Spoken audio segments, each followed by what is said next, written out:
Alrighty. Where were we? Yeah. That is a mess. You left an absolute mess on the bed. You animal. You must have seen some amazing sights on your... Pirate cities floating in the archipelago. The mountain halls of these northern dwarves. Plenty. I haven't been further south than the Deerwood myself. Maybe I'll come back after I've convinced the Ranganui and see all those things for myself. I hope you do.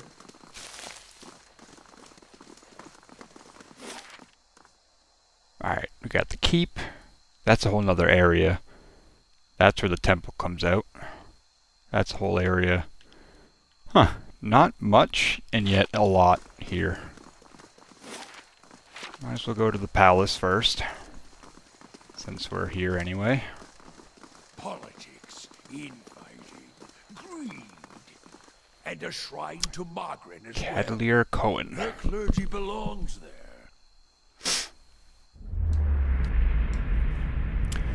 You see a man preaching, his voice washing over a small crowd of eager acolytes. He speaks of tolerance and of self-reliance, of pain and of beauty.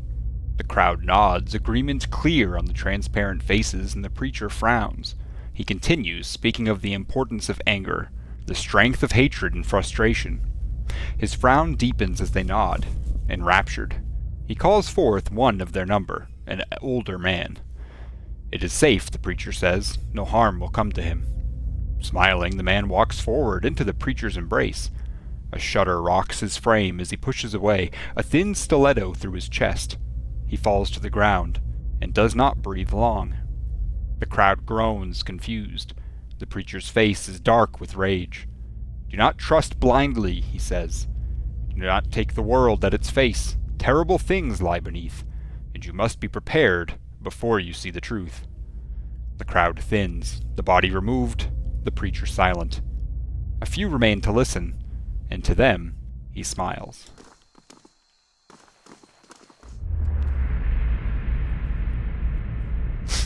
"12 Charms, Maggie Tiller." There's a spider in the corner of my room.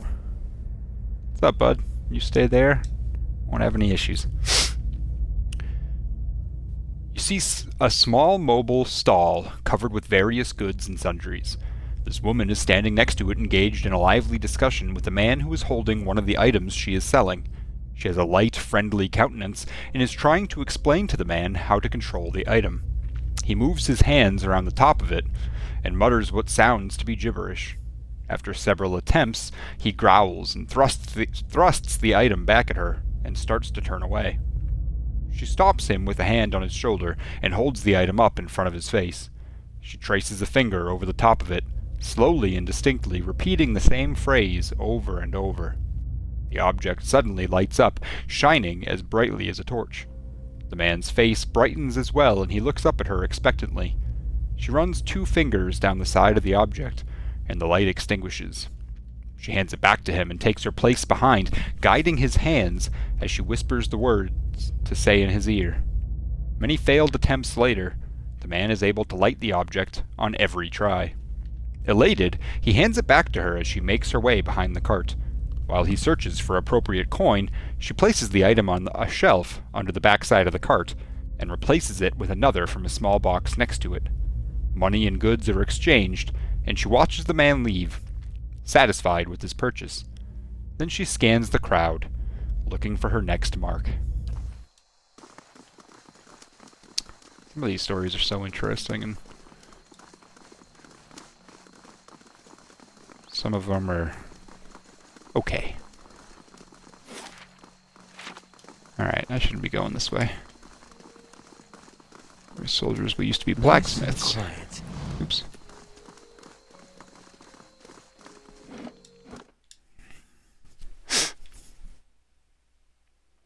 Let's head on in.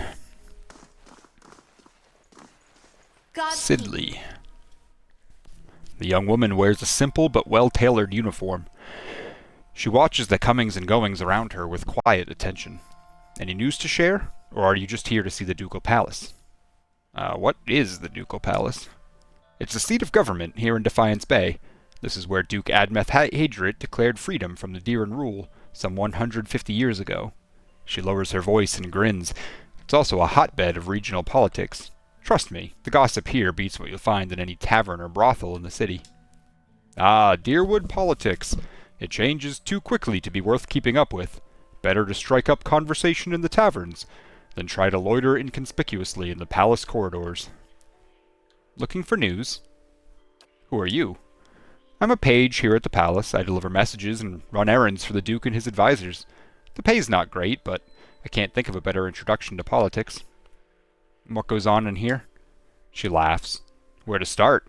We've got meetings, public hearings, and ceremonies, and that's just the stuff that happens out in the open. She leans a little closer. This is where the Duke and his key advisors work, so there's always someone bartering for a favor. Unfortunately, I'm not at liberty to talk about that side of things. But if you want the official version, she clears her throat and gestures counterclockwise around the palace, we have a shrine devoted to Magrin, official records, and chambers for public hearings and council meetings. Tell me about the shrine of Magrin. It's Magrin. It's a symbol of Magrin's protection of Defiance Bay. She represented the revolutionary spirit of the Deerwood ever since independence, and her involvement in creating the Godhammer bomb only affirmed her importance to us. She scratches her neck.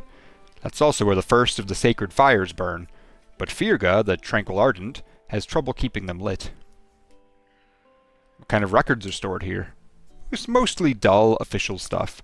Census counts, tax records, militia registers. Now I keep my distance. I got curious one day and got drafted into reshelving half of the records. She yawns. Worst day of my life. Is there a hearing going on right now? Sure is. Duke Avar's been meeting with some of the city leaders for weeks now, trying to figure out how to address the legacy. The whole business is terribly secret, though. I tried to sit in the gallery during my lunch break one day and got turned away. She sniffs. But a lot of the talk concerns animancy, so there's a good reason they're keeping the meetings behind closed doors.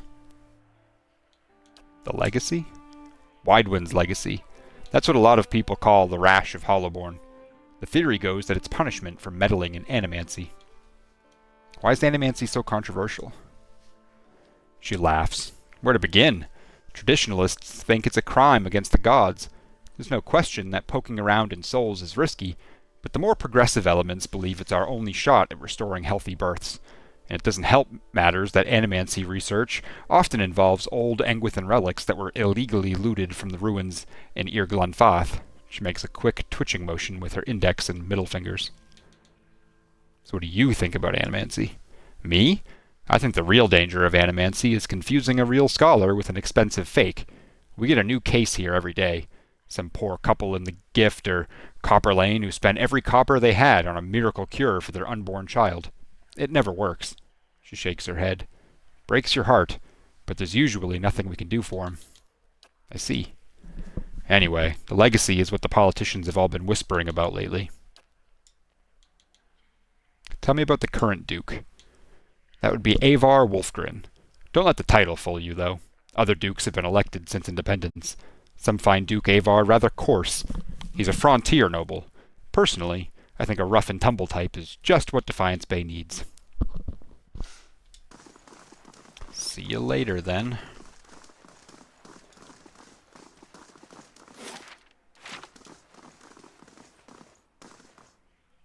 Hello.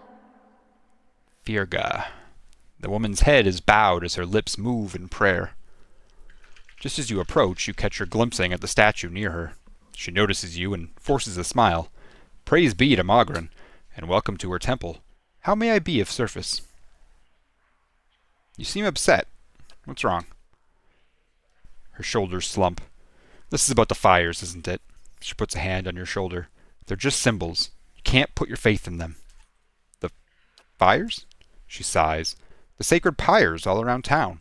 You must have seen the statues of the goddess around the city, holding up empty braziers. I've kept them burning steadily for 15 years, but I haven't been able to conjure them for months now, and people need to see them more than ever these days. So go light them again. I see plenty of flames here. They don't work that way. They're holy fires. It's my devotions and prayers that keep them lit. But lately, when I try to pray, all I can think about are the Hollowborn all over the city, the grieving families, the refugees. She shakes her head. How could Magrin allow us to suffer like this? What strength do we gain from a soulless child? Durrance grunts with disdain. What strength do we gain from adversity, from trial and test? The fires don't wither because she lacks in faith. They wither because she does not understand how to be faithful to a whore. A whore wants neither praise nor devotion. A whore wants to be compensated for her services, and Magrin is paid and pleasured in sweat, in struggle, and pain. This mewling imbecile is unworthy of Magrin's womanly heat. And this has shaken your faith? She nods, running her hands through her hair. But I believe Magrin may be speaking to me again. She frowns and casts a quick glance in your direction. This will likely sound so far-fetched to someone like you. There we go. Keep cooling off, though. Jeez. Lately, I've been seeing visions. A place in the wilderness with pools filled with sunbursts of color. Strange falls that seem to rise to the heavens, even when they splash into the earth. She raises her hands as if framing an image of her vision. And behind the falls is a cave, filled with fire and heat and danger, and some token of my goddess. I know there's something there, but where it is or how I'd get there, she shakes her head. I've been meaning to ask around at the expedition hall to see if anyone recognizes the description. To be honest, though, I don't know what I'd do even if I found the place. Worthless, like so many of Magrin's flock. Afraid of her god's tests. If Magrin speaks to her, it is to hasten an end to a hypocrite's life, and this vision is surely a death trap for the weak. What's the significance of the sacred pyres? They symbolize Magrin's power and guidance, and right now, the people of Defiance Bay need to be assured of her presence. She crosses her arms, staring at the statue. Our neighbors in the Valian Republic see us as superstitious, but we're just sensitive to the signs and warnings of the gods. Something else. Tell me more about the temple here. Magrin is the most revered goddess among us, dear Woodens, so it's no surprise that her temple is part of the ducal palace. Her fires symbolize trials, revolutions, and the blazing of new paths, all of which are important to us. She gestures to the statue. This is the first of the sacred pyres. When this is lit, so are the rest around the city.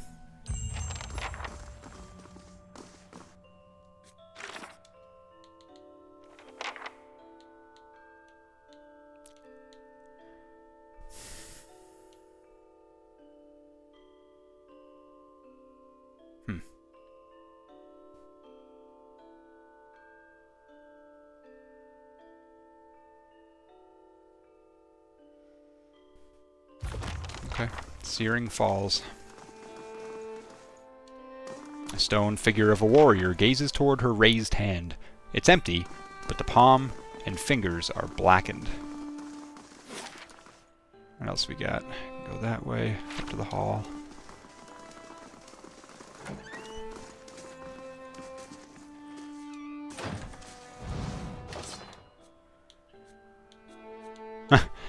Acorn helm, frog helm, winged helm.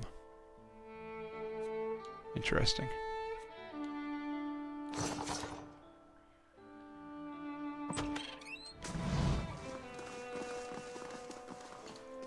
Only people with official invitations are allowed to observe the animancy hearings, which apparently I do not have yet. And that is fine.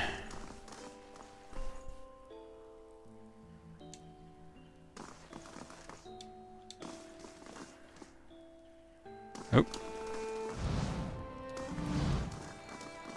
I'll take a look. Nope.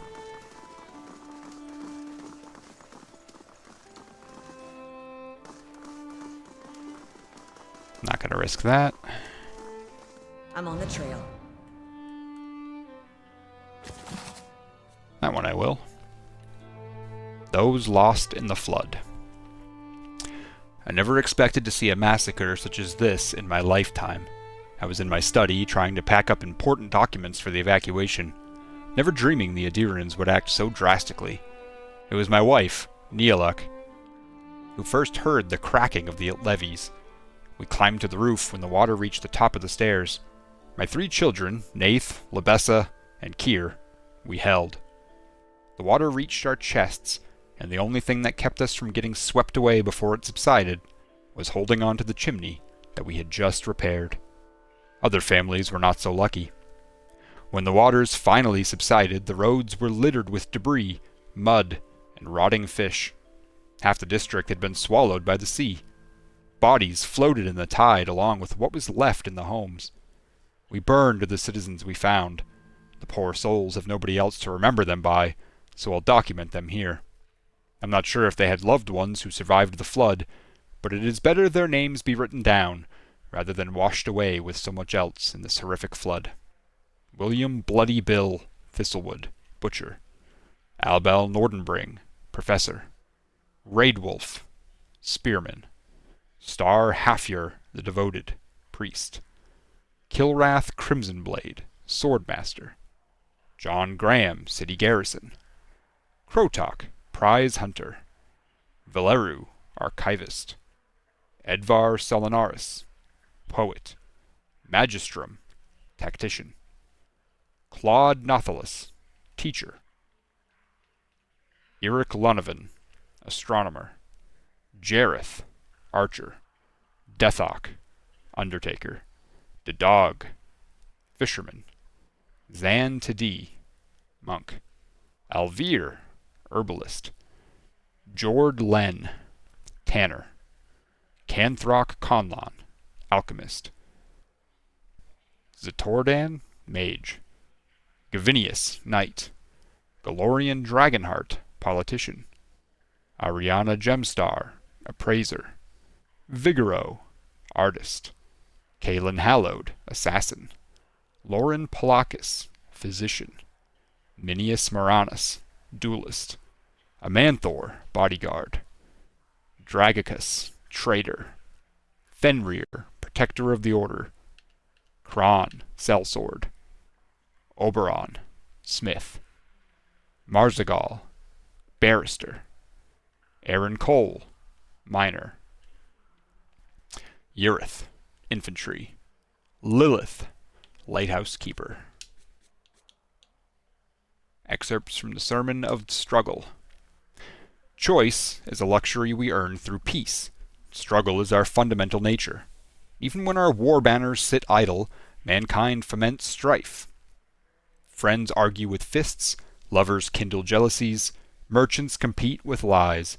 Wherever mankind goes, struggle follows. Magrin is goddess of fire and war, not bloodshed and conquest, though many in Raid Ceres would tell it differently. How bitter they must be that Magrin's priests were able to destroy a god made manifest. How bitter indeed.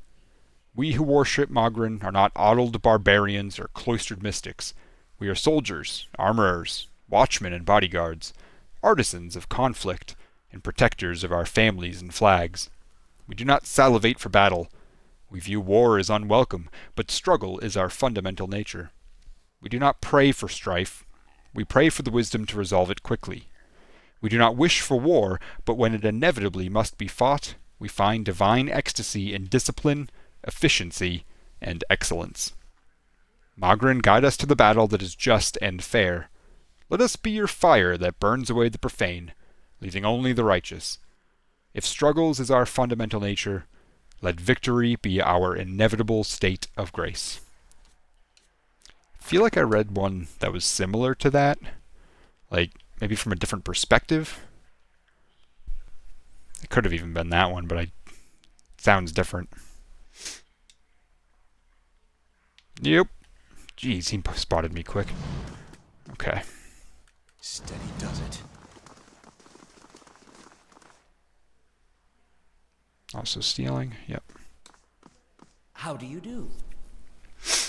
A taciturn man with graying hair pores over a tomb he's just withdrawn from one of the shelves. He glances up at you with baggy eyes. Yes? Is there something I can pull for you? I'm looking for militia records from the time of the Saints' War, trying to find out what happened to someone. The man clears his throat. We've had a number of inquiries about such information. I'm afraid we've had to bar access to the public. Seems there are still quite a number of folk in Deerwood who bear ill will toward Raid-Serans. It would be irresponsible to surrender their names to just anyone. Many come to settle here as refugees. Perhaps if you were more established in Defiance Bay, things would be different, but I have no reason to suspect you to be any different than the others. There is something peculiar about the records keeper's inflection. The differences are subtle, but it does not sound like any native Deerwoodan you've heard. As the records keeper gestures, you also notice faint scars on both his wrists, where shackles once clasped. Those scars on your wrists. You were a prisoner. Was once. Now I'm happily free to do my job, which, for you, I'm afraid, means you will have to seek your information elsewhere. Farewell. I will come back to you.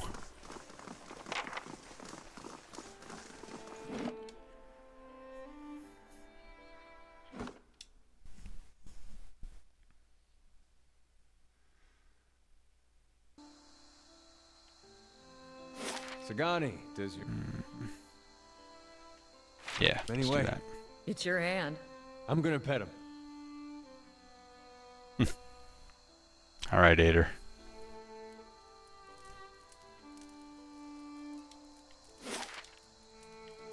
Alright, that's Heritage Hill. I don't want to go there just yet. But it's good that it's open now.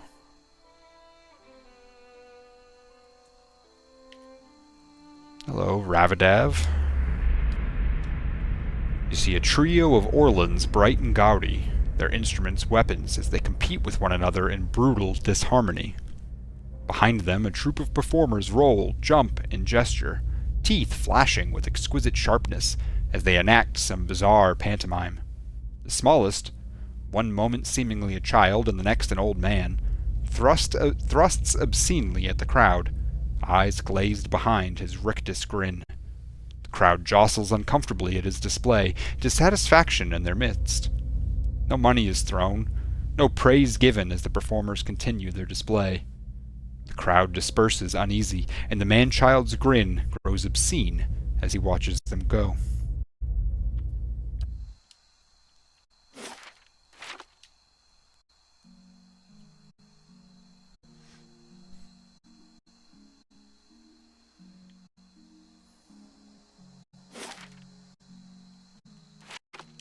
Alright, let's head back up this way in case there's anything hidden or any ingredients.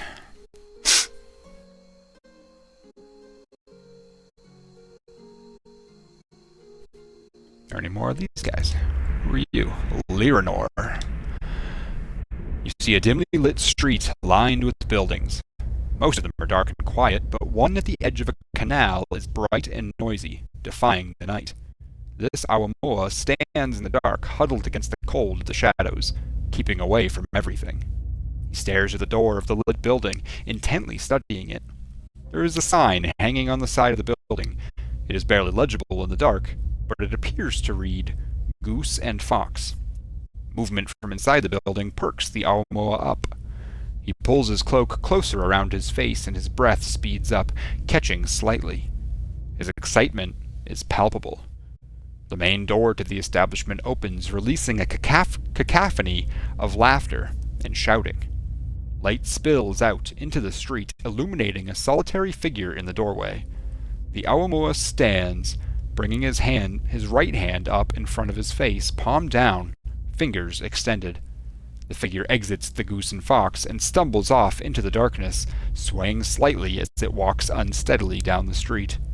The Awamoa follows the figure, muttering a few words under his breath and gently wiggling his hand.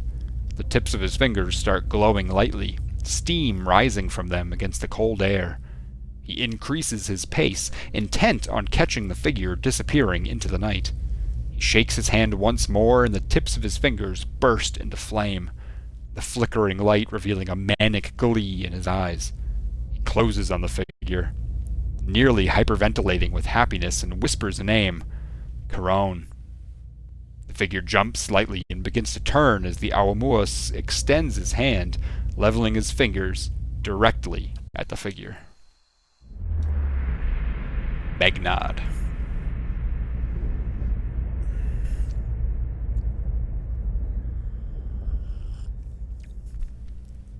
Ooh, that is hot.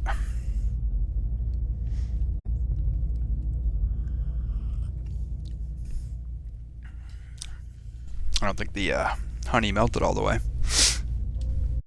You see this man, much younger, lying on a large stone slab situated on a dais in the center of a circular room.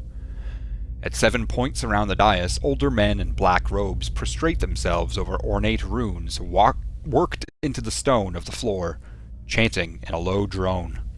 An 8th man enters carrying an ebony box inlaid with gold runes that match the runes on the floor. He stands at the head of the slab, lowers his head, and slowly opens the box. He turns to each prostrate man in turn, tipping the open box in their direction as he does. He then sets the box at the head of the slab, facing away from the young man lying there. He reaches into the box, removing a small cylinder of onyx, and then moves to the end of the slab, stopping near the young man's feet. He holds the onyx up, says a word, and then presses it against the young man's right foot. When it touches his flesh, the onyx softens and becomes a black leech, attaching itself to the young man's soul. The man repeats these steps until there are leeches on both hands and feet, the middle of his chest, his neck, and his forehead. The older man then takes his place at the head of the slab, raising his hands and joining the chanting, watching the young man as his blood drains. My dog just ripped one. It smells horrible. God damn. Steelyx, dude. Whew. Alright, I think I'll go to Brackenbury next, since that doesn't connect, but I'll go there later. The further I get in this game, the more nervous I am about having single save turned on. And I honestly have been considering taking it off, because I just want to relax and enjoy the game.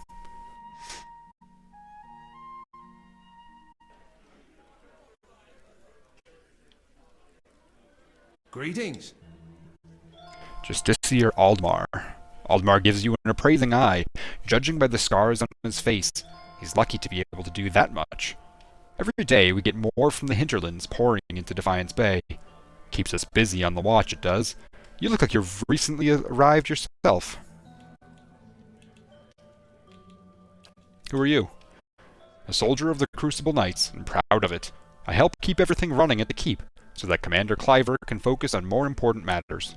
Looking for something, or just knocking the dirt off your boots? Tell me about the Crucible Knights. We're the defenders of Defiance Bay. We're not exactly a formal knighthood, but don't tell Commander Cliver I said that, he grins. We were the first organized militia to oppose Adiran rule, and today we're the largest force in the city.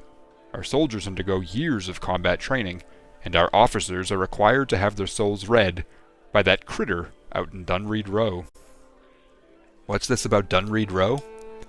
Just a requirement of the Crucible Knights, so the higher-ups know there's nothing messy built in our souls' past. Aldmar widens his stance. Keeping the ranks pure is fine by me. I just wish they were more careful in hiring their ciphers. What's wrong with their ciphers? Aldmar regards you a moment, his expression souring. I'll say it plain. Orlans aren't suited for the work. Hostility's in their nature, and it's hard for them to overcome it. You bastard. Racist bastard. He crosses his arms.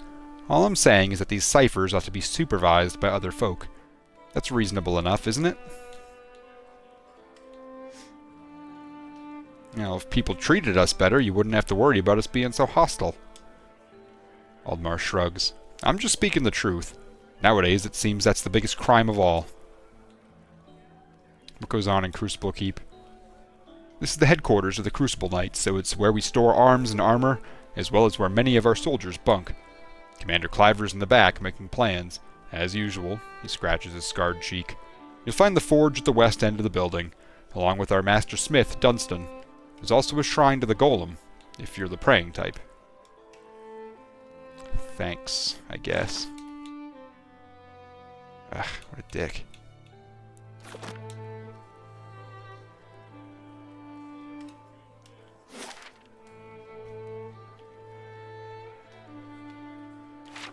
Alright.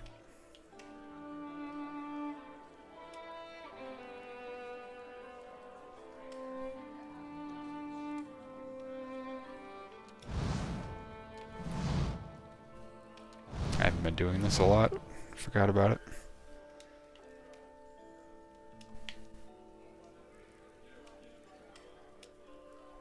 Wheela. The Justicier's gaze flicks over to you briefly before returning to the novitiates gathered in the training area. If this is about patrols, my novitiates are already stretched to their limit. Between the refugee influx and the mess at Heritage Hill, I simply don't have any units to spare. After a pause, she looks over at you again. I'm sorry, was there something else you needed? Is something wrong at Heritage Hill? She lowers her voice. What isn't wrong is the real question. A whole district of walking, flesh-eating corpses. We sealed the area 2 months ago, just after I lost one of my finest commanders there, and yet this is the second guard rotation to disappear. There are already enough rumors about the place floating around the keep without my soldiers whispering about these disappearances. She shakes her head. I'd just as soon abandon the district, but if those monsters should find a way out... Tell me about Heritage Hill. Used to be one of the most prestigious districts in Defiance Bay, but a few months ago the residents all went mad, started eating each other, and anything else that had had the bad luck to wander into the district. I've never seen anything like it. Now every novitiate that stands guard there, everyone that comes back anyway, talks of the stench of the grave and the groans of unspeakable horrors. She holds up one plate-clad finger. The why and the how are questions for the Animancers. I've sealed the district in hopes of containing whatever happened there. It seems to be working for now. If there's nothing else, I must attend to my duties. You said earlier that something was wrong at Heritage Hill. Yeah, I could look into it. She steps back and regards you. After what I've just told you, you want to go to Heritage Hill. I've lost trained soldiers there. Why should I let anyone in?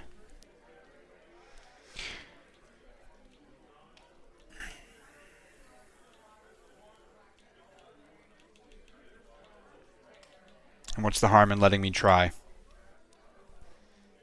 If you're so eager to rush to your death, I won't stop you. She looks quietly on at the novitiates. And if you're somehow able to put a stop to this, you've got my permission to enter Heritage Hill. I'll send word to the guards at the gate. Thank you.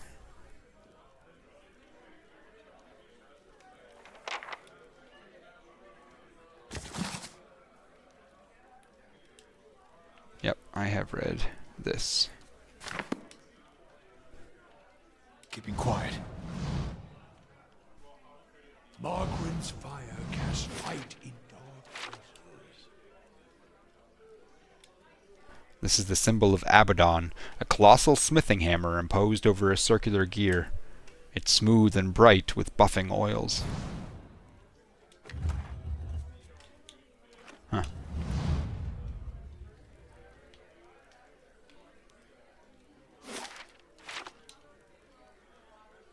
We just don't have the manpower.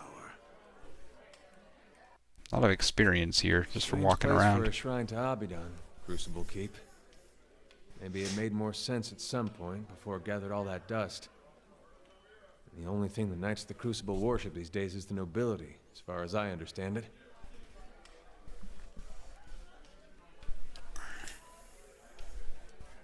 I knew some soldiers who got recruited by the Knights after the war was over. They told me some about it. They get these young kids in there and they tell them about blacksmithing and about the revolution and about tradition. Talk about the golem like he created the Crucible Knights and his forge to go win Deerwood's independence. Then they join and it turns out all any of those knights ever talks about is, when are we going to get recognized as a real knighthood?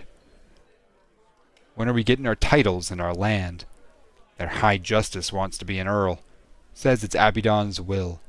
He's got a castle and an army. You wonder how long he'll wait before he starts a war over it, saying Abaddon told him to.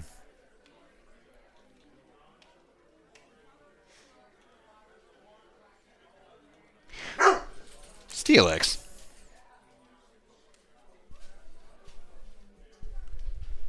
For all we know, maybe Abaddon is telling him to. Wouldn't be the first time a god inspired his followers to make a mess of things. Makes you wonder if we'd all be better off not listening to him.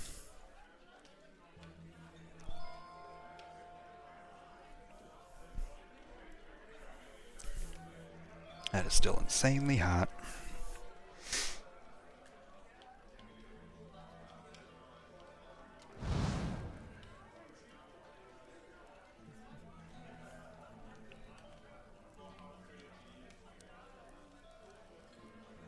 I've got it. Finished.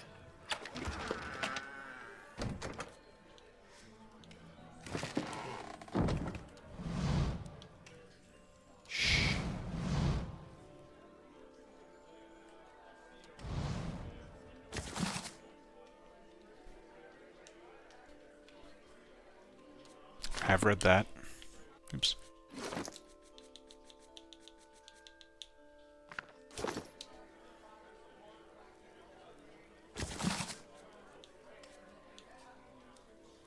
Have not read part 1 though.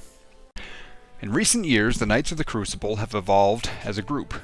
No longer concentrating solely on blacksmithing or combat training, they've adjusted their focus to help initiates develop their souls as well as their bodies. From initiation, there is a well-defined path to the top of the order.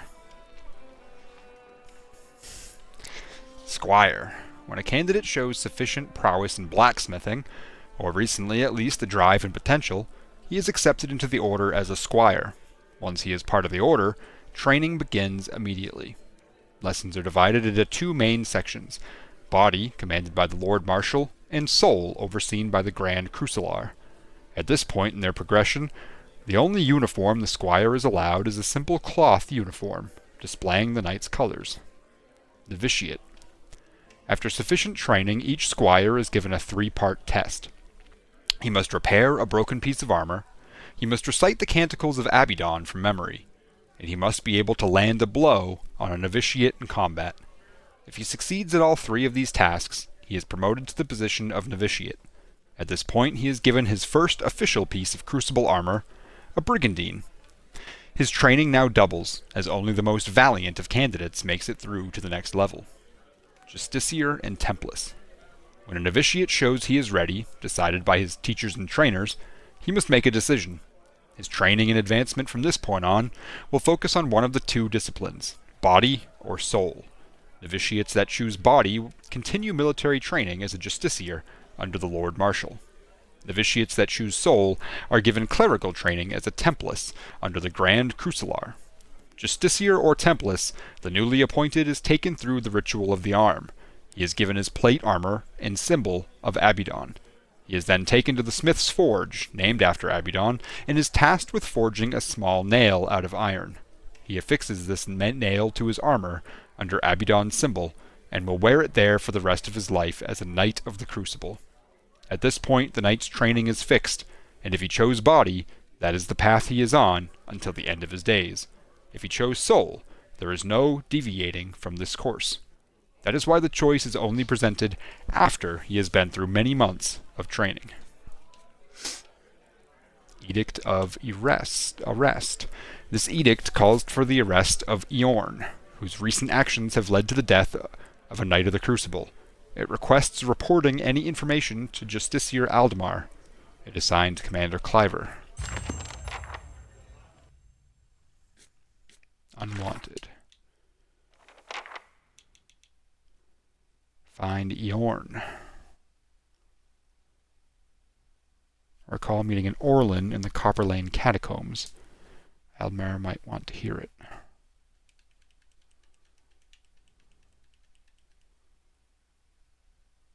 Is that the, it's the guy that's, like, hidden, not in the top, not the necromancer, the other guy, in the bottom, like, southeast portion. Part of me wants to talk to him again before get it open. turning him in.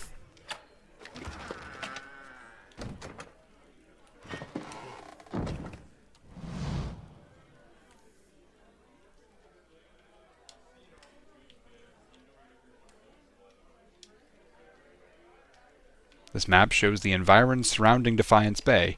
Flags mark strategic access points to the city. This document estimates the flow of refugees over the past 3 months. The figures grow by the week. Alright, we got a Justiciar, another Justiciar, and then finally, Commander Refugees Cliver. from every corner of the Deerwood. The dozens getting them all riled up about animancy.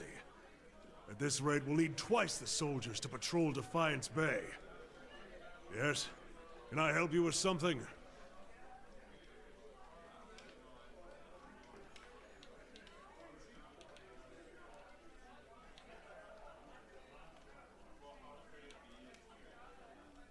You're in charge of the Crucible Knights?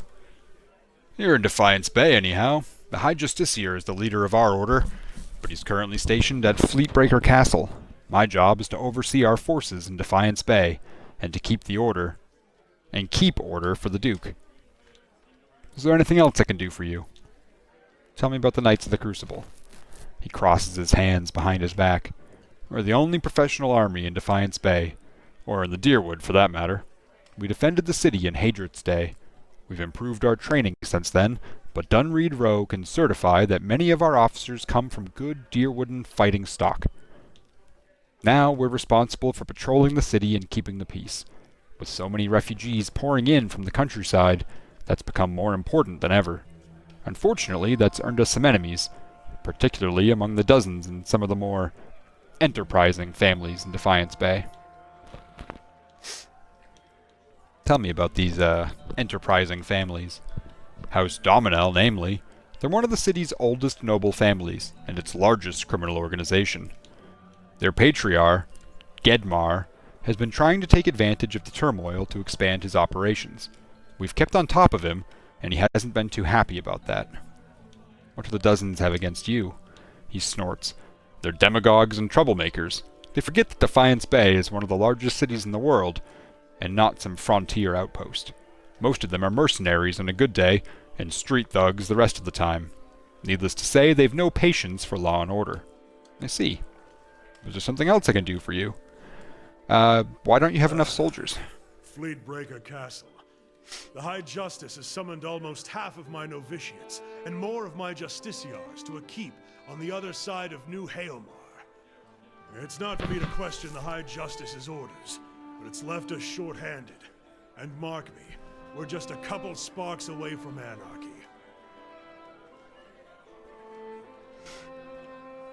With so many newcomers, can't you just recruit more soldiers? More recruits means more training, which means more time from experienced soldiers that I don't have. He half turns away from you. Anyhow, I hardly see how any of this is your concern, but if you've got the time to ask me about it, then perhaps you've got time to do something constructive. Forge Master Dunstan is working with an animancy scholar to build what we're calling Forge Knights. Warriors that can patrol our streets without suffering fatigue, disobedience, or fear. Some agitator throws a rock at him, we don't have to worry about things getting out of hand. He's constructed the armor, but we need the scholar's research. Unfortunately, she hasn't been around the last few times my novitiates have checked.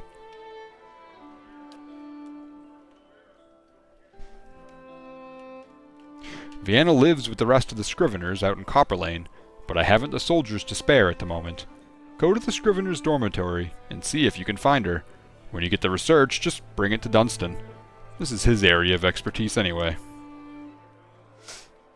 Once you've brought him the research, he can sell you any arms or armor if you have any need.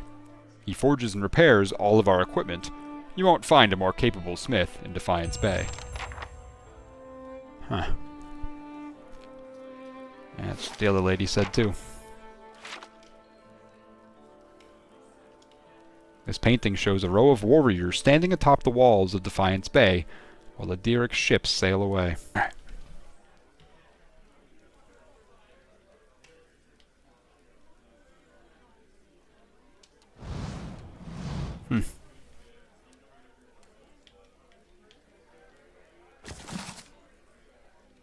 Penhelm's affidavit. Curran, a cipher duly appointed and employed by Dunreed Rowe, does hereby certify that novitiate A.M. Penhelm has been found to have a soul free of any subversive influences or tainted essence. The scroll is stamped with the seal of Dunreed Rowe and signed by both Penhelm and Curran. I'll take a look. The Blacksmith Knights, a short history of the Knights of the Crucible. If the blacksmith fails, the armor fails. If the armor fails, the soldier falls. Ulrin Sinahad? I don't know, first guild master of the Knights of the Crucible. The Knights of the Crucible have one of the most fascinating and rich histories in all of Yora. Currently holding a position as an incredibly influential group in the Deerwood, they come from humble beginnings. There may not be a single person in all the Deerwood who knows exactly how much they owe to the Knights. The group has existed for years, long before they even came to be known as Knights. They started as a group of blacksmiths, led by Ulrin Sinahid, who came together to form a guild. Ulrin felt it imperative for the members to unify, sharing their knowledge through the guild in order to keep the skills and techniques they had spent their lives perfecting. He called the guild the Crucible, insisting that, though their work was used for destruction, they should always be remembered as creators. They would be known as the vessel that withstands the fire to deliver new form into the world, forged in the fire and all the stronger for the tribulation. Ulrin, being a veteran of many battles, knew the importance of impeccably made armor and weaponry. He also espoused the necessity for members of the guild to be trained in martial combat. The only true way to make a proper suit of armor is to be the one who must wear it. Ulrin led the guild for years, instituting a policy that any man who wanted to join must not only be a skilled blacksmith, but also take the time to learn how to hold himself in battle. He added a training ground to their guild hall, and there was scarcely a minute of daylight that didn't see members out in the field, honing their fighting technique. Because of this, the guild earned the name Knights of the Crucible.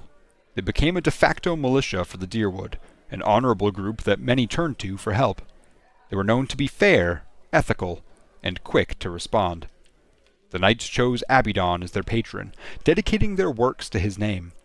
To honor him, they incorporated his symbol into their own, and wore it on their arms. Many of the knights took this honor further. Regardless of what material a suit of armor was made from, something on the right arm was made with iron, celebrating Abaddon's moniker, the Iron Arm. Both of these traditions are followed by some of the knights to this day. The knights' smithing skill led them to be known throughout the land as the premier artisans of their craft, leading people to call any item of exquisite quality of the Crucible. Their training and dedication truly came into play during the War of Defiance, locally known as Hadrit's Rebellion. Ulrin, knowing the importance of winning this war, sent out a call. All able-bodied knights were to join the militia. They quickly proved invaluable to the cause and helped turn the tide of the rebellion. This was particularly true in the Battle of Defiance Bay. Admeth had already been lost in a previous battle, and morale for the Deerwooden militia was failing. With the help of Glanvathan astrologers, the knights were able to rout the Imperial forces and secure victory for Deerwood. The new Duke, grateful for the help, and knowing that without the knights the Deerwood never would have survived, made a decree. The knights would thenceforth be welcomed into the Duke's castle and become his official royal guard. In recent years, the crucible aspect has fallen by the wayside in favor of knight. The requirement that the members be proficient in both smithing and martial combat has loosened to the point that anyone who applies is guaranteed entrance, even if they possess little or no smithing experience. This is an allegation that is vehemently denied by the knights.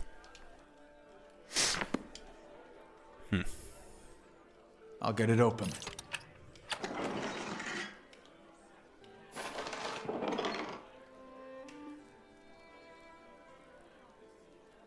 Hey, friend. I'm doing nothing.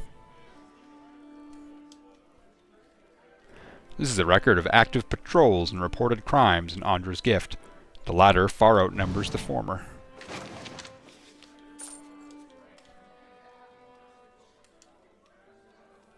This edict calls for the arrest of Eorn. Yep, got that already.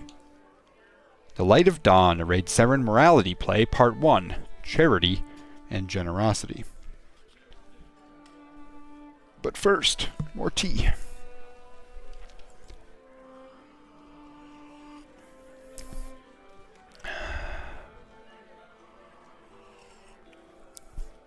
Characters in order of appearance. Oh gosh, that burns.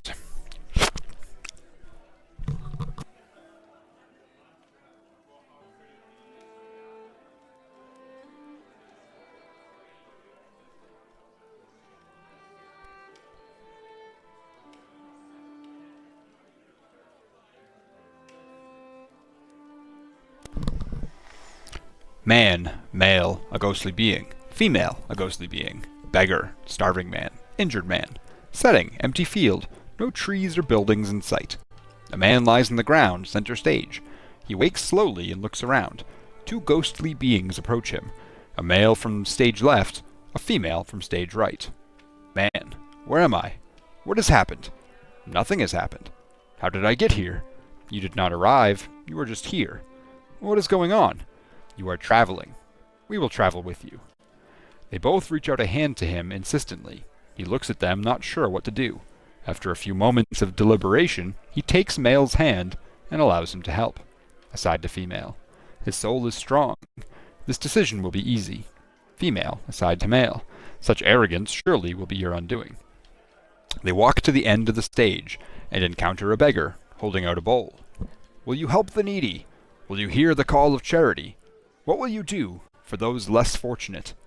Here is a beggar. What will you do? He has no food, no clothes. He is destitute and will surely die if no mercy is shown him. Surely he deserves no mercy.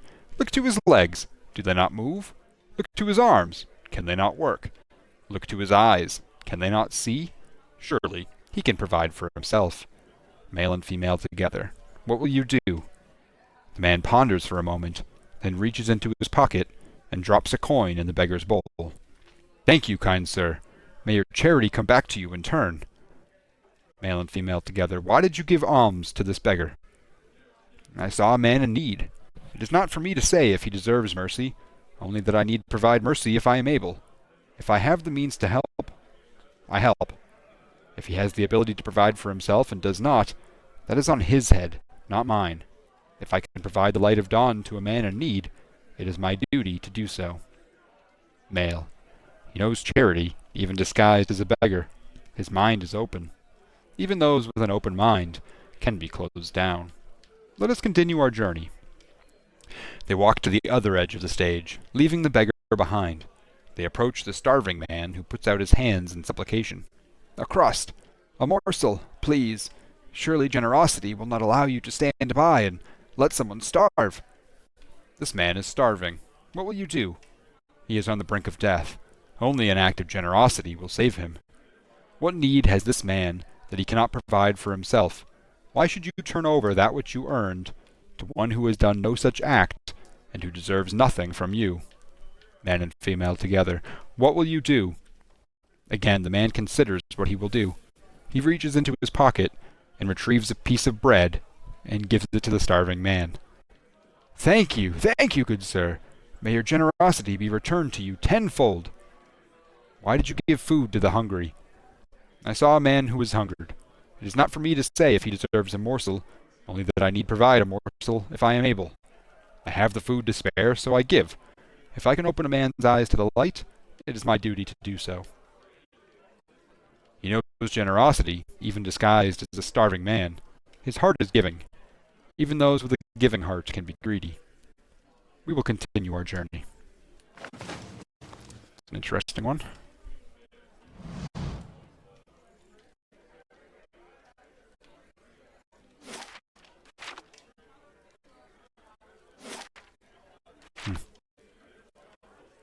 Interesting one indeed.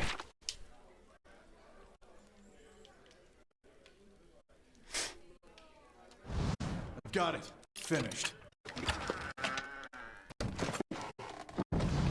And what does the... I'll get it open.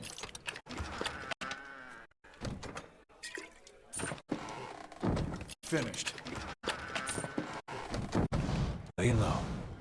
Finished.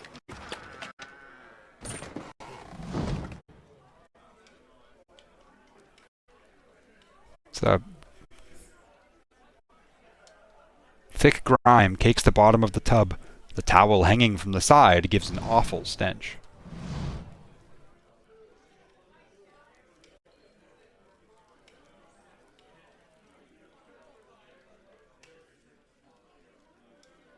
Tongs, hardies, hammers, fullers, and punch tools hang from the wall. They feel heavy and sturdy, but their flame-darkened surfaces testify to frequent use. Light, flame, and sound. We need ourselves. Finished. I'll take a look. I shall be discreet. Hello? Hello? If this is about the breastplates, I already told Cleaver they won't be repaired till next week. Cleaver. Cleaver, it's the Y, dang it. The dwarf bustles between a sweltering forge fire and a work table. He wipes one muscle-knotted arm across his brow. If this is about the breastplates, I have already told Cleaver they won't be repaired till next week. Commander Cleaver said you're working with an animancer to build so forge much for his knights. talk of secrecy. Aye, I'm building Cleaver's metal warriors. He says they're what we need to keep order in Defiance Bay, so... He shrugs and shakes his head. How are you creating these forge knights?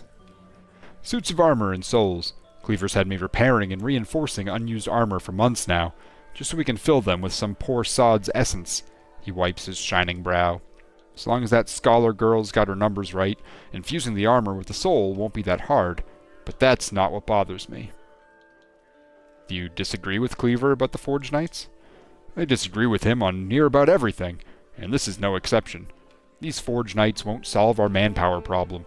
He can call them what he wants, but they aren't knights. It doesn't take Itamok's nose to smell the trouble here. A group that can't stand together is headed for a fall. He folds his arms and looks at the ground. And don't get me started on the other problem. These souls he's bought to power the Forge Knights, Cleaver keeps telling himself that they came from willing donors, but he knows better. There's a reason you have to buy souls through less than legal channels. We should be clearing those scavengers off the road, not doing business with them. You need Vienna's research to complete the Forge Knights? She's been working out a method to transfer the souls into the armor. Getting the process just right is critical. He holds up one hand. Bind the souls too tightly, and you get something like those flesh constructs at the sanitarium. Barely bright enough to avoid walking into a wall. He raises his other hand, but bind them too loosely, and they'll be too self-aware for their own good. Mad killers in metal bodies. That's enough about them, if only. What is it you do here? I'm a master smith for the Crucible Knights. But the way I see it, I'm also keeping up with our old traditions. The first members of our order were smiths. Nowadays, most everyone's a professional soldier.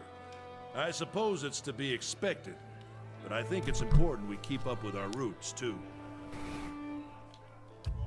Well, adios.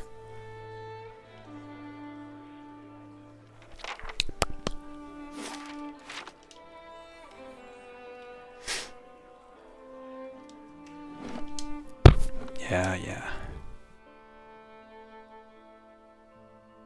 Now I could keep going, but I'm gonna stop and swing back to Copper Lane first. Try and progress these two quests a little bit.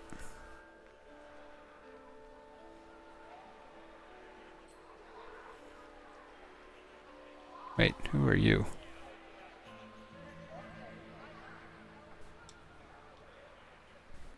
No one important, apparently. The stones of this ancient tower have been blackened by centuries-old fires. Surrounded by a patch of wildflowers, it looks like a memorial.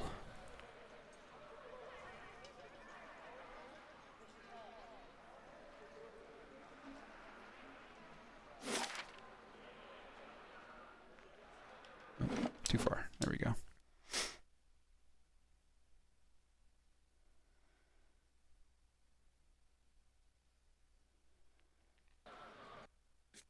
probably still have a couple days on that. Oop. Yeah, a couple days on this probably. 2 days, 7 hours, yeah.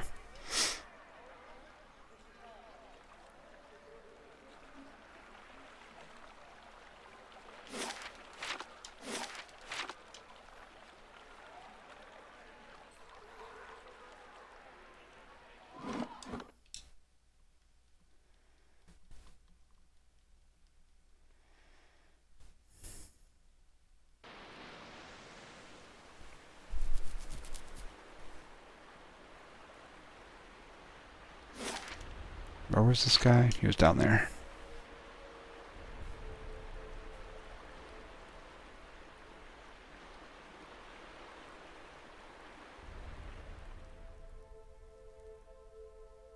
Yep.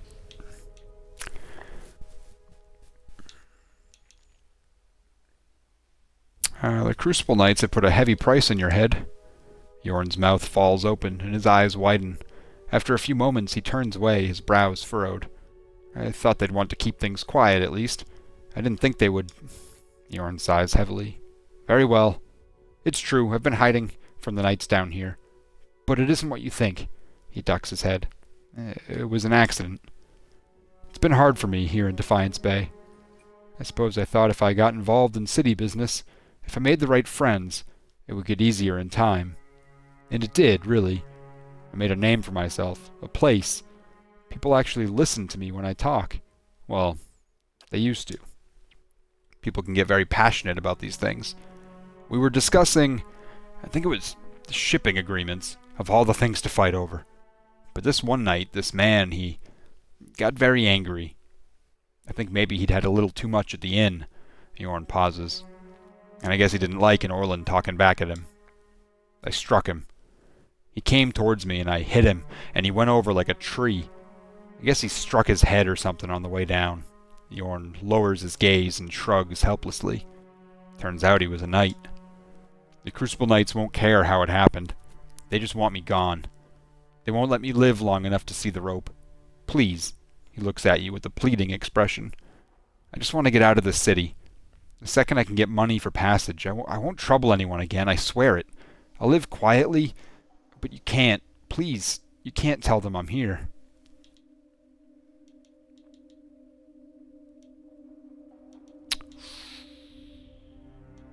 Tough one.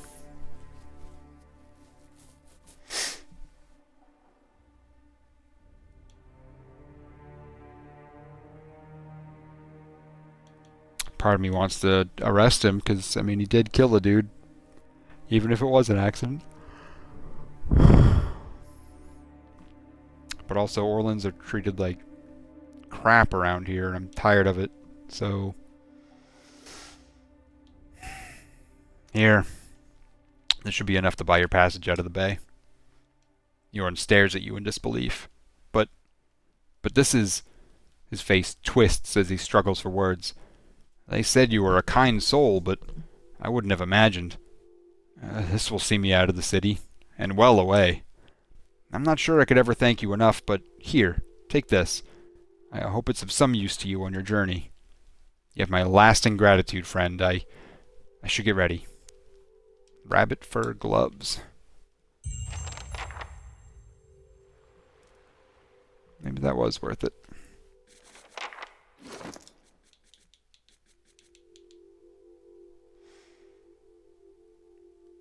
Crit multiplier bonus. Oh, hell yes.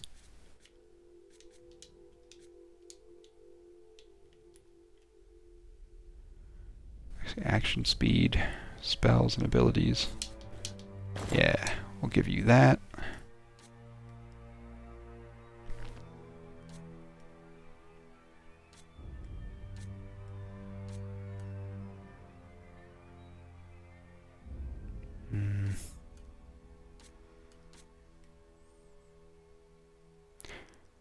Which one do I do?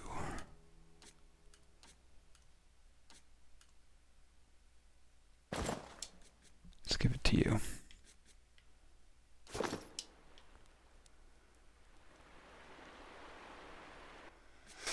And then, what was the other quest that I had? Oh. Actually.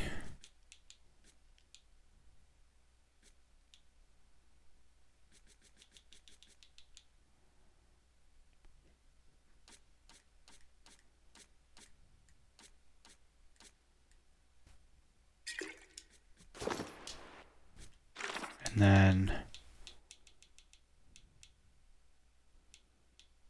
is one of these built to last?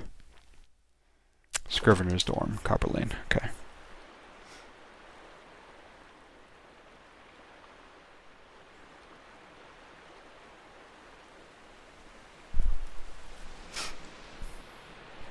Yep.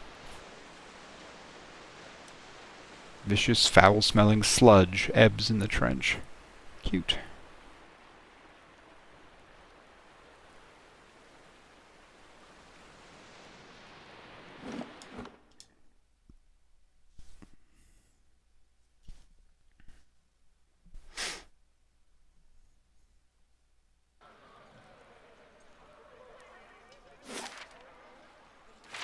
Way up there. Okay.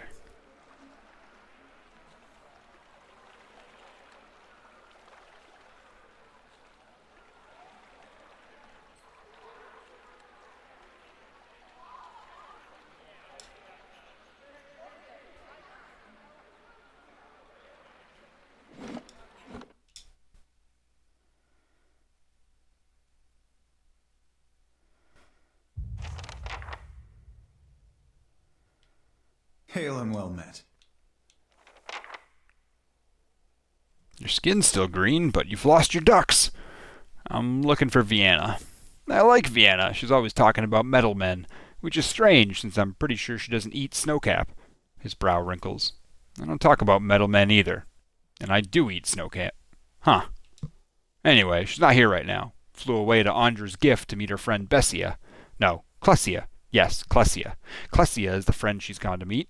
In Ondra's gift. In a house. Not a boat. North house. Empty house. Ondra's gift has a lot of boats. We should go rowing sometime. Freaking love this guy. He's so funny.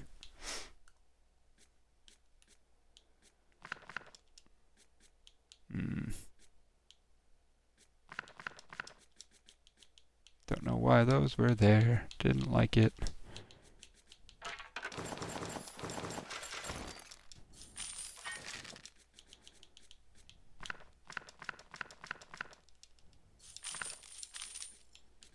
And those are all...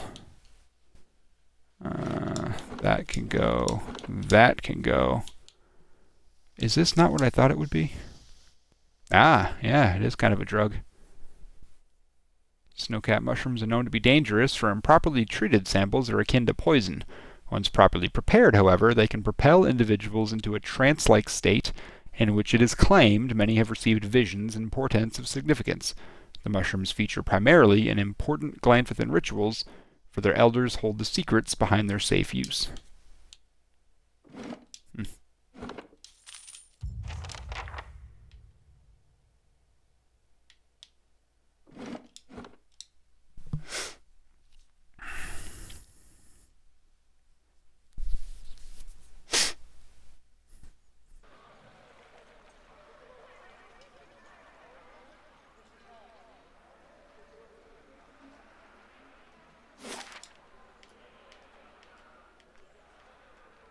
Back over to first fires.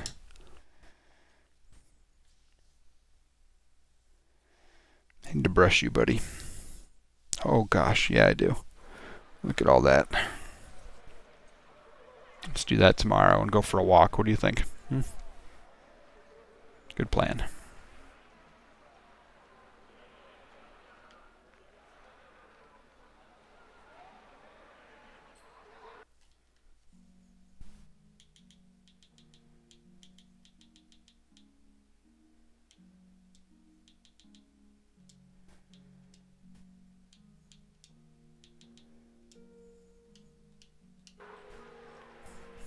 Let's move in that. There we go. Yeah. Alright. Temple of Vodka.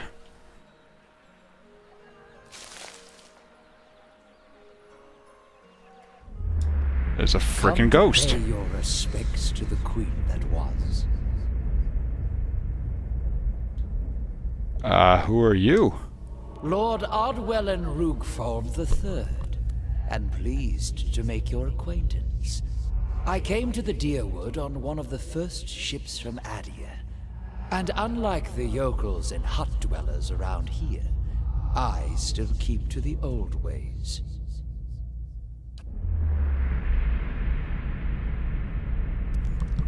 It's truly a pity to see what the locals have done to Wodika's house of worship.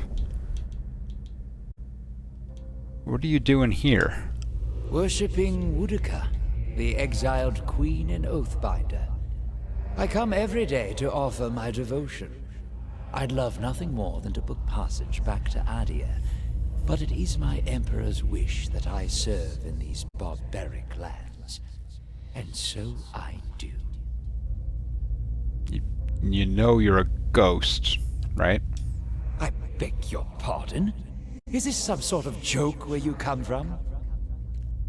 I'm serious. Look at yourself. A madhouse. That's what this town really needs. Alright, fair. Tell me more about Wodika. A queen among the gods. She oversees laws and oaths. Everything has a rightful place, and Wodika watches over them all. Of course, not everyone accepts this. Even among the other gods, her authority is questioned. But Wodika is also goddess of memory and vengeance, and she remembers. She'll remember every slight and trespass when she reclaims her throne. Alrighty.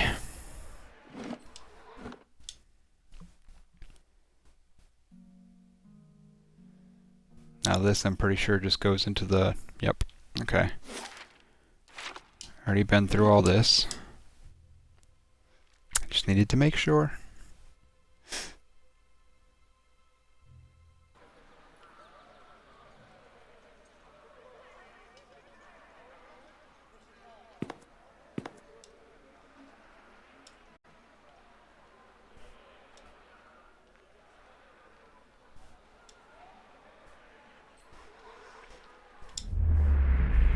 Quinoline Grapplewind. You see solemn faces, hundreds of them. They stand in silent remembrance, a town officially lamenting the sacrifice of some brave hero. His companions stand to the side, empty.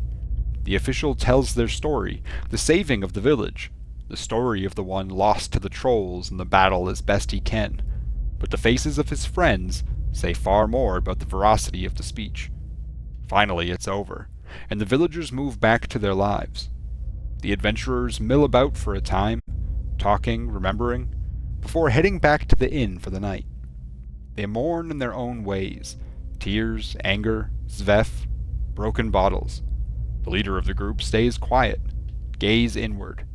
Weeks pass, and he speaks little, leaving the inn early in the morning and returning late at night, exhausted. Finally, he takes the others to see it. A statue, life-sized, beautiful in its crude design. The villagers mount it in the square as the group leaves, still empty but a little less broken. The statue smiles at them as they leave.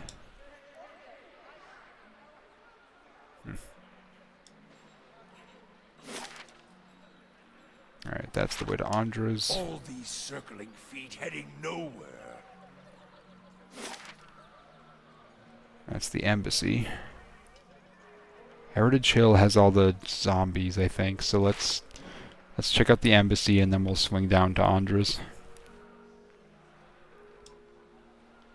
I don't know, frankly.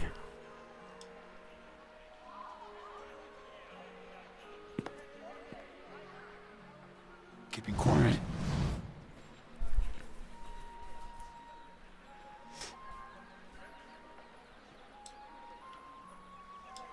Oops. Yes. I think. I'm never positive.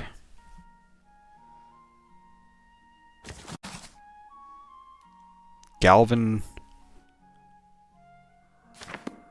I forgot what that guy, how to pronounce that. Galvin.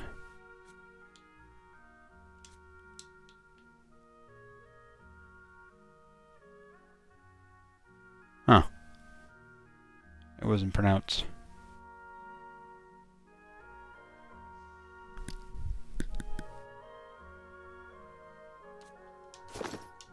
Ray, maybe? I mean, I know that's not the same, but... Galvin... Regged? Galvin Ray. I'm going to say Ray until I learn differently. Mention the name Ray in Ir Glanfath and you'll be told stories of a glorious freedom fighter, an Orlin who used his tactical savvy and battle training to protect the Glanfathin from the encroaching evil of the invaders in the Deerwood. Ask someone in the Deerwood about him, and you'll hear angry retellings of the exploits of an underhanded, dirty fighting Orlin who terrorized Deerwooden citizens. This conflict is what legends are built on, and Galvin Ray is the stuff of legends. The Broken Stone War began from a misunderstanding between the Glanfathins who lived in the Deerwood and the Adiran colonists who were moving in. Tensions were already high between the two groups, as the Adirans claimed land the Glanfathins had already said they already owned. Add to it the Glanfathins taken and forced into slavery by the Adirans, and it was only a matter of time before something snapped and sent the two groups to war. There was the occasional skirmish or fight between isolated groups, but no real conflict until the Broken Stone War. Whether intentional or not, Adiran farmers, clearing land for their crops, knocked over and destroyed one of the ancient menhirs that dot the countryside.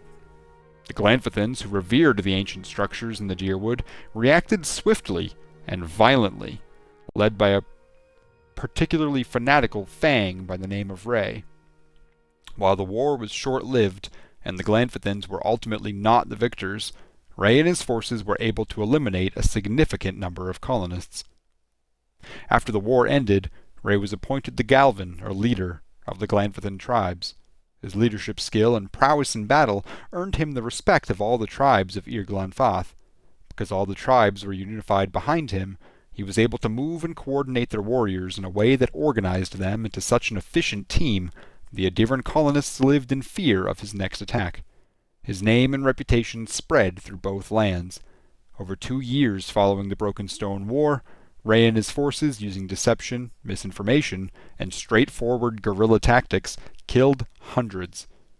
The remaining earls send word to the Fraconing, saying something must be done before more nobility is killed, but Ray continues to terrorize the colonists, and it seems the campaign will never end. That is, until he encountered Edrang Hadrit. Interesting. Who are you? Good day, stranger. Vicent Agosti. What can this humble servant of the Republics do for you? Well, what do you do here? As the Valian ambassador, my job is to ensure trade with the Deerwood remains strong and profitable. If there's nothing else, I must return to my duties. Well, tell me about the Valian Republics. They are rich in all ways, and wealth and style and culture. If you were to go to the Republics, you would not want to leave. Why would you? The people are beautiful and charming. I am here because the Sangreta Ducala wishes it. But when my appointment is done, I will be on the first ship out, and I will sing from here to Salona. Quite the ambassador. Talking down to the place he's stationed.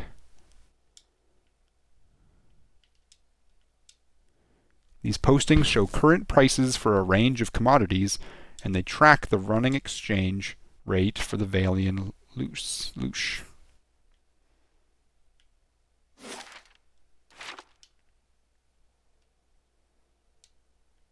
Nice and slow.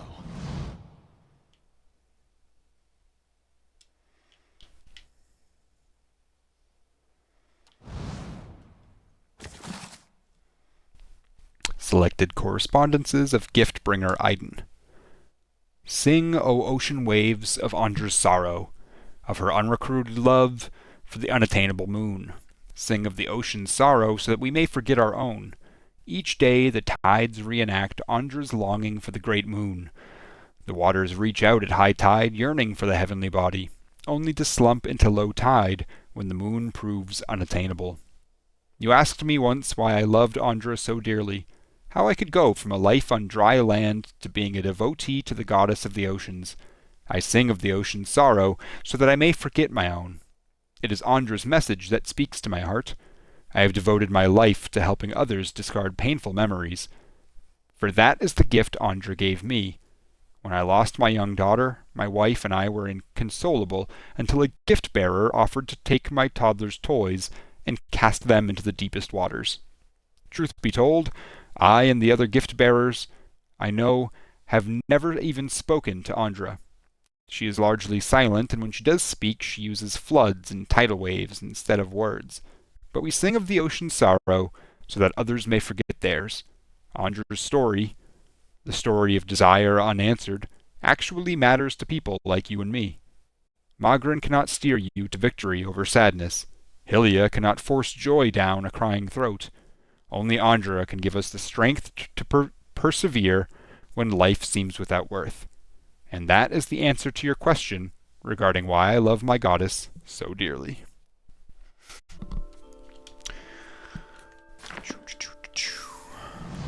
Keeping quiet.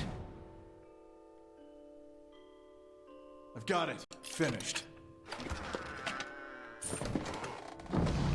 Whole bunch of money I've been finding lately. That's good. So I can afford one of those rings soon. Spread across the table are the blueprints of an in-progress trade deal between a merchant company from the Republics and a Deerwooden Weirwold collective. Slow and silent. This is the first time I've actually needed a lockpick. That's hilarious. Why do I need a lockpick here? Because it's so high? Difficulty 8. Interesting. I'll get it open. Okay. Yeah, why not? I have so many of them. Obsidian lamp figurine. Ooh, this lamp seems to swallow light, showing no reflection upon its surface. It's cold to the touch, and when held to one's ear, a quiet susurrus can be heard. The lamp is sealed with a piece of cork, on which a single rune is inscribed. I want to know, because I have this little scarab thing as well, and I'm curious if these actually last long, or let's give that to her. She can test it out. We'll see what happens. The flag depicts the symbol of the Valian Republics, a ship sailing beneath 5 radiant stars. Also, I wonder if I can just keep all of these in there.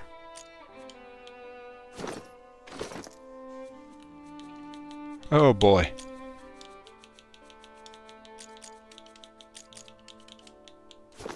Alright. Nothing else? That didn't take as long as I expected. Okay. Yeah. On to Ondra's gift. Hi, belly boy. What's up? Hey, belly, belly, belly, belly, belly, belly. I'll grant you that animancy has had its failures, Balreach among them. But does that warrant attacks on innocent practitioners? Superstitious kith have spilled their share of blood. That's no comparison. Animancers have the advantage of education, and with that comes authority and responsibility. I have to say, it's wonderful to have someone to debate with. You'd think they'd be more welcoming of it at the law college. Or we could enjoy a glass of wine and a comfortable silence.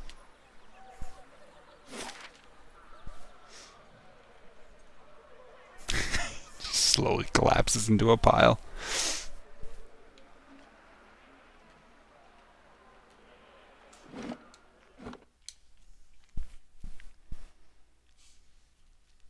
Yeah, good boy.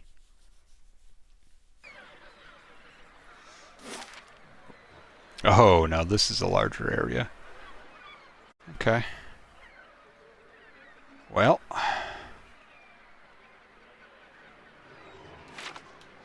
Let's just, Time Does it scare you? No, but I won't be responsible for what happens if you call her whore.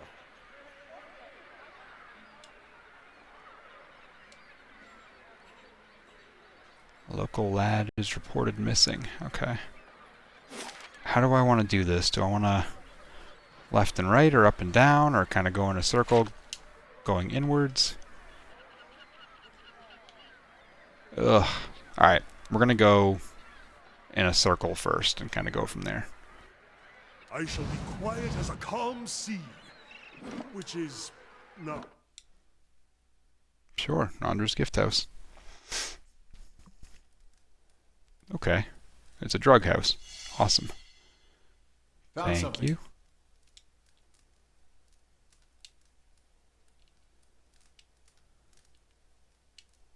A dozen tiny somethings squirm. Keep an eye out.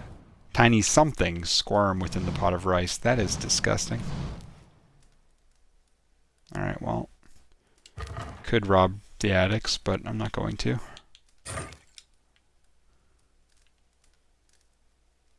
Yeah, I'll leave him alone. For now.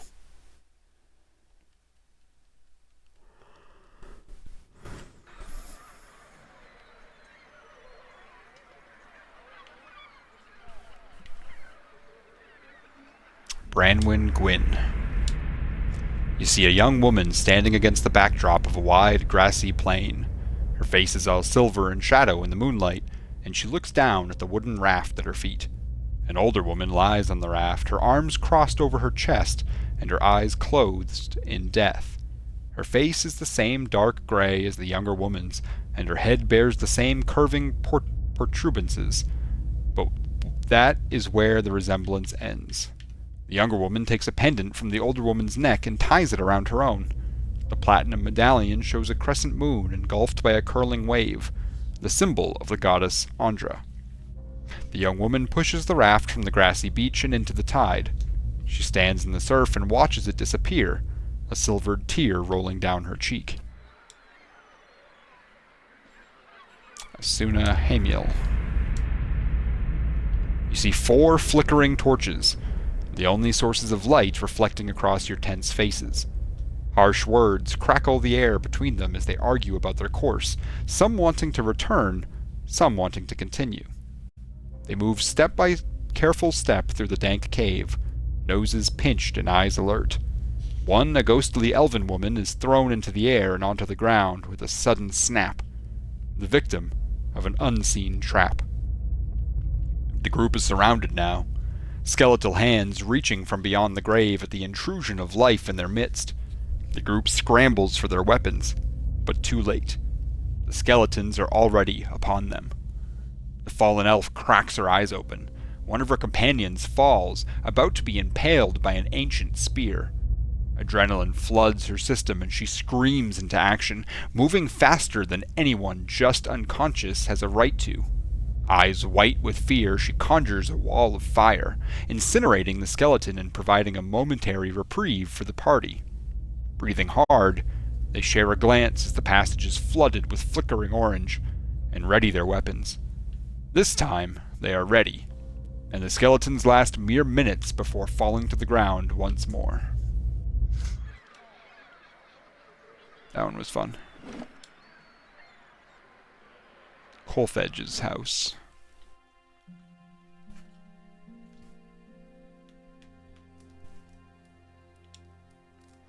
The knob on the underside suggests the table was fashioned from a derelict door. The slightest pressure causes it to wobble atop the barrels. Thanks for your money. Kolfedge. And your milk. A youngish elven man squints at you in surprise. You can't just barge into somebody's home like this. Who do you think you are? Who are you? The elf who lives here. Now get out! Oh, that's funny.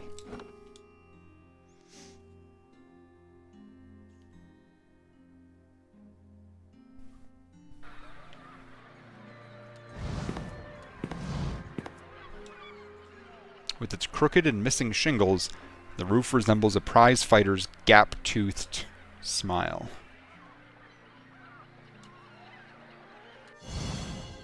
Ooh.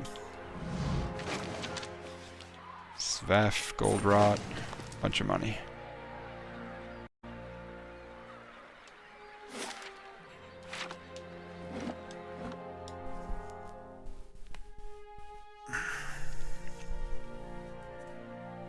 Good boy.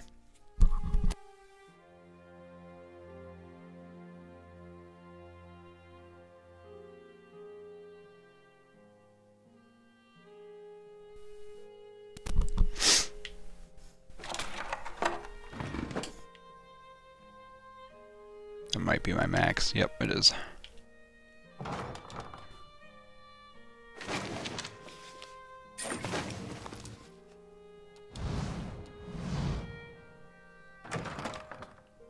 Whoop!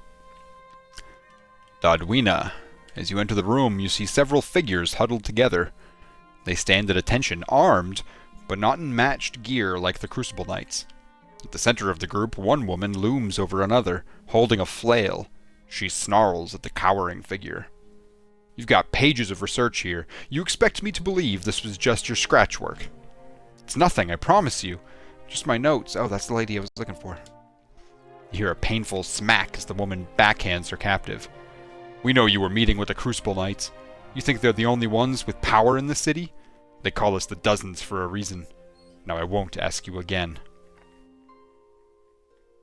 Is that dick that was in... Oh. At a nudge from one of her men, the woman turns and sees you watching. Her eyes narrow. You shouldn't be here.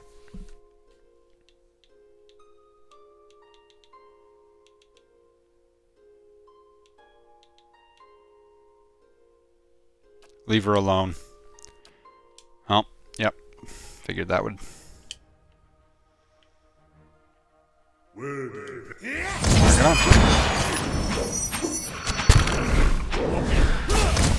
Boy.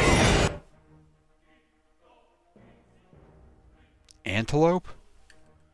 Antelope is, but speaking of, I did want to try this. Alright then, move closer.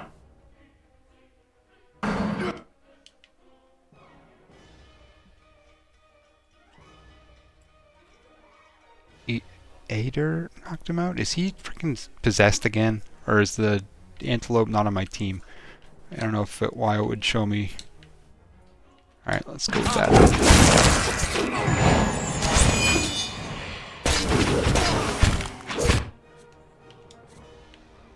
Yes, she still has it. Good. That's exactly what I was hoping to see.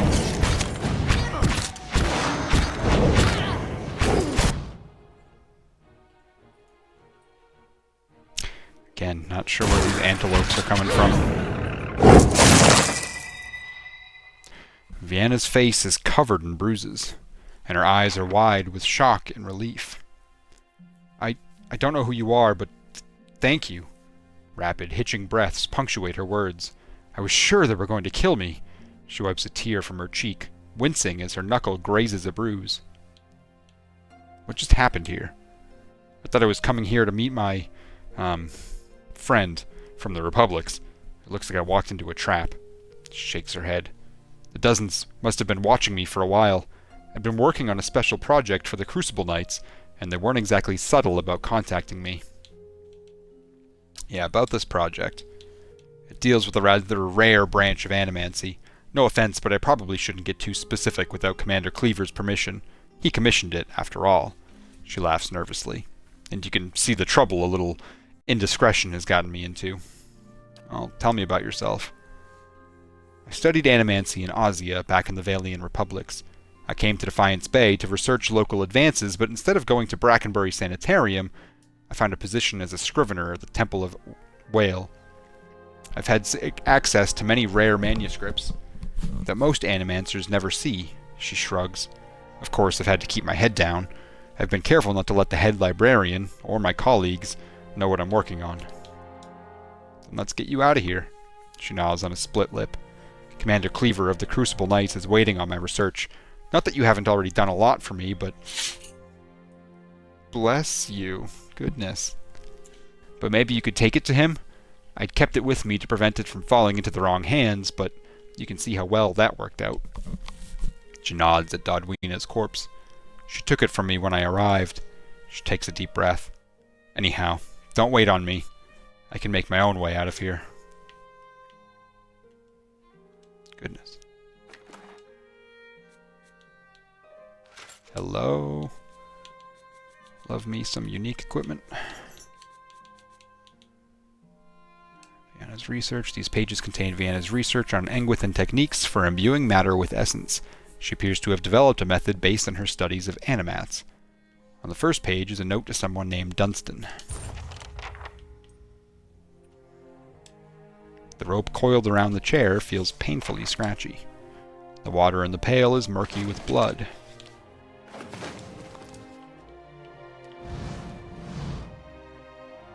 Well, this was fun. Okay, first of all, let's put these places. Dang.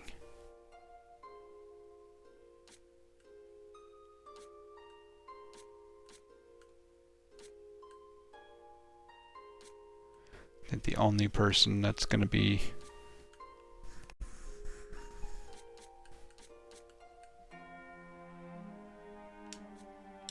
even remotely interested in this.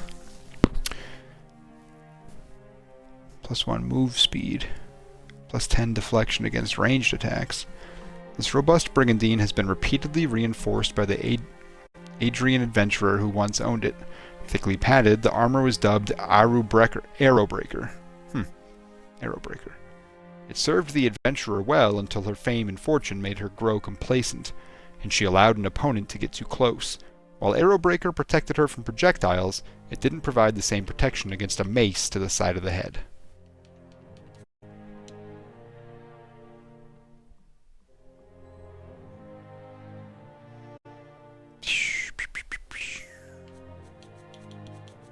What is...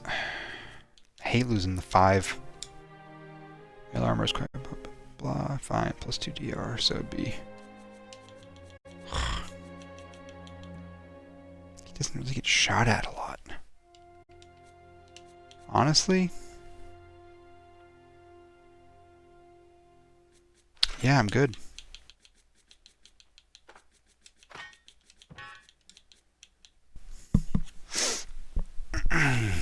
Good for now, anyways.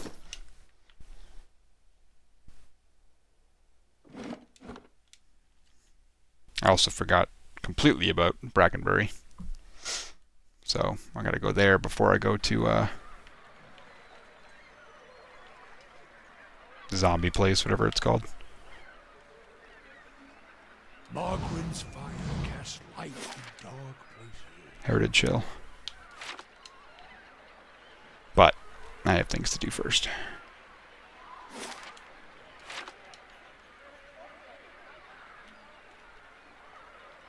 Querzimian. You see a body on a bench, a team of mages and healers buzzing around the room, shouting instructions and incantations. A pulsating crystalline device lies in the body's chest cavity, steaming slightly in the magically cooled room. The healers stitch the skin as a priest murmurs healing charms. Finally, it is done. The body is again whole. The mages gather for a final enchantment as the others watch, a complicated ritual that has them sweating rivulets. A hush falls over the room as the body shudders, electricity arcing from side to side, eyes fluttering open. For a moment, he's there, but something is wrong. He goes to scream and he's gone. The room is silent as they trail out, overcome, but something stays, not quite tangible, and shouts wordlessly as it sees its own body for the first time. That was spooky.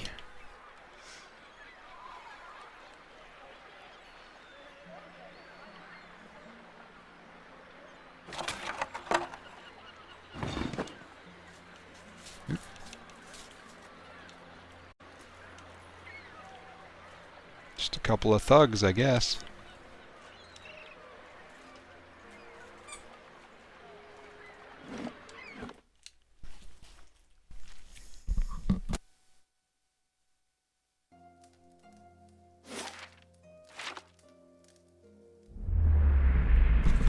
Ryan Walker. You see a young man contort, screaming, strapped to a wooden table. Above him, a machine crackles, tiny strikes of lightning caressing his emaciated frame. A trio of mages chant around him, eyes white, hands lifted in benediction of their agonized victim. It goes on for more time than you could say before the screams stop, replaced by a hoarse, stabbing sobs and silence. A silver-haired woman enters, kissing him on his forehead, motherly hands soothing, cajoling. He quiets, unable to speak for screaming, and waits for a death he'll never see. God, some of these are so twisted. The bed is as stiff as a plank. The worn, grimy blankets feel as if they'd come apart in the wash. Nasty, man. So what happens if I steal from these guys, then? Because they're the Steady does it. ones that I can, read their souls. Wonder if they'd be pissed at me. I'm not going to risk it. As you know, you see a dark, foreboding room, heavy with incense smoke. Two figures stand in the center of the room, performing some sort of ritual with slow, exact, deliberate motions. This man follows along with the actions of an older man, and it becomes obvious the older man is teaching the younger how to perform the ritual. He calls out steps, corrects imperfections, and berates the young man when he missteps.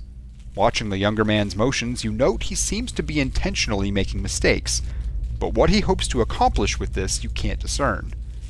As the ritual continues, the master becomes more irritated with the young man. He walks over, leans in, and begins chastising him eye to eye. This appears to be what the young man was waiting for. The young man takes advantage of his master's distraction. Dropping the censer he is holding, he locks eyes with the older man, completely focused on his target. A wisp of energy leaps from the younger's eyes to the older, and the master stands up, eyes now milky white, rocking unsteadily on his feet.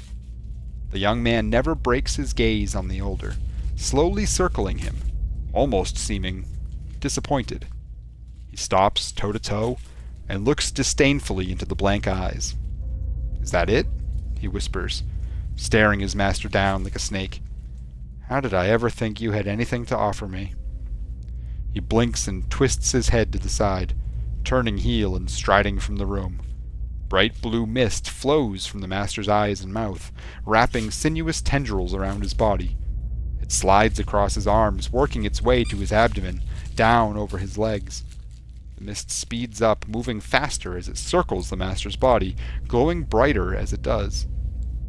The speed increases until it no longer looks like mist, but a shimmering cocoon surrounding the old man's body. A faint humming buzz emanates from the mist, growing louder and more forceful by the second. The young man stops in the doorway, looking back at the older man, only a mild interest in his eyes. With a whoosh, the air around the master ignites, starting him on fire. The smell of his own burning flesh breaks him from his reverie, and a scream erupts from his lungs. The young man turns around again, unmoved, and walks away, leaving no one to hear his master's dying cry.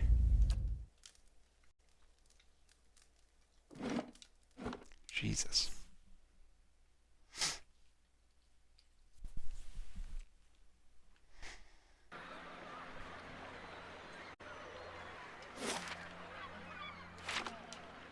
Alright, I'm going to try to ignore the docks area for now.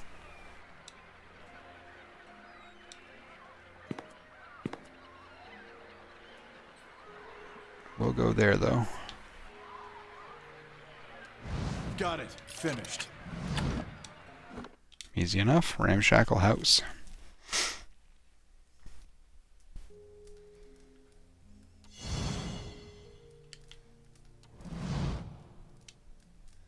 Someone stashed a few sooty playing cards under the bed.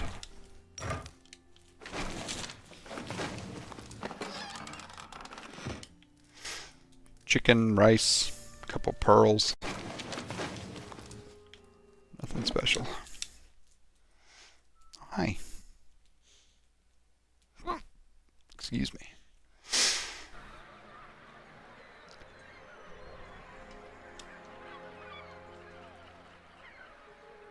Gods damn that son of a coon. The angry woman clenches her jaw and stares out towards the harbor with glimmering golden eyes. Eventually sensing your presence, she turns her feathered head towards Want you. to run it down on its luck, Valiant Trading Company? If you have more than half a brain, you could really do something with it. She clenches her jaw and continues As long quietly. as you're willing to clean up a few bloodstains.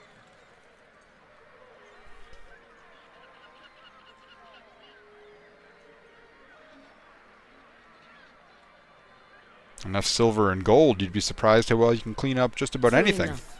Verzaano's just lucky no one's trying to pay him in steel these days. Sooner or later, his luck will run out. The woman looks back at the warehouse for a moment and grimaces. After a slight nod in your direction, she storms off.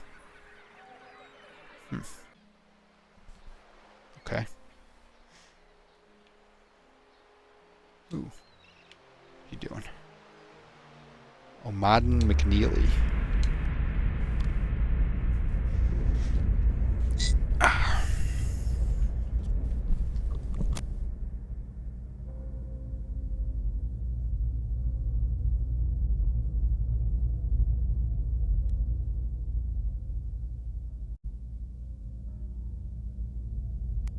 Buddy, you got a wicked eye boogie. Can I just, please? Hold on. There we go. Thank you. Nasty, nasty. Nasty, nasty. Good boy. Yeah. He's a good pup. You see a man probing at a lock, hunting for the click, click, click of success. It takes him more than a moment, but there it is. Click. He turns the needle further. Click. A smidge more. Click.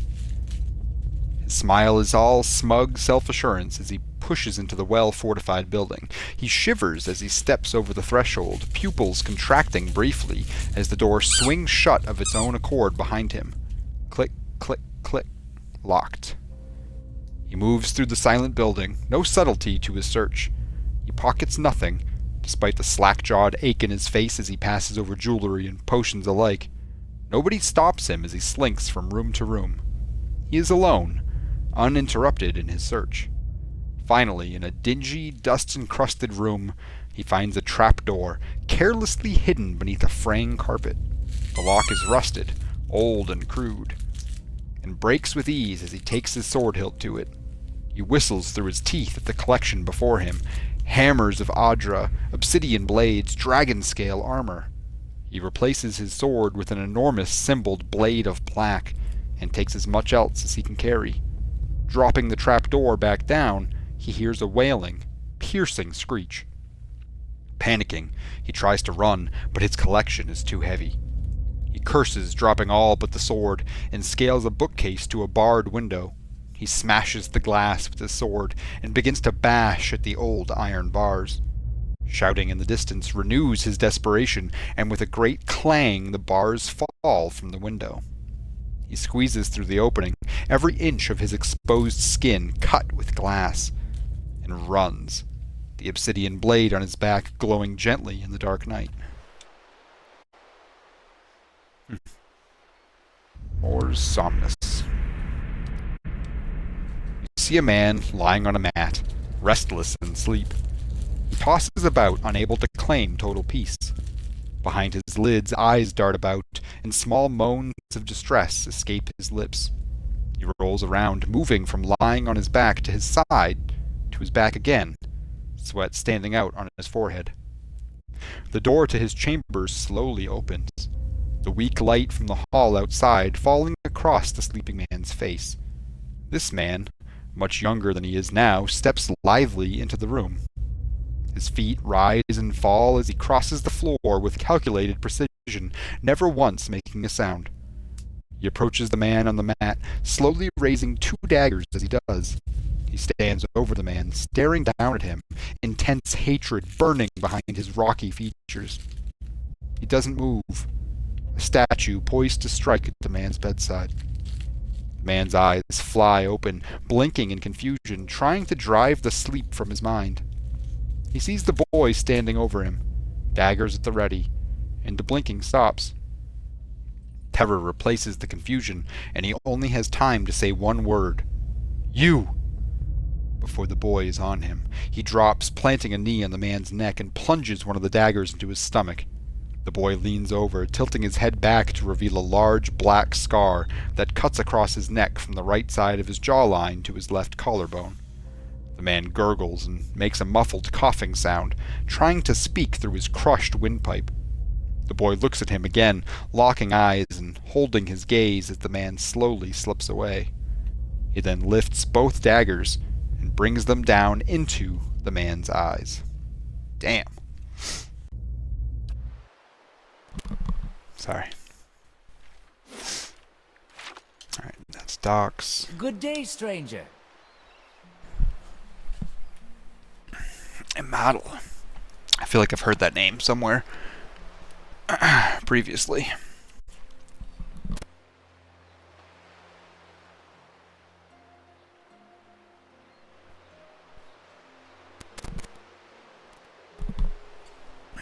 An old man paces the dock and looks out over the water.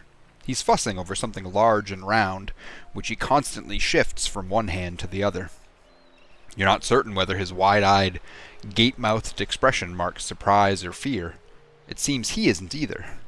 You, don't look like a guard. He examines you and your equipment more closely. Say, you wouldn't be interested in making some coppers, would you? He shows you the object in his hand. It's a large, round opal with Engwithan runes carved into it. It glistens with his sweat. See the ship that went down over there? I've been looking for someone to help me recover some missing cargo. Tell me more about this missing cargo. He licks his lips. We started in Coldmorn and were making our way down the river, loading and unloading as we went. Business as usual. What exactly happened? He massages the opal in a clammy palm.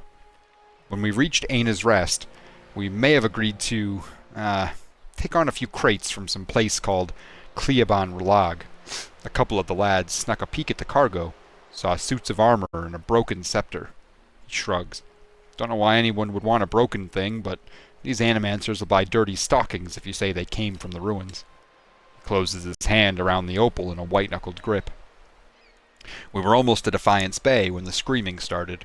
I've seen my share of barroom brawls, but this sounded different.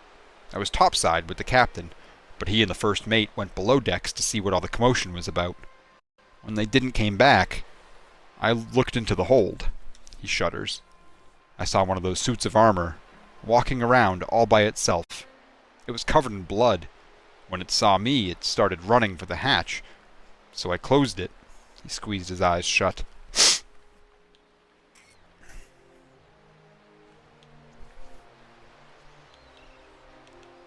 How could you lock your crewmates in the hold with those creatures? Amadel covers his face with his hands. What choice did I have? I couldn't fight them myself. He rolls the stone between his hands. I'm just a deckhand, but I was the only one left. I piloted the ship as best I could, but I hit the rocks as we were passing Brackenbury. I barely made it to Ondra's gift before I had to jump overboard and swim for the docks. I'd given up on the cargo, not to mention the payday, when one of the lads pulled this up in his nets. He shows you the opal again. It's part of that scepter. From what I recall, there were 3 other pieces, and I'd bet you anything they're somewhere in the shallows too. If anyone could find them, there'd be profit to follow. Alright, but there must be a reason you haven't gone looking for the rest of the artifact yourself. I'm lucky to have escaped the ship like I did. I'm not taking a chance with those things. What happens if I find the rest? You find the missing pieces of the artifact, and I've got an animancer friend from my expedition days who will find you a stack of coppers. He scratches his beard. All I want out of this is a few hundred pans for my lost payday. If that sounds fair to you, I'll give you this stone and the name of my contact once you have everything else. The Maidel regards the opal again. Seeing as the kid dredged this stone up in his net, I'd wager you could probably find the missing pieces out in the shallows during low tide. The Maidel gazes over the water. Anything else you need? A Maidel doesn't sound like a deer wouldn't name. It's because he doesn't come from here. It's because it isn't. I'm from the Ixamotl, that's why it sounds familiar, Ixamotl Plains, a broad savanna north of the Deerwood. Not so different from the ocean, in a way. There are places where you can stand and turn a full circle and see nothing but the winds making waves in the grass. He watches the surf lapping against the wrecked boat.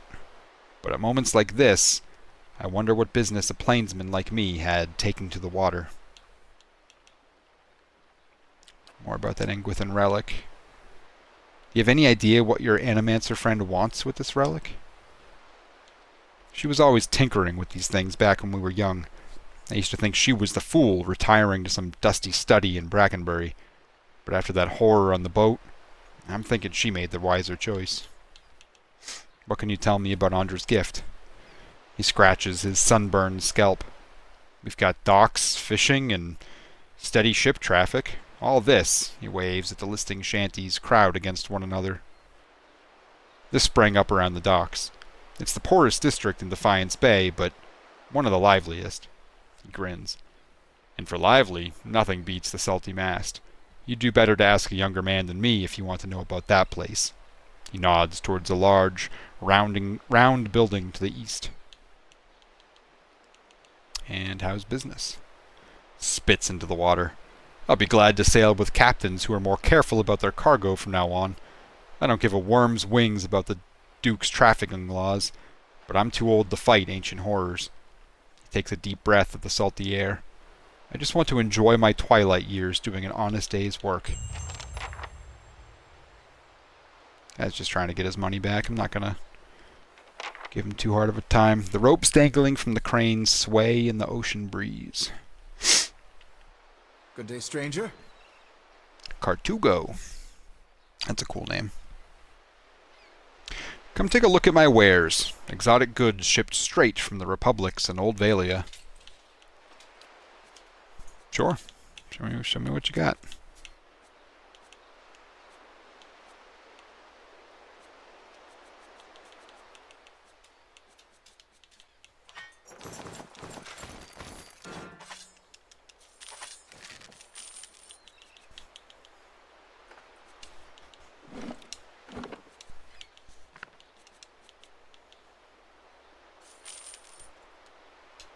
Greetings. Actually, should probably look at what you have too.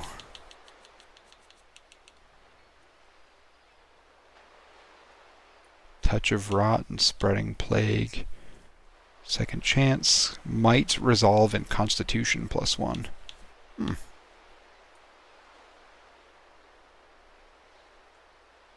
That's really good too.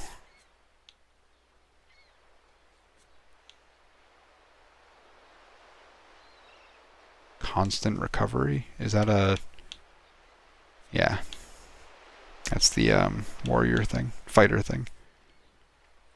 Rishalgwin Mindmaker. Soul Whip bonus. What's Soul Whip? Is that monks? Wild Strike. Spirit Shift.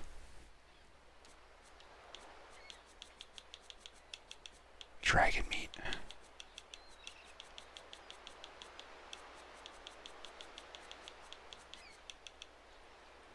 Brain.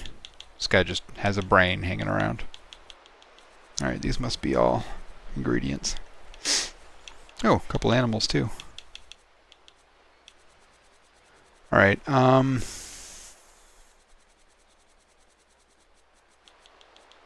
want the ring and I want the belt, but I don't know if it's wise to spend the money.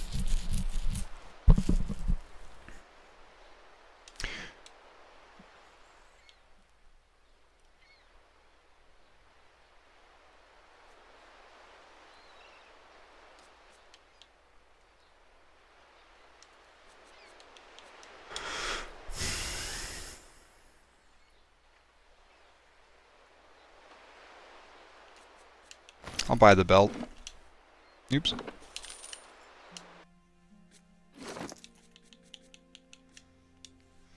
Commissioned by a wealthy nobleman in New Hiamar, this leather belt has been dyed to resemble the felines for which it is named. Much taken by accounts of the fearsome beasts, the eccentric nobleman gathered pelts and hunting trophies, though he had never seen any of the creatures in person. When commissioning this belt, the nobleman insisted upon an enchantment which would grant him the Stelgare's grace and poise. Despite these mundane origins, the enchantment proved very effective. While the belt won't guarantee that the wearer will land on their feet after a fall, it will see them back in fighting stance more quickly.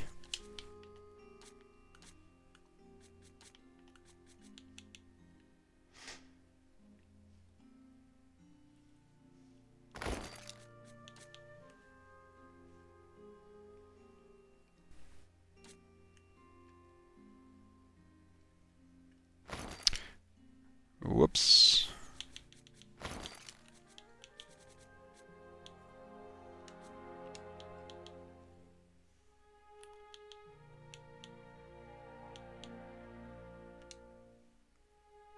Friendly AoE damage reduction hit by a... Okay, and that just happens. So yeah, I'll give that to him. Since he's frontline, it's most likely to happen to him.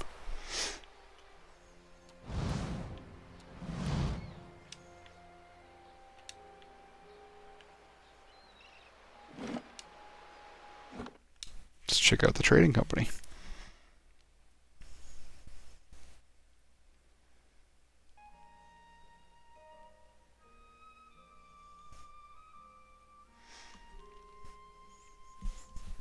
I'm on the trail. Yep, there's a person coming. Caution, flammable. Keeping quiet. Finished.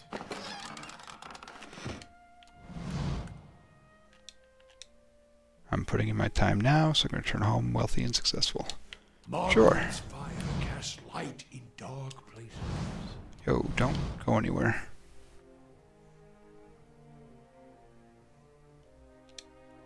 For immediate transport to Barda, handle with care. Oh, Mr. Verzano. A man stands in the corner of the warehouse directing traffic. Gems wink from the many rings on his fingers as he points and waves at the laborers. His silk clothes, though finely embroidered, aren't new. You notice a couple of mended seams around the shoulders and a discreet patch on one elbow. How do you do? When he sees you, he throws his arms wide in an expansive welcome. Greetings! You have come to the warehouse and headquarters of the Valian Trading Company. He consults a pocket watch. Some of the gold filigree has chipped away. But you are late. I sent word to the expedition hall yesterday. This delivery cannot wait. He snaps the watch shut. What's the delivery? He tugs at his beard. I must assume, then, that you are not from the company I contacted at the expedition hall. He waves a hand. But you are here, and they are not. It is a bag of bitter squash seeds, which are prized for their medicinal properties. Few merchants in Defiance Bay deal in them, but those who do know their value. Seems simple enough. Why ask me? A frown distorts his meticulous goatee. My own couriers have been robbed and beaten these past weeks. It would seem that some of my competitors resent my success. In any case, you are not a known associate. You would be left alone. And if not, he shrugs and grins. You look like you could handle yourself. And as for your integrity, I suppose I will just have to trust you, as you will have to trust my assurances that you won't find a buyer outside of my contract. Why not? He claps his hands together. Excellent! Now deliver the package to a man named Gareth at the Goose and Fox in Copper Lane. He will know what to do with it. He slips a bag of pebbly seeds into your hand. Return to me when you are done, and I shall see to your payment. Verzano checks his battered pocket watch. Better deliver that package, no? Business such as this is best concluded quickly. Tell me about what you do here. Like you, I am a merchant, but I am from Ensenzi, the fairest of the Valian republics. Here in Defiance Bay, I run the Valian Trading Company. He gestures at the stacked crates. We ship cargo to and from the republics. We are part of the grandest mercantile organization in the free world. Anything you can imagine, we can ship it. He grins. For a fee. Something else I can help you with, or shall I return to my business? Who is that feathered woman? Ah, you must mean Pallegina. She's a paladin in the employ of the Valian embassy. He chuckles. She's a good soldier, but not so good at taking orders. Too hot a temper, I'm afraid. She did seem angry. He laughs again. That is no surprise. She's hot-headed, a woman in a brotherhood of paladins, and touched by the gods in such an unusual way.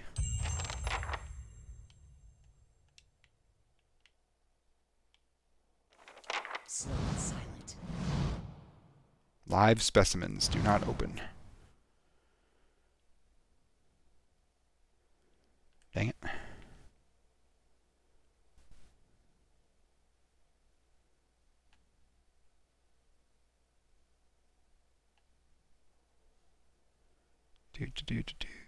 I'll get it open. I've got it. Finished. Ooh. Nope, no one's gonna want that.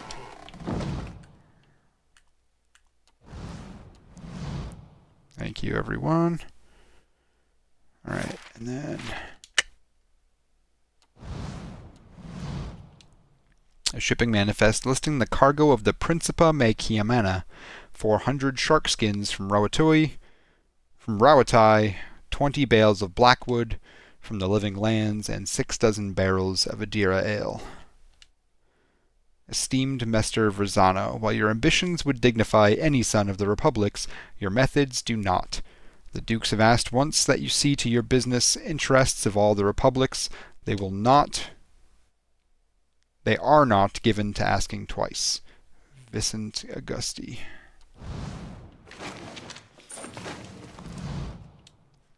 Bundled navigational charts and nautical maps.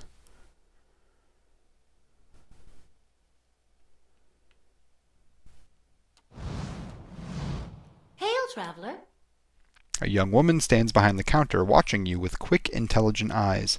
Welcome. This is your first visit to the Valian Trading Company, is it not? Please let me know how I can assist you. Her tone is both professional and inquisitive. What is this place? The Valian Trading Company is an association of merchants from the Valian Republics. We oversee trade deals and negotiations on behalf of our merchants. She gestures toward the door on her right. This is our warehouse, where we store goods in transit. And who are you? I'm the assistant manager of this warehouse. Currently, I help Verzano run things, but I'll take over once he retires. Or when the company bosses back home decide it's time for new management. She rolls her eyes. I thought you sold stuff. You do not.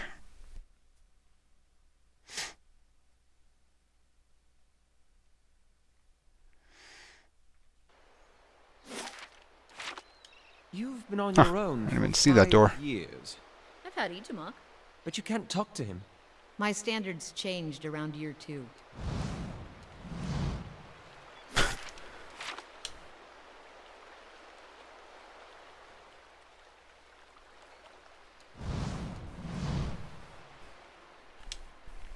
Surrounded by scattered planks, it isn't clear whether this skiff has been I'll half see built what I can find. and abandoned or cannibalized for lumber. Keeping an eye out. Well, I guess that's everything over here anyways. Let me hit the docks on the left side.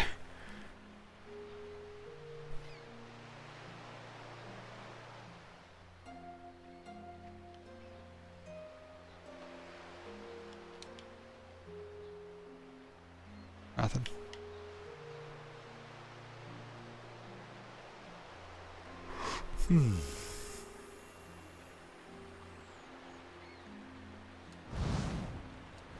A dozen Adiran ships were shattered against these levies during the War of Defiance.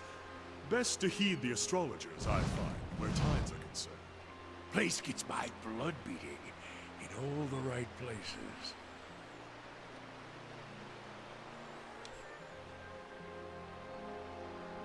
I don't know, I thought I would find pieces of that thing that guy was talking about.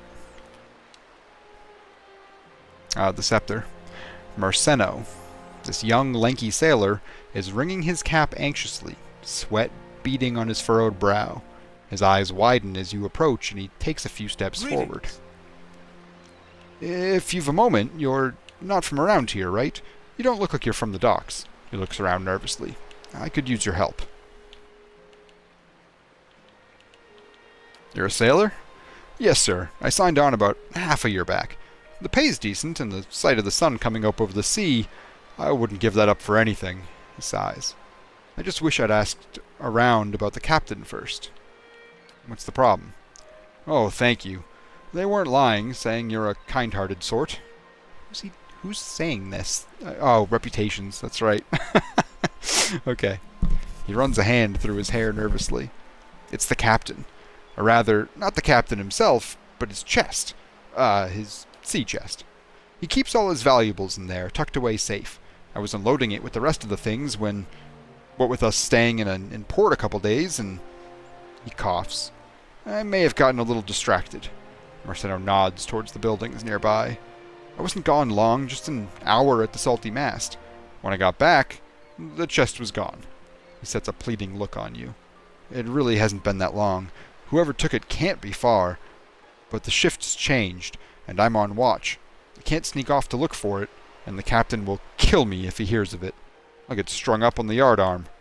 Please, if you could get it back for me, I swear by the flame I'll make it worth your while. You can have my pay. I won't be spending it if Captain Fortanero finds out anyways.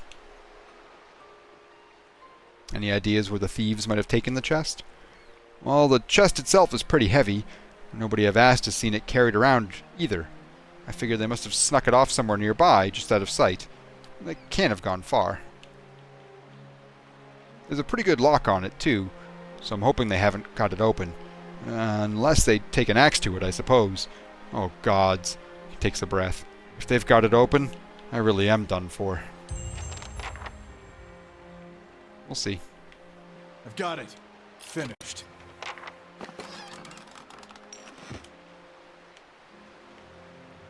Let's see what I can do, my friend. Haven't seen anything yet.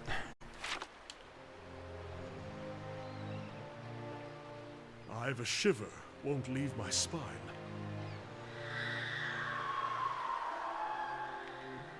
Spooky noise. Unlocking this will require the proper key. Heard. Oops.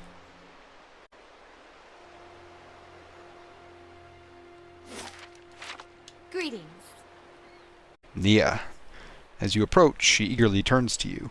You interested in doing some construction work? Her clothes are simple, but nicer than most you've seen in Ondra's gift. Pays good money. I take it you're having trouble finding workers. Workers who aren't superstitious cowards, anyway. She shakes her head. I offer good coin, but as soon as I tell them about the job, they say an oath to the Lady of Lament and spit over the dock. They all think the lighthouse is haunted, ever since the floods of Ondra's gift. Echoes of the war. The flood certainly claimed enough souls to pack a lighthouse filled to bursting. Ondra's gift was flooded? Back at the end of the War of Defiance. It was one of the finishing blows to the Adiran military. Cost us a lot, though. The whole district was supposed to be evacuated, but not everyone left in time. The Adirans put anyone they found to the sword. The lucky ones who escaped the slaughter drowned hours later when Hadrian's forces broke the dams. Locals say the lighthouse keeper was one of the people who stayed behind, and one of the last to die. She shrugs. I don't know why that makes the lighthouse any more haunted than the rest of the gift, but there you have it. And have you gone inside? Who, me? She laughs nervously. Not exactly. See, my health is rather delicate, and all that dust... All right. When I saw two Awamoa deckhands running as fast as they could down the pier, I lost my nerve too. I could take a look. Good. About time someone put an end to this foolishness. She rummages in her pocket and pulls out a skeleton key. As she hands it to you, she hesitates. Just be careful. Not that I believe the ghost stories, but it is an old building, so watch your step. I have some questions first. What do you want to know? What exactly are you building? An inn, allegedly. She brushes a single loose strand of her bun behind her ear. The gift needs a spot with a little more class than the salty mast. This district has been in the dumps since the War of Defiance. It seemed ready for some fresh development. So imagine my excitement when I find this place, 3 floors tall and right on the water, for sale at a reasonable price. The seller suggested that there were other interested buyers, so I closed the deal before I'd taken time to really look into it. It's stupid. She shakes her head. Being from New Hiamar, I knew about the floods, but I didn't know about the superstitions surrounding the lighthouse, and the cellar was long gone by the time I found out. At this point, it'll be a miracle from the Lady of Lament herself if I make my investment back. So you're not from Defiance Bay? She laughs bitterly. What gave it away? The accent or the fact that I was the dupe who paid good coin for this place? I'm from New Hiamar, on the northern coast. It's smaller than Defiance Bay, so I came here hoping for some fresh opportunities, and maybe the chance to do a little good in this neighborhood. Any idea what might be inside the lighthouse? If only, Nia shrugs. It's been uninhabited since they flooded Ondra's gift. Tell me more about the flooding. Hadrid ordered it near the end of the War of Defiance. It was one of the finishing blows to the Adirian military. Yep, you've already said that exact thing, so let me go.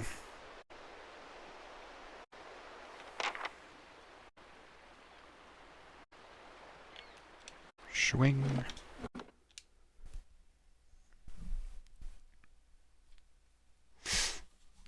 Oh, bumper. I'll see what I can find.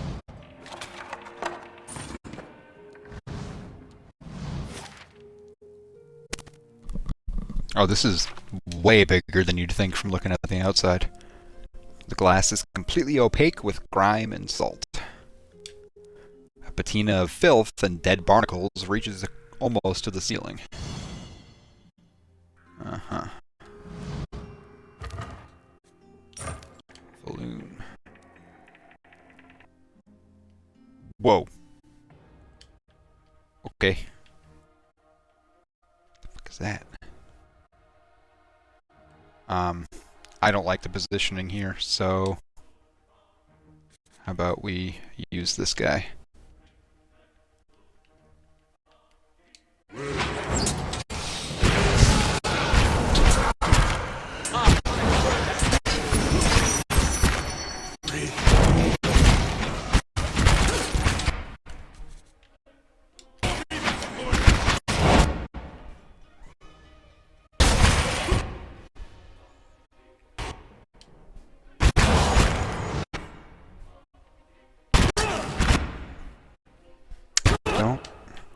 I wish there was a way to turn the autopause off for summons.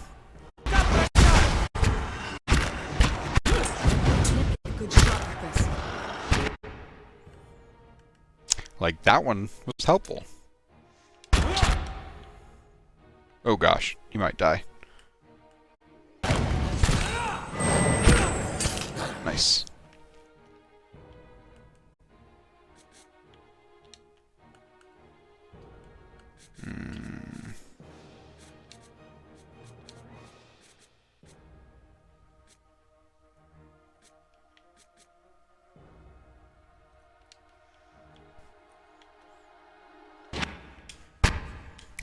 I know.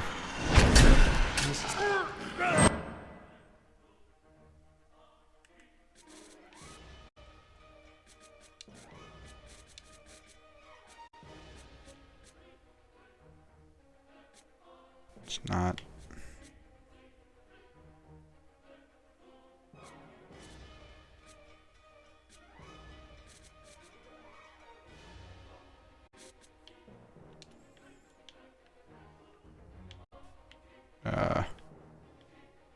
Use it on yourself? Where are you, even?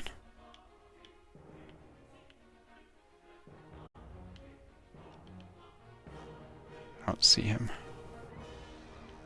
Ah, he's behind this thing. Oh, that was him. Ah.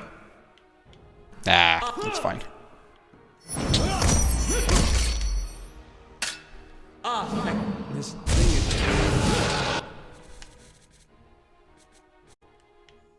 Oh, shoot, he died too.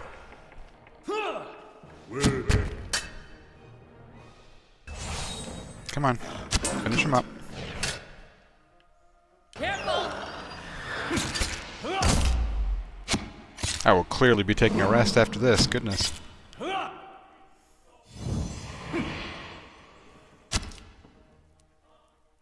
Jeez. Finished.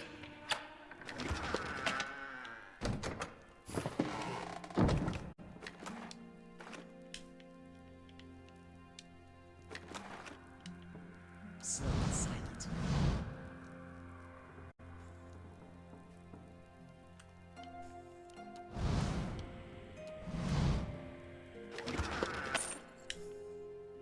Oh, crap. I should have taken an immediate rest. Just back up.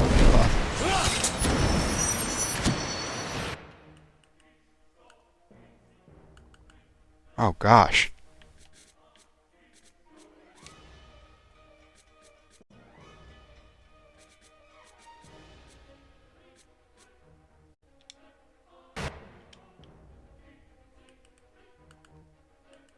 Oh, Aloth might actually die.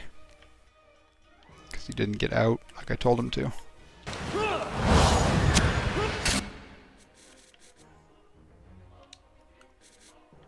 Good. Yeah, no. Davos is gonna die. Oh my gosh. Leave.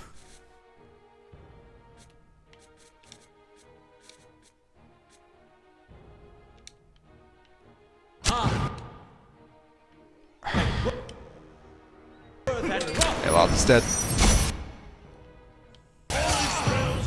Dead, dead. This isn't working.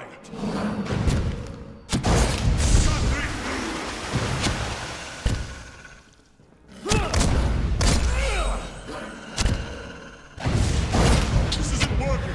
Should all focus on one of them. You're not getting through me. Oh, man. Wait, Aloth is back? I'm not complaining, but oof. Just out of raw curiosity, what happened to him?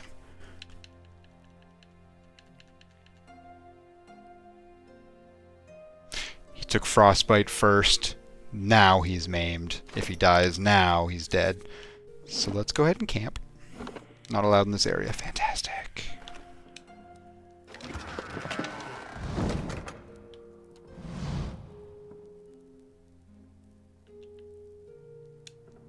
The wood of these barrels and crates is swollen and warped as if by water. The burlap sacks have all but rotted away. Okay, let's get the heck out of here real quick.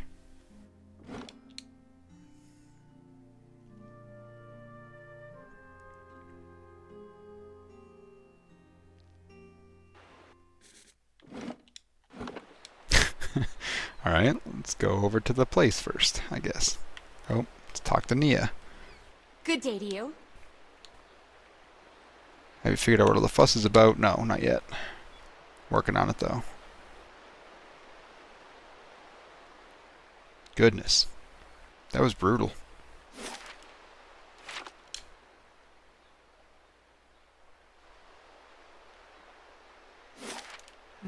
Salty Mast is over there. That was supposed to be an inn, right? Just gotta make sure that I don't start any fights until I'm rested. So I'm gonna do something a little out of my ordinary and just skip. Oh, crap. Okay.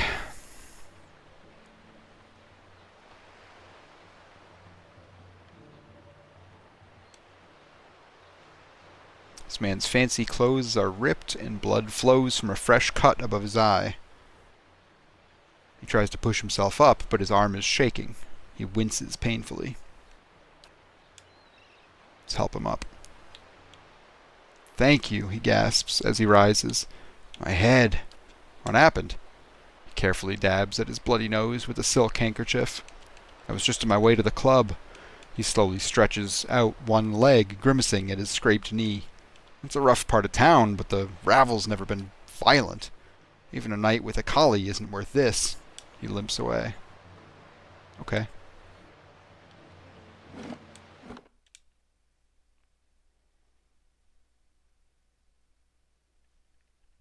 So, as I was saying before I was so rudely interrupted, I'm going to do what I normally Just Wallaroo of the milkmaid. do, something different, and I'm just going to try and rest, and then I'll come back here a bit later. Hello. Prostitution. A bastion of Deerwooden culture. Lines tulips. She leans in the bar, her black painted nails tapping the wood. What'll it be?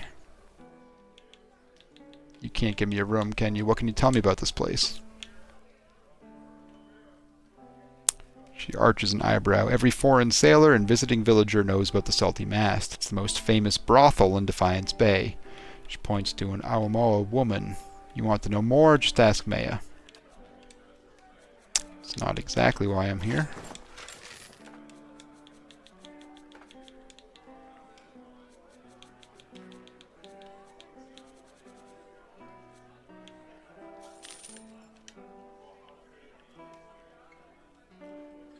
I hope you aren't expecting to find the leaden key in here. Visit new lands, see the sights. I do love travel. Now to find a home for my other staff. Gotta find a home for my other staff. Damn it, Terrence.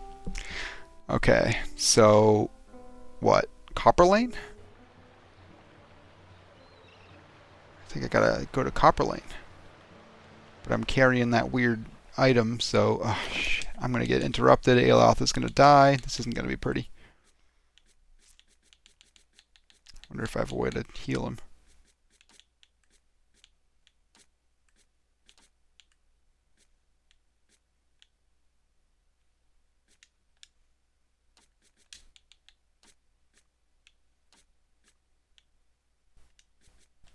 Endurance. Okay.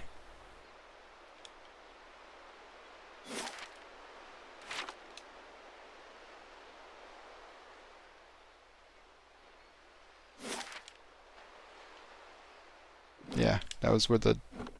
That's fine.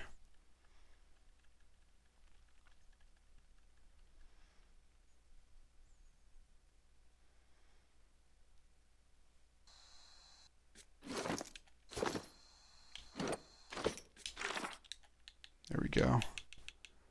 That's that. Deliver the package to Gareth. Goose and Fox. You're from Gilded Vale. Oop.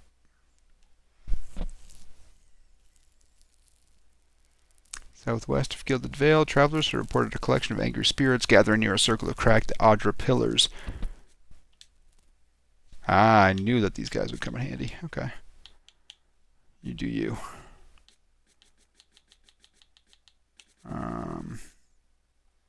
There we go. 1 day, 15 hours. Okay. Gosh, dang it. You asked me for one and I said no. Not until you're older and more responsible. Do you remember this conversation? Gordy's eyes are fixed on the ground in front of him. Yes, sir. And yet I find you out here playing with a blade that clearly belongs to the knights. Do you see the problem? I didn't steal it, honest. I traded a secret for it. He points at you.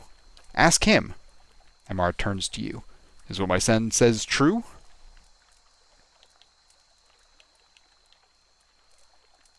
Yes. It is. He's just a boy. Do you understand me? What were you thinking, getting him a blade like that? You stay away from him from now on. Come along, Gordy. I won't have you loitering out here all day. That was easy enough. Can mean a lot of things. Surely you'll go back when this is all over. Dunno. Guess that all depends. I just want Aloth to survive. That's all I want. Get me to this inn. Go to bed.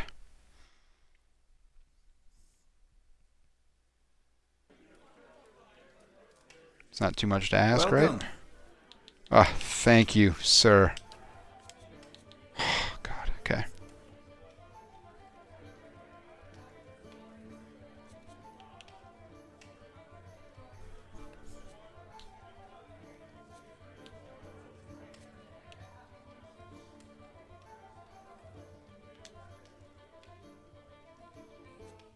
Let's go with that one. It's fine. As long as Aloth lives through the night. Dear God, that was close. Okay. There's a guy named Gareth here somewhere. Hey, that was easy. A man skulks near the bar. He seems like he's trying to blend in with the wood paneling, and he watches the other patrons out of the corner of his eye. He gives you a quick nod as you approach. Rosano has a delivery for you. He glances around and snatches the pouch from you. Keep your voice down, will you? The Dominels have spies everywhere. He tucks the pouch away. You tell Rosano this is the last time I'm buying from him. This is getting too dangerous for me. What do the Dominels have to do with this? You have no idea, do you? Let's just say that the Dominels have exclusive rights to trade certain merchandise within the city. Rosano likes to make some extra coin from time to time by dealing in the same merchandise, undercutting the competition, he says. Tell me what was in the pouch. Bitter squash seeds. They interrupt pregnancies. Even though they're not exactly legal, many folk nowadays prefer them to the risk of hollowborn. Or celibacy. He pulls a wry frown. Are we done? Yeah, we're done. Now get out of here. A woman swaggers in, her polished boots thwacking the floor with slow, deliberate steps. A crooked sneer warps her smooth face. Gareth, I'm hurt. You promised to buy only from me. What's a girl to think? Gareth bows, his knees knocking together. Please, my lady, I was just explaining that I don't do business with anyone else, except this one last time, right? Dana crosses her arms and rocks back on her heels. There's always one more deal. Until you run out of credit, that is. Dana turns and regards you, looking you up and down. And just who are you? You don't exactly look like a seed dealer. Aloth glances at Gareth. I think that's a compliment.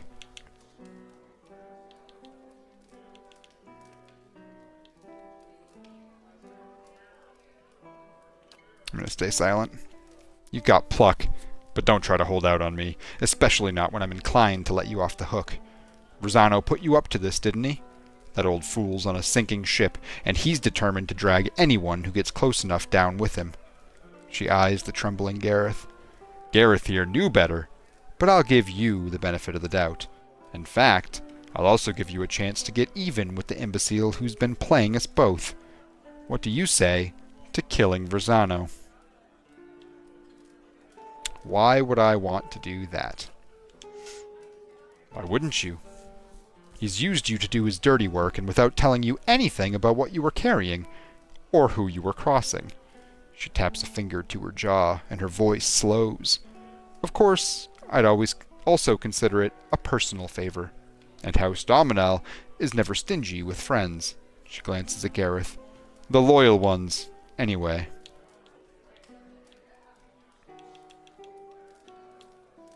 I'm gonna say no. See what happens. I won't do it. She flicks a gloved hand at you. Then scurry back to Rosano and get your payment while you still can. Just make sure you stay out of my way. That wasn't nearly as bad as I thought it was gonna be. And Gareth is gone. Uh-oh. Poor Gareth. You good, pup? No, you're good. Keep finding your comfy spot. Is it this that's bothering you? Lay down. You're good. Come now, it'll be fun. No. Even just a single... I'm not calling Isilmir out just so you can learn he'll speak. I'll write down a few words.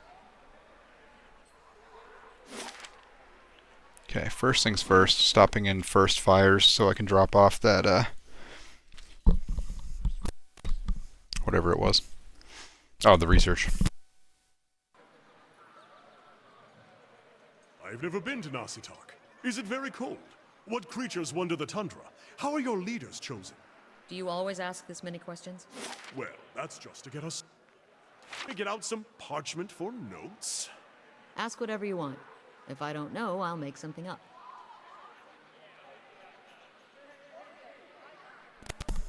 That's good. Just...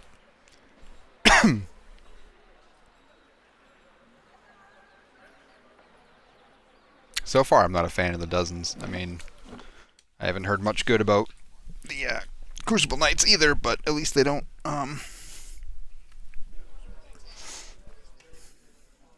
try and kill random people.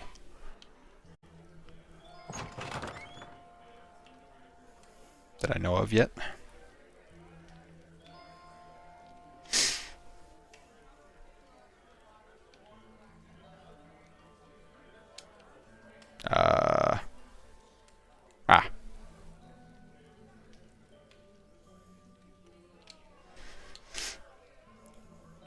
Hey, I've got Vienna's notes.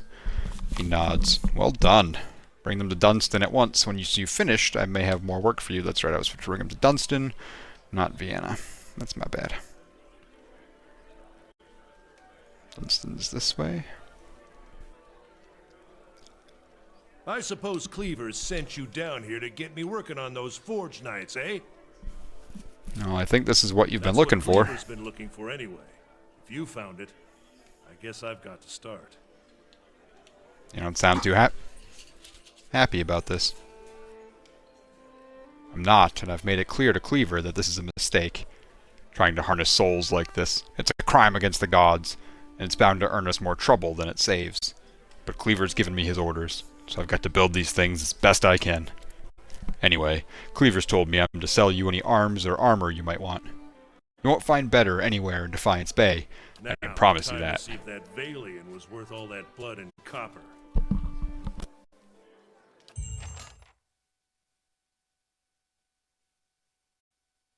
I'll be damned. To be honest, even I wasn't expecting it to work this well. Back to it. Cleaver will want me to finish the rest of them. And it sounded like he has a job for you, too.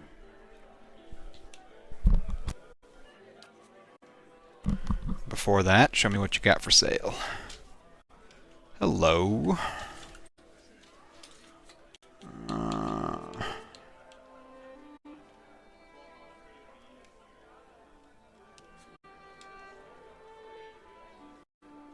Ooh, damn.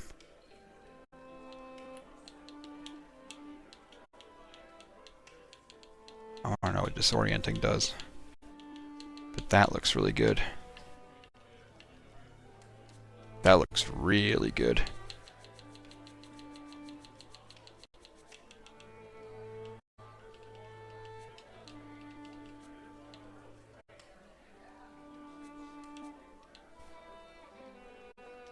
Oh, shit.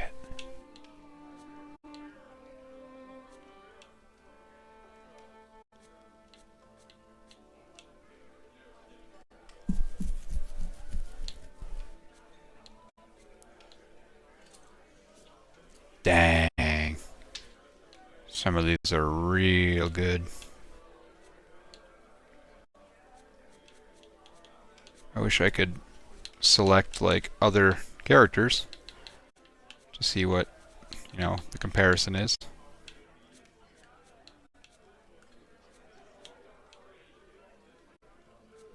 How did I do that? So I was on Aloth. Ah, okay, now I get it.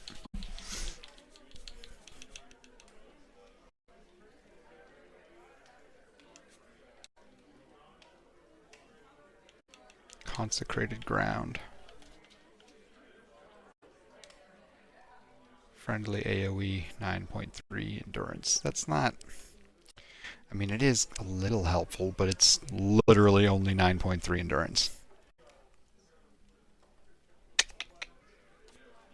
Is it worth 3,000 gold?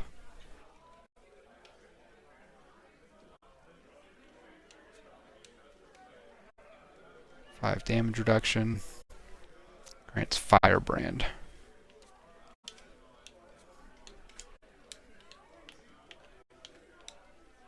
Summon weapon Firebrand. Alright, I don't want any fine. This, though. Damn. Probably not.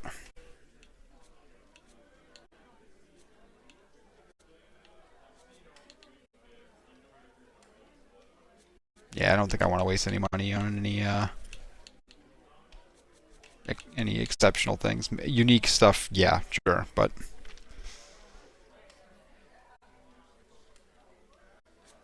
which begs the question. Kinda. That might be worth it.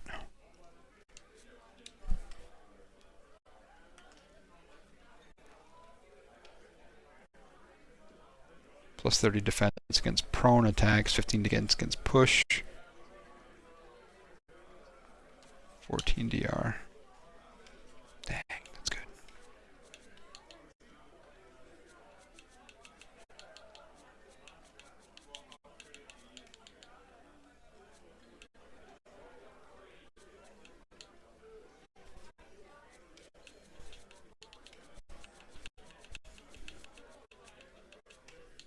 And then there's that. That is like insanely good.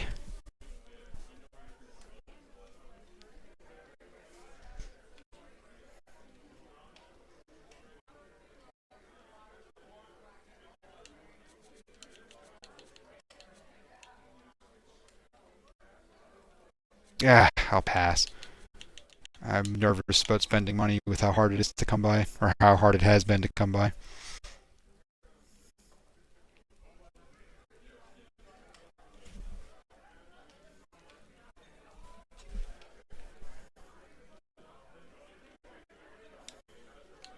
Was there more you needed me to do? Complete the first squad of Forge Knights in no time. Now the High Justice will want to have his Forge Masters at Fleetbreaker Castle create more. I've made a copy of Viana's research, and the High Justice has sent a courier to Anslog's Compass to retrieve it. The dozens have gotten too active for the courier to come to Defiance Bay. And after Viana's kidnapping, we've got to assume they know about our plans. That's why I'm sending you to deliver the research. You shouldn't be recognizable to the dozens. Yet.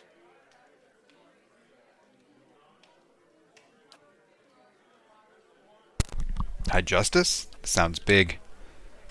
But after this, I expect they'll learn of your association with us, and they won't be too happy about it.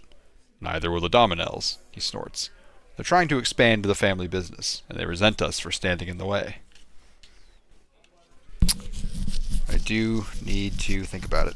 I feel like this is a decision for picking a side. You can appreciate caution, but just remember where the real power in Defiance Bay lies.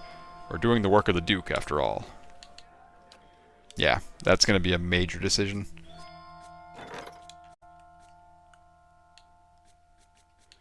So before I do anything too crazy here. There, anyways. Oh, I don't want to look at my party. I don't really care about that either. I want to look at...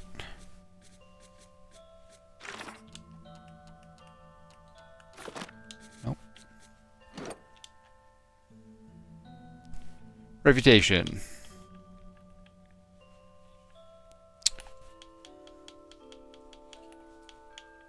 Defiance Bay, neutral. Gilded Vale, hero. Knights of the Crucible, ally. Haven't pissed off anyone else yet.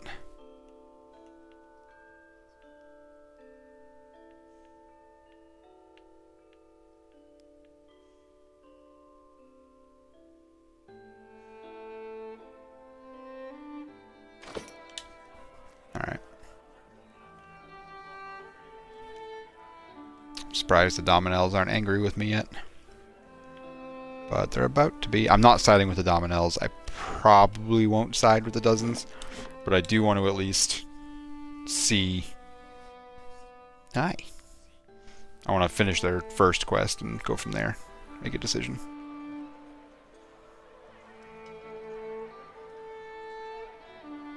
Get just a little bit more background info. Never hurt, you know? Alright, let's back to Ondra's gift. There we go. Now I'm more comfortable. Jeez.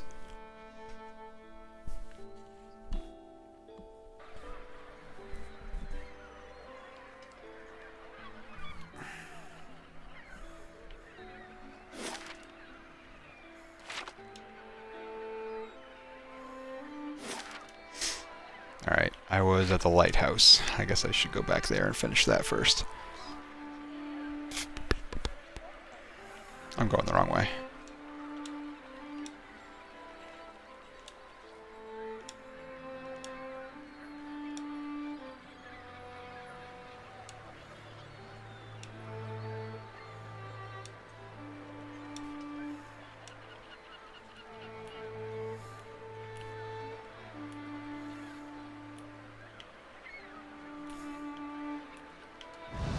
Come on.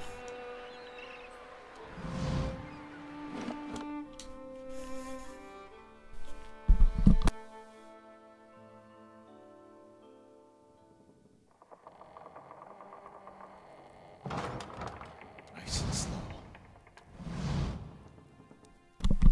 I almost don't want to go up here. I'm afraid I'm gonna get my ass kicked like I did downstairs, but...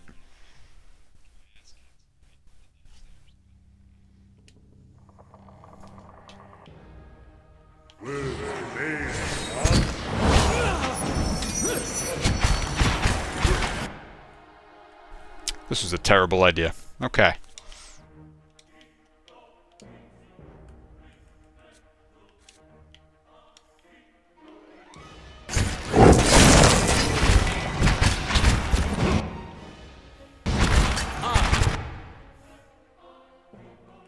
Jeez. Endurance? How? Already?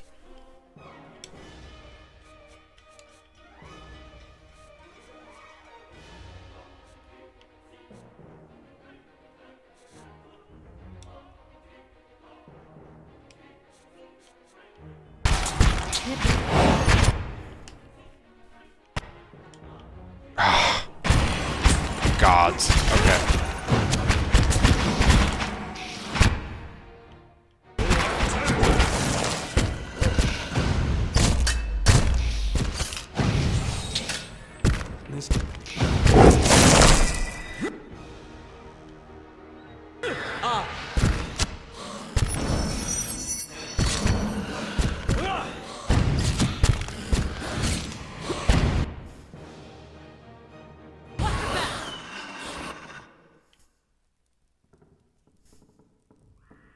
Alright, he's not maimed. So if that works the same way as last time, I should be okay.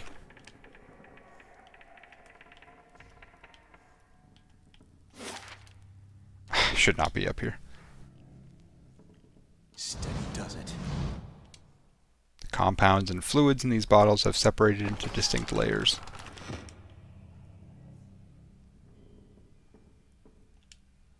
Yellowed, fading maps of the bay around Ondra's gift show routes through the locks between the dikes that hold the ocean back. Carved into the post is the name Merwith and a series of notches labeled with numbers. The lowest notch reads 4, and the highest notch reads 17.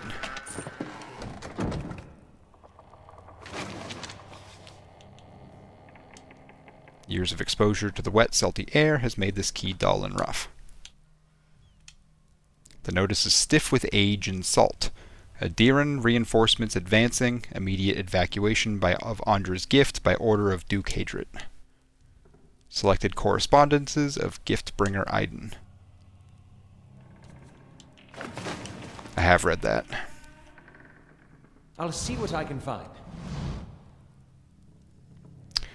I should not go in this building.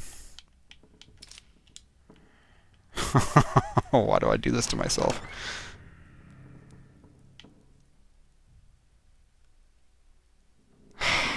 Screw it.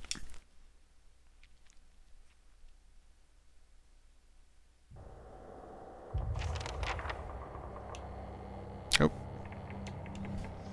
Shrieking sobs pierce your ears and rattle the musty rafters of the lighthouse. They emanate from the spectral figure of a woman hovering in the middle of the room. Each heave of her shoulders unleashes another hair-raising wail.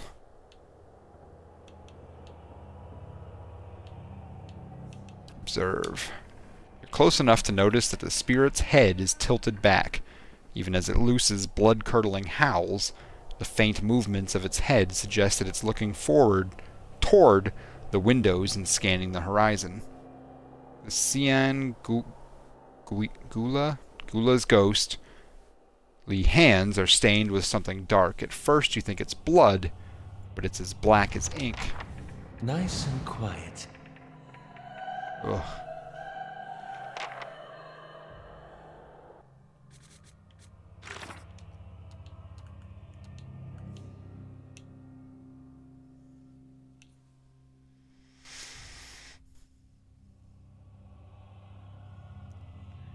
Wails and screams from the third floor. It hasn't attacked me yet, but I need to get rid of it one way or another before the tower is safe.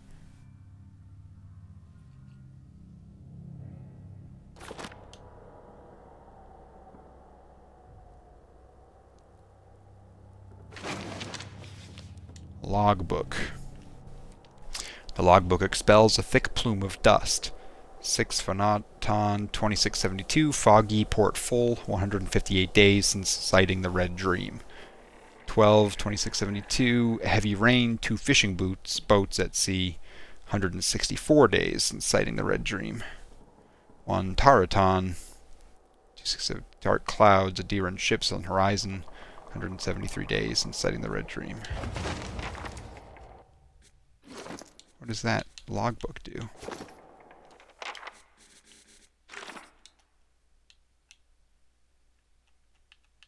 The last lighthouse keeper kept a log seemingly into the final days of the War of Defiance. This person was also tracking the appearance of a ship called the Red Dream. Alright, so before dealing with this frickin' thing that's gonna kill me... Hey, I leveled up too. Sweet. Jack of Wide Waters. Unique light armor, exceptional survivor. +2 survival, +4 DR. Kumo is a famed Aomoa swashbuckler and the original wearer of this garment. She sailed from her homeland of Roatai and to the infamous Deadfire Archipelago. There she escorted merchant and passenger ships through pirate-infested waters. Among her most frequent clients were the Nasataki dwarves, who ventured to the continents to the north on both personal and tribal sojourns. Her fair dealings, bravery in combat, and skill at sea made Kakuma a loved and respected figure in the archipelago and among the Nasataki. Alright, before I piss this thing off, I'm out of here. Not quite ready to fight it, I think.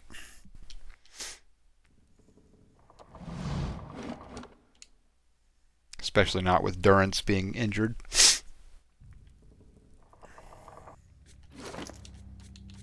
And I wanted to look at this. It does get a lot faster. Anyone else benefit from this? What is overseeing?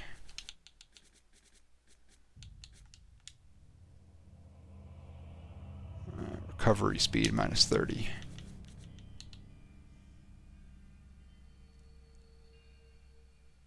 No, that's not what overseeing does. What does overseeing do? Ability area of effect. I might switch that out for him. Ooh.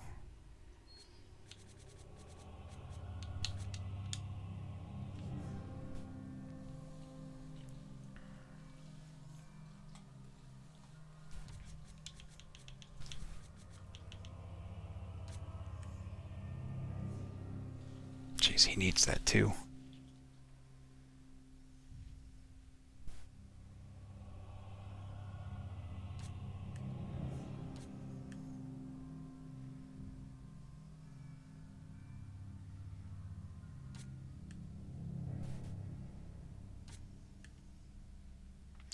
Alright, so it's either going to...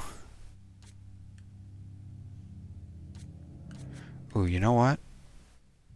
Oh, that does slow him down quite a bit.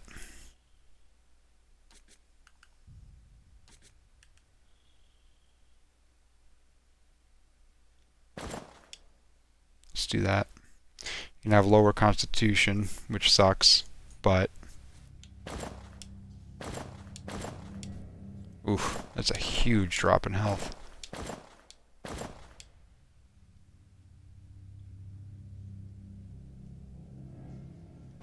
I'm cool with it though, honestly. He needs the damage reduction.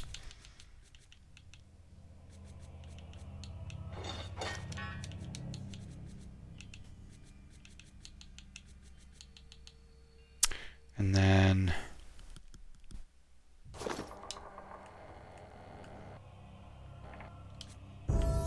level up my Davos. Here we go. Always with the mechanics first.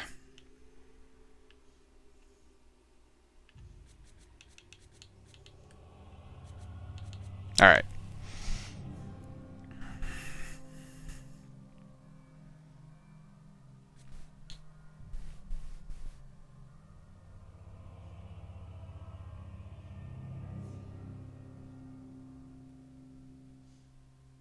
Or is that just a straight up an extra 10%?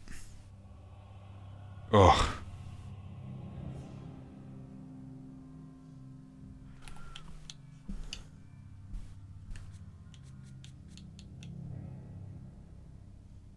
Dang.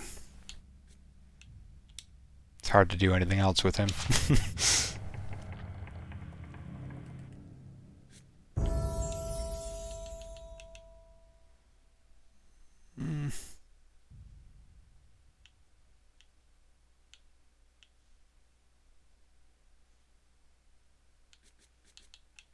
Might as well. Alright, what do you got?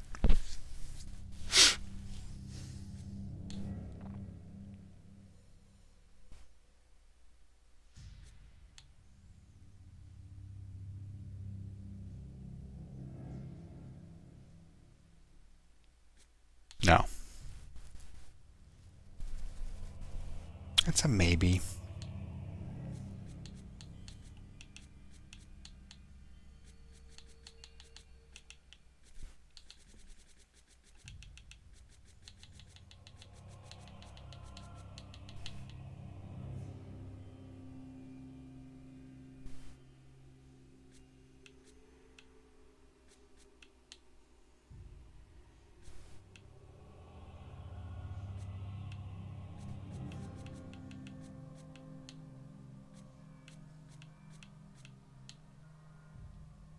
Nope.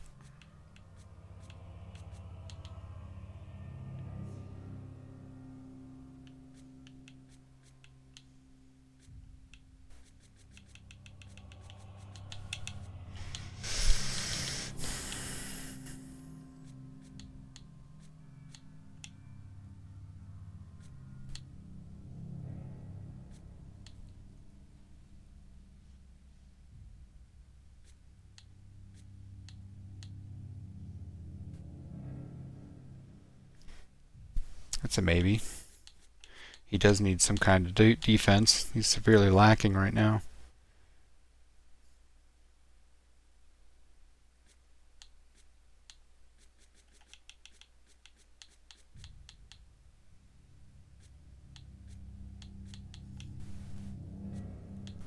Wound binding wouldn't be a terrible idea.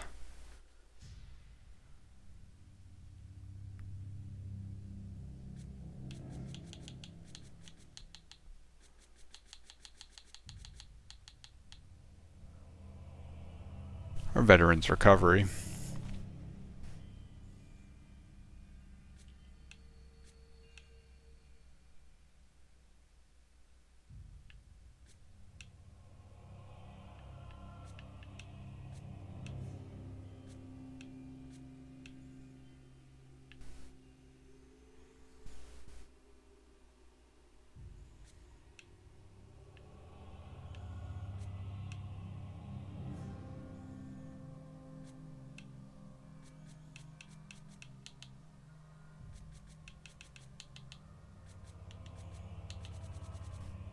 Honestly, I feel like he needs this for those instances where he gets swarmed. Just lets him survive a little bit longer.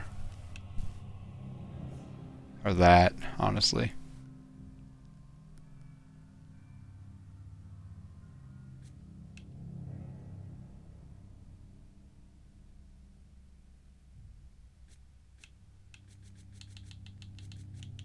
It's either superior deflect.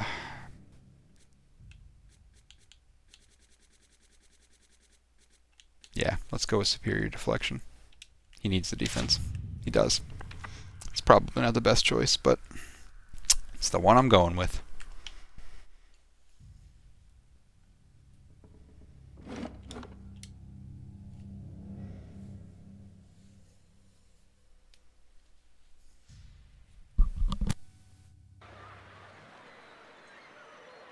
Gods keep you. Have you heard of the Red Dream? Who hasn't? That ship's been running raids for decades now. It used to stop in New Hiamar, laden with spoils from Roatai traders. These days, I hear she spends most of her time prowling the Deadfire Archipelago. Nia points to a ship anchored in the distance. That's her. When she's at port, her captain, an elf named Merowith, takes her shore leave over at the Charred Barrel in Brackenbury. Believe it or not, she likes her creature comforts. She shakes her head. That's what I'm talking about. When a pirate won't even set foot in the tavern on this side of town, it's high time for a new establishment. Alright, Brackenbury it is. Not quite yet.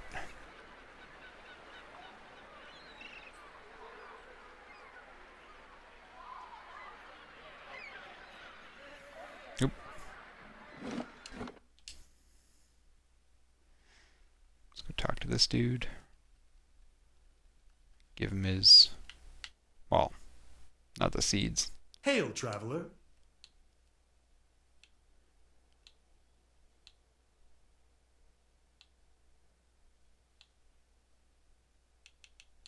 You didn't tell me things would get messy. I charge extra for that. The Dominels were there. Rosano's eyes fly open, and he tugs at his beard. I was so careful, always following the Verla. They couldn't have known. But they did know. So you know. Well, well. Is this your last day among the living, Verzano? Your timing is impeccable, Pallegina. The Dominels are after me. Please, you've got to stop them. As if any of these were ever in my hands. The Republic's considered your business worth protecting based on its success. That success depended on cooperation with the locals, like House Dominel. You've lost that. And the favor of the Dukes. Even if you get out of this alive, they're done with you. The Dukes have more pressing interest in Defiance Bay than rescuing one merchant who threw himself overboard.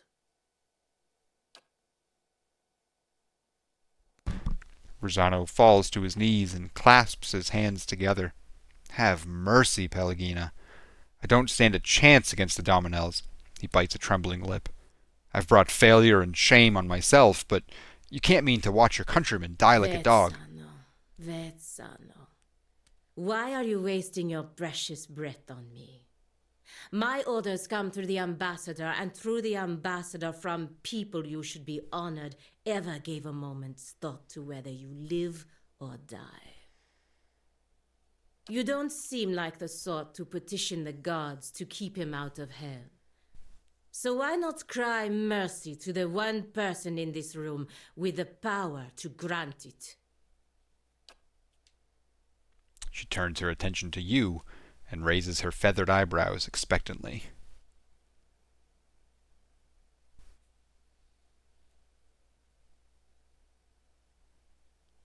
I intend to protect Verzano from the Dominels. Pallegina drops her gaze and lightly shakes her head from side to side. Moments later, she turns her eyes to the ceiling in amused disbelief. Verzano, you have a saint looking out for you after all. She strides across the room and takes the already nervous Verzano's head in her feathered hands, a gesture that seems to hover in a dangerously narrow space between caressing and crushing. Just don't come knocking on the embassy door. Understand? Verzano replies with a rapid, weak series of nods. Pallegina nods back once and gives his face a light slap. Do as you will.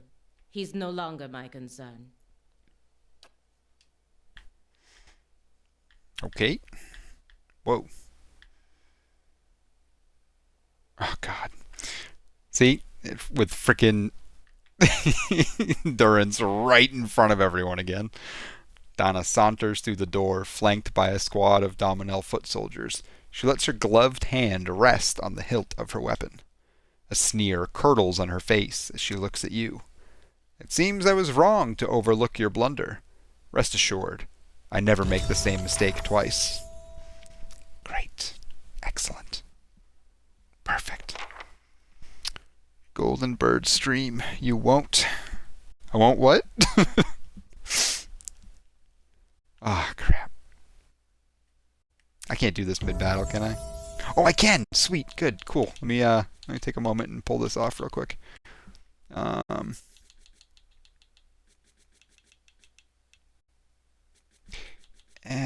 I mean, level 3 spells are level 3 spells. None of them are all that great.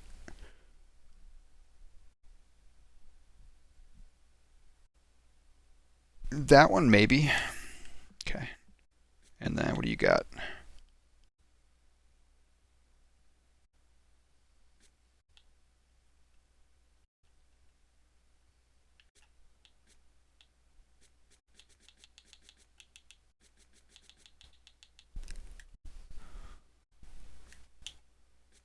Defensive.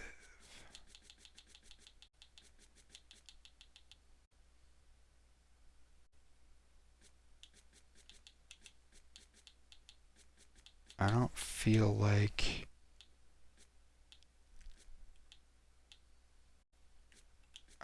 honestly, that might be the way to go in this one for him as well.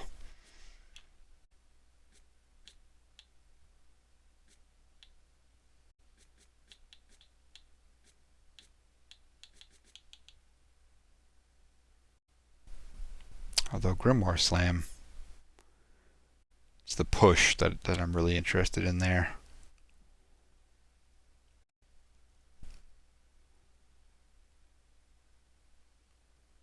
Nah, we'll go with Hardened Veil for him.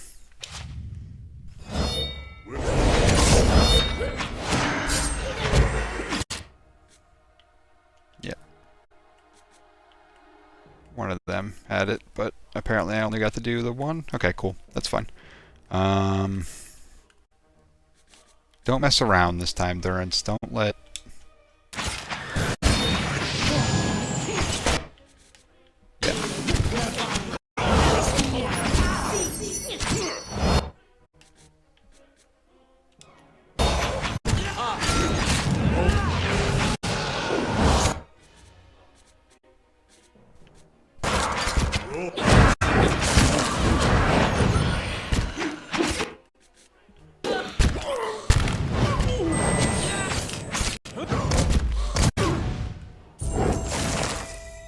That wasn't so bad. He wipes the sheen from his forehead and looks around the warehouse with the wide, fearful eyes of a hunted animal. I can't thank you enough, amico, but this won't stop the Damanels for long. I've got to get out of here, and I recommend that you do, too. He hands you his pistol and gives you a bag of coin with shaking hands. That's all I have after this ill-fated venture. Thank you again, and please, look out for yourself. Cool. Everyone else leveled up.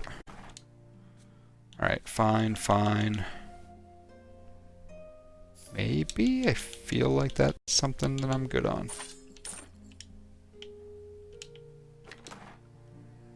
I will take a peek at that. Everyone else good? Alright. First things first. Every time.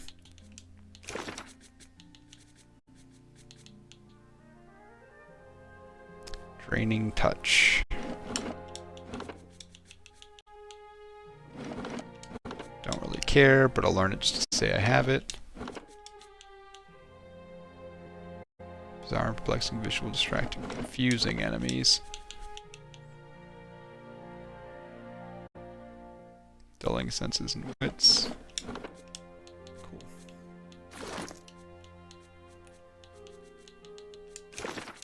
Let's see what you got.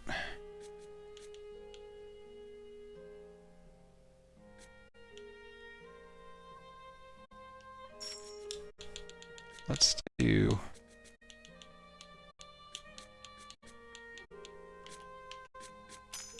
Arcane Dampener. That seemed like a good one.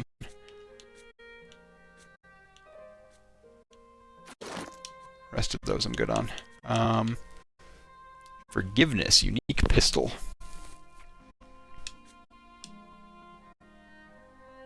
Very slow. High damage. Plus 20% attack speed. Still very slow. Damaging. Nice. 60-yard bypass. That's great. Minus 0.3 to crit damage multiplier. What the hell? Keel was a constable in the small Deerwooden village of Maiden Falls, a good man who fulfilled his duties honorably. He often found himself in violent confrontations with passing ruffians and mercenaries come to the village to exploit the nearby ruins. Wiry with a boyish face and an awkward gait, offenders rarely took Kiel seriously. They would mock him, telling him there was no way he was going to take them to jail. "You're right," Kiel would reply. "I bring forgiveness." That's cool.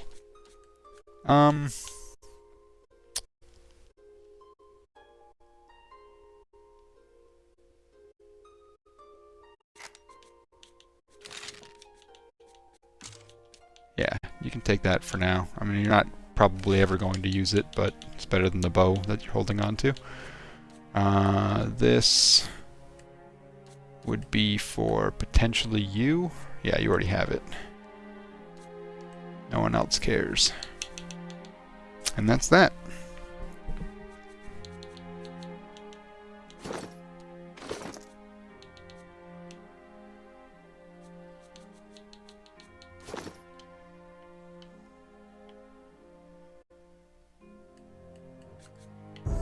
Now I have 3 more people to level up. Hooray.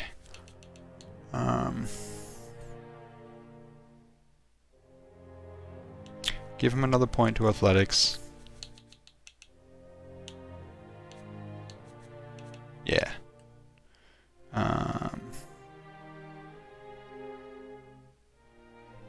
That's pretty good. Rapid recovery is arguably better. Gallant's focus. I really want to give him this, but I'm afraid it's going to not work with defender.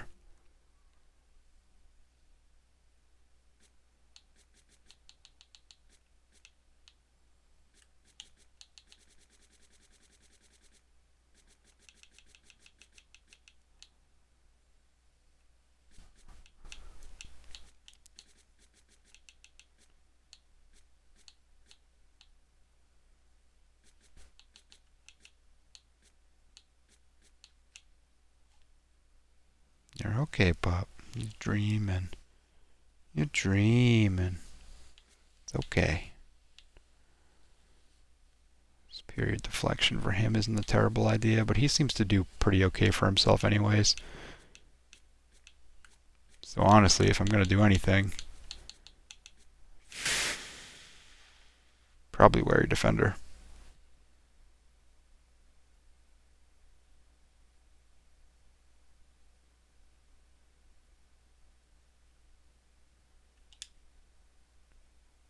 I really want to give him Gallant's focus.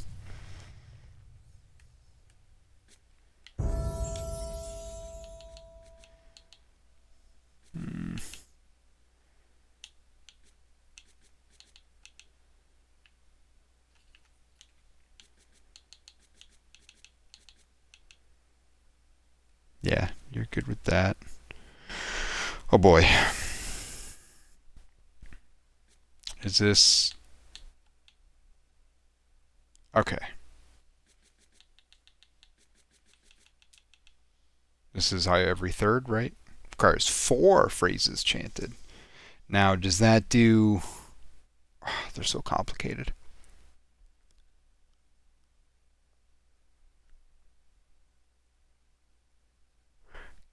Can he do that? Like, does he chant 3, do a level 1, and then chant a 4th, and then do a level 2? Or does he have to do 3 to do a level 1, and another 4 to do a level 2?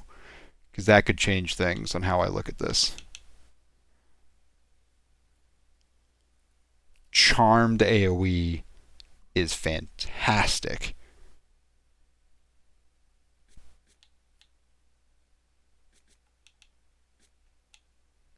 That is really good, though. Having another heal on hand would be awesome. But I also have him set up as a summoner, so like... maybe one of these.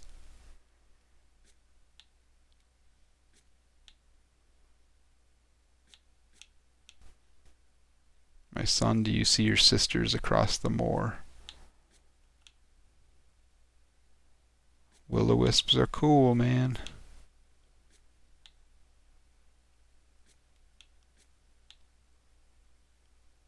Honestly, I feel like having more things on the battlefield is better, though. Alright, and then what do you do? Maybe giving you Gallant's focus, because you don't have...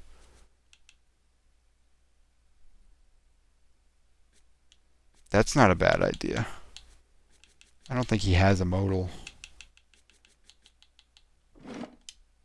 Let me just double check, because if he doesn't have a modal, that's what I'm giving him right now. Other than the chance, but that doesn't count. Yeah, let's do that. That'll make me feel better. Yeah. And then... Yeah.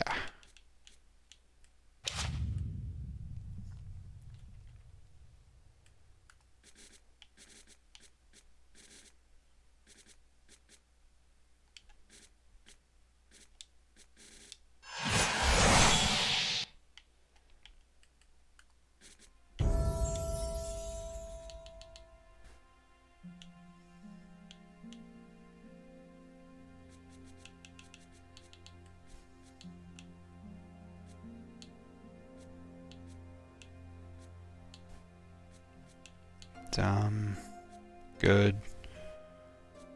Eh. Ooh. Tough one.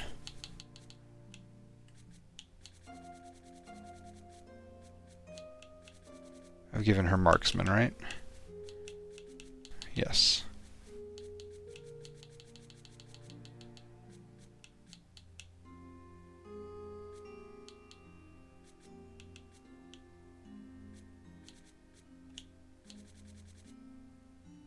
She doesn't really need any of these. Alright, so it's gonna be... Honestly, I feel like Vicious is probably the most important for now to start. Kind of go from there. Cool. Alright, leveling up complete.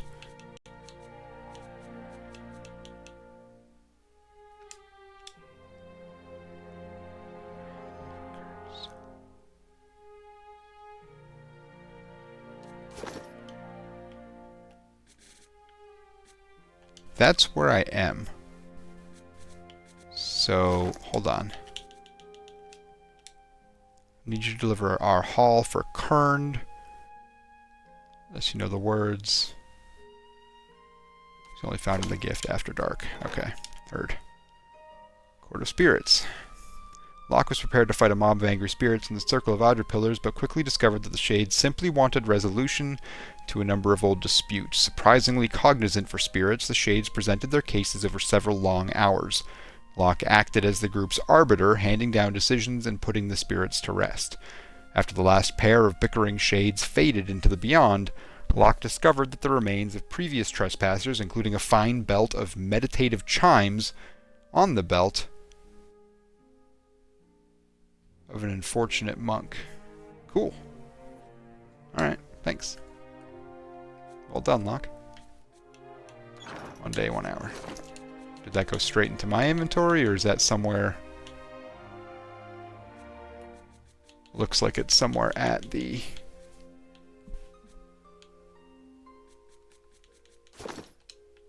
Stronghold. Okay, that's fine.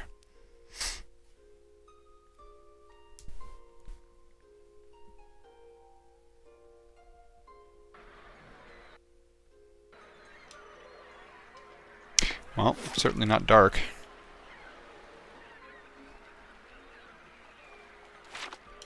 Okay, to the Salty Mast, I suppose. Whoop, here we go. You're making quite a name for yourself with the Dominels. Pity that it isn't the kind of impression you should be making. Okay. Great, at least I'm in the right combat order now. You guys gonna go and do something?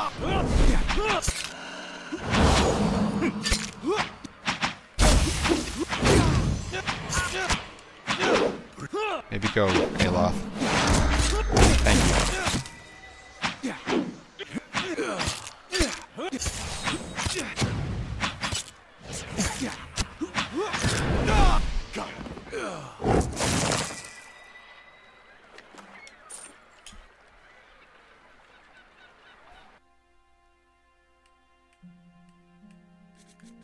Gotta set up his chance.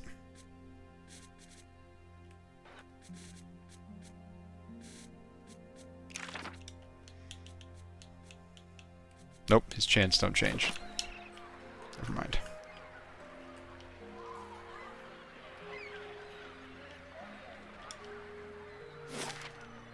The hell am I? Right. Okay, let's check this way out first.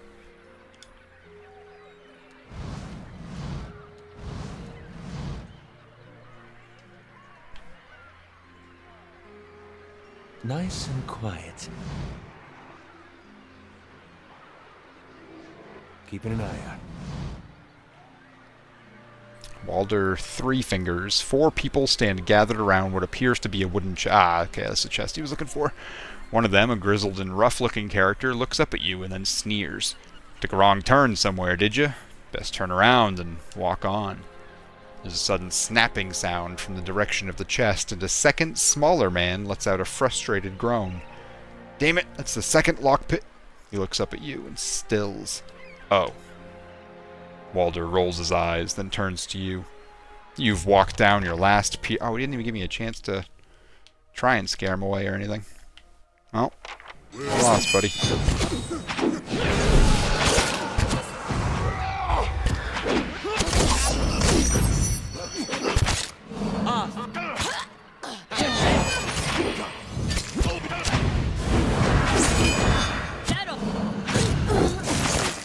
Oof, I don't like them teleporting around. Hey, what are you doing? Do something. Thank you.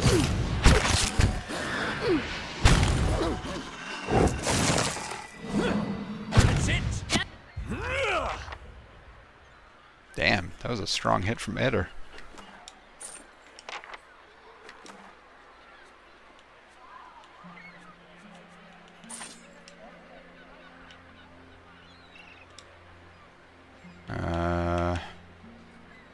The sea chest bears a large embossed sigil of a ship and the word Fortunaro beneath it in gilded letters. It's held shut by a heavy brass padlock. If I had found it first, I would open it, but I'm a man of my word. Promised the guy I'd bring it back.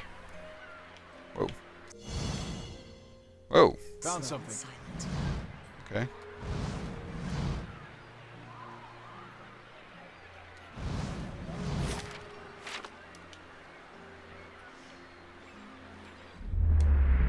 Kami.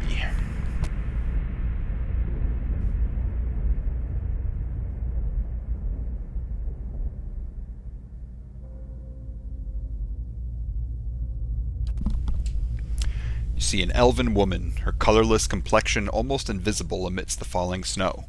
She's wrapped in white fur, tense eyes squinting in the glare. She moves rapidly, boots barely marking the snow underfoot, snapping glances behind her. A howl rises, quickly joined by another, and she loses a prayer to the wind as she begins to run. The wolves gain ground quickly, loping effortlessly towards her. She fumbles with her spellbook, but it's trapped in loops of leather on her back. Cursing, she changes course towards a jutting outcrop of ice. She can hear them now, hot breath crackling in the frozen air. Breathing hard, she tries to run faster, nose crinkling against the sweat down her face, clammy. With a cry of relief, she reaches the ice and disappears. She falls into the small opening with a muffled thump, holding her breath as the wolves try to track her, confused, in the snow above. She shivers uncontrollably from cold or fear and tries to wait. That's terrifying. Jareth Lexingtail. You see only the barest glimpse of a jagged, disfiguring scar before it is hidden with a hood as the man prepares to leap.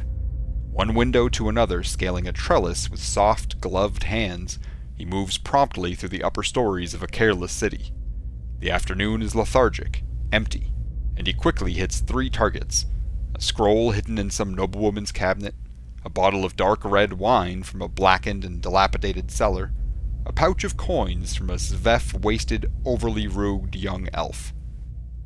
He buys himself dinner at an overly orange, raw-scrubbed inn, and swills the wine as he eats.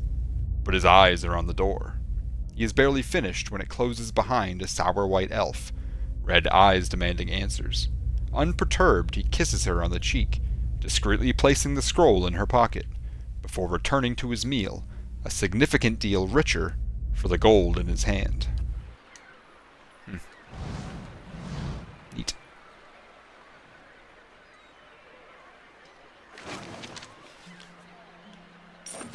Some ingredients, nice. I always forget that I can upgrade my weapons too. Now what is going on there?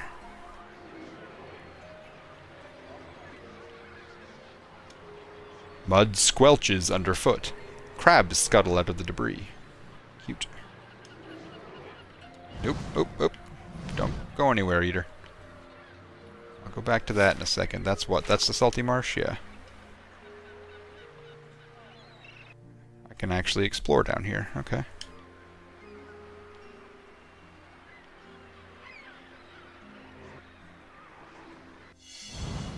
Found something. Yep. Fine greatsword. Darren. A young boy's corpse lies at your feet. Ah, fucked up, man. Half covered in dirt and seaweed. His hands have stiffened around a dagger. A soul lingers nearby. Something confused and lost in the seaside fog. As you reach for the soul, it lashes out. Glowing mist strikes at the air around you. The soul can't touch you, but you feel it burn with a feeble, uncontrolled rage. It's okay, I'm here to help. The soul flickers. It ripples toward you timidly at first. As it swirls around you, you experience wonder, fear, and the joy of running between the ships at noon. With a jolt, it pulls you into the streets around the salty mast. Women with painted faces weave between men stumbling in and out of the lamplight. Father's gone in for a drink, just like always. He said he'd only be a few minutes, but it's been hours. The man guarding the door only laughed when he tried to explain this. There's always a back door. In an alley, two men have cornered a woman. Her cheeks are streaked with tears. She's backed against the wall and looking away. They're inching closer. You step forward. The men barely acknowledge you, but the woman looks at you, a plea in her eyes. You've seen that look in abused strays, in your hollow-born sister. The time father took her from splinter...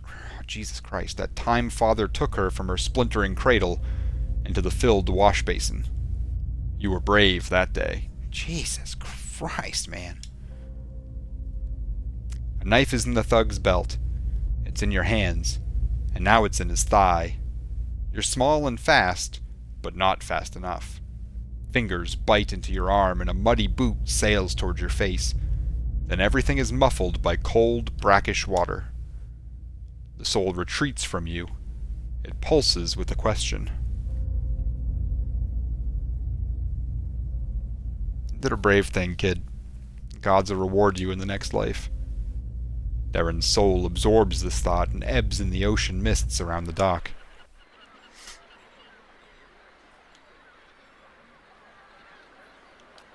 Take the dagger. The boy's small hands are rigid in death, but you pry the dagger free.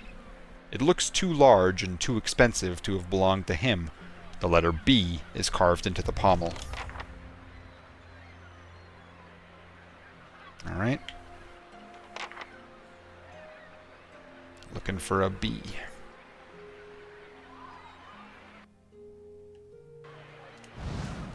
Oh, fucking rain blight again. Okay. That's a lot of them. Oh, dear God.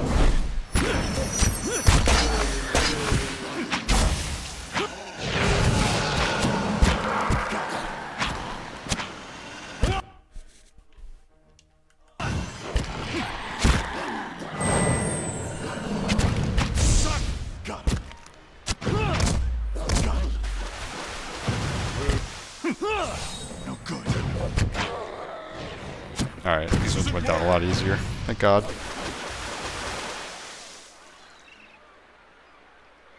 Dad's drinking again?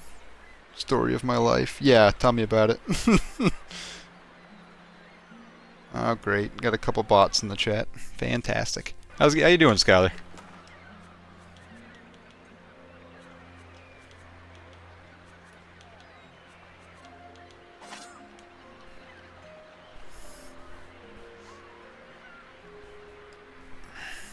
Pretty good, chilling. Nice, nice.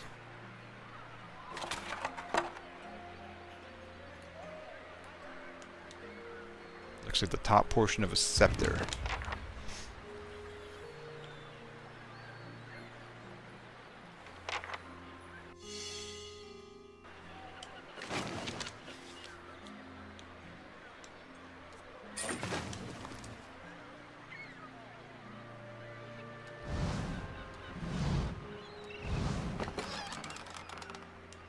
Scepter base. It's 2 out of 3.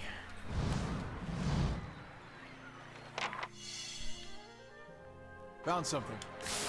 What'd you do all day, man? Let's see what lies this way.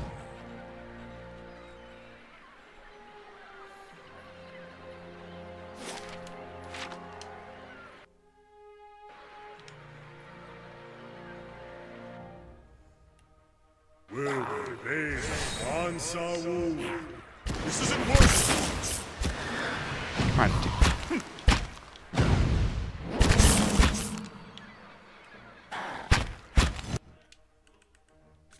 God. I don't know why these guys are just standing around with their thumbs up their asses.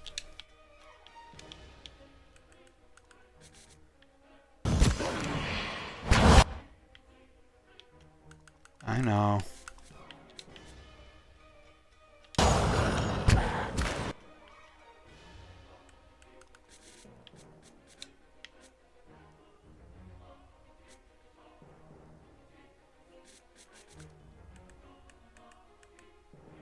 Shoot.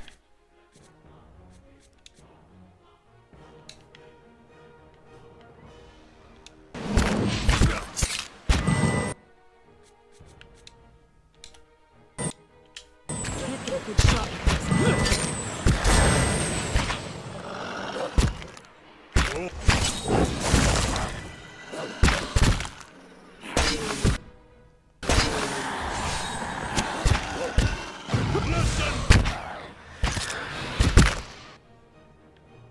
Yeah, I know. I know he's gonna die. It's fine. Ridiculous.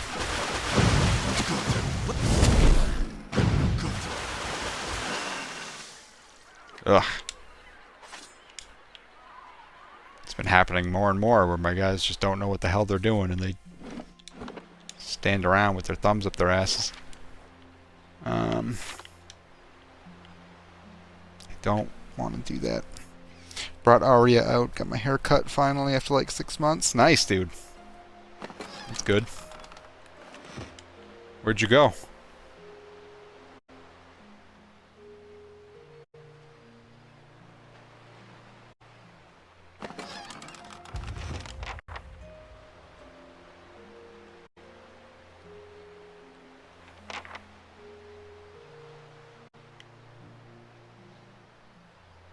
Okay, first things first.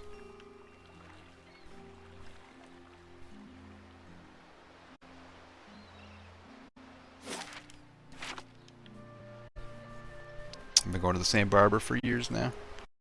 We just moved locations to this place in Portsmouth.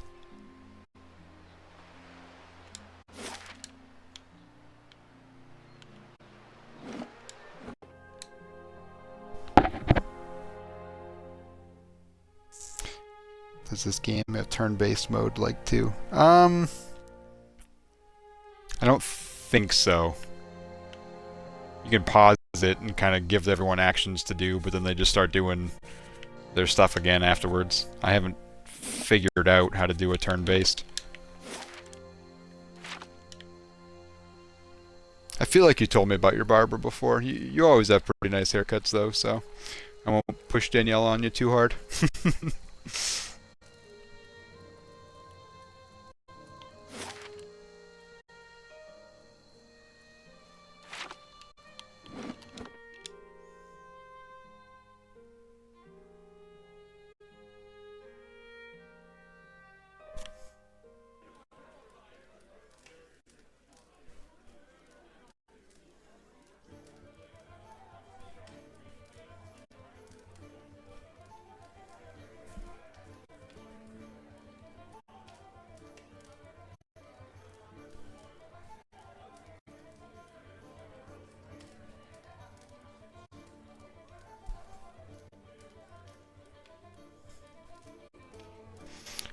Their place is right up the street. Yeah, I know.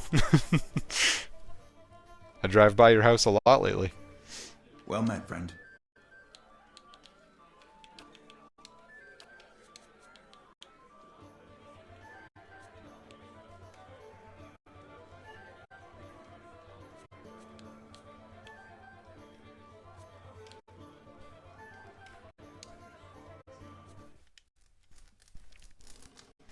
Yeah, once I find one I like, I try and stay loyal to that one for as long as I can. Oh, same. That's why I've been going to Danielle for 9 years.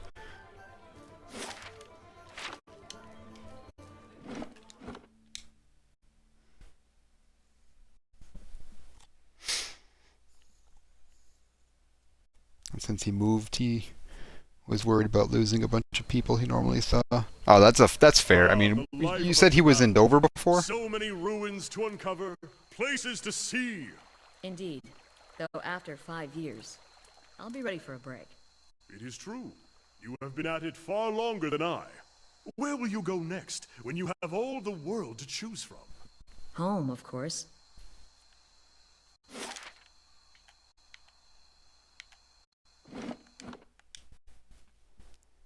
Yeah, the bearded man place right up the street from Danielle and Michelle. Yeah, that's right.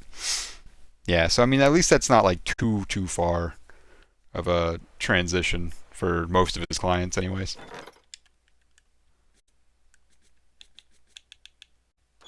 $12. How's the hand? Turning purple. Pallegina's I'm back. supposed to pet him. Why is he so soft?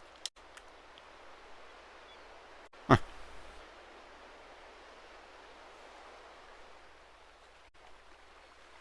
I gotta figure out where this guy is too.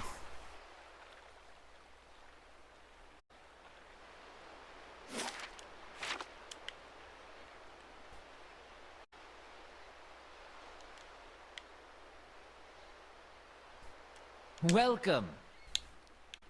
Is this about the broken scepter? Yes, I have the 3 pieces. His bristled eyebrows rise to speak. You mean you got past those armored monsters? I don't know how. He shakes his head. Listen, if you're willing, I'll give you this last piece. He holds up the opal. In the name of someone who will buy it all I want is 200 pans for getting the cargo here. Sound fair?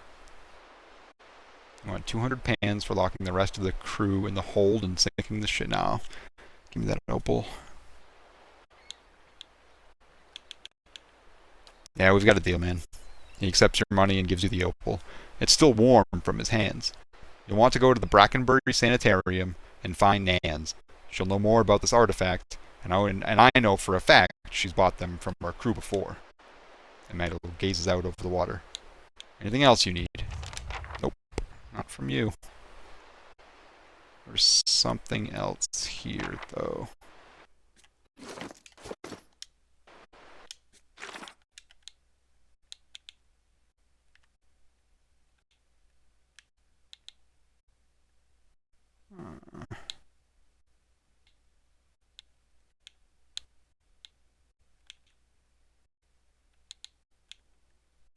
There's going to be so much to do in Brackenbury. I swear there was something, though. Yep, Darren's family.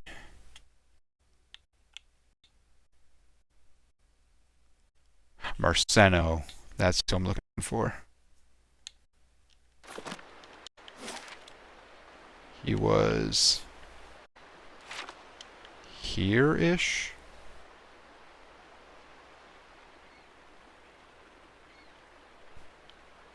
I swear he was right there. Ah, wrong dock. Good day to you. Here you are. Contents intact. You did it! I mean, I know you would, but oh, thank you. It's all here. You saved my life, friend, truly. I owe you one. Here. The week's wages, like I promised you.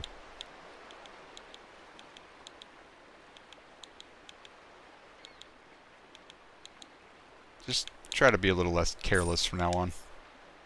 I will. I'll never set foot in the salty mast again. He pauses. Well, I mean, not while I'm on watch, at least. Yeah, that's fair.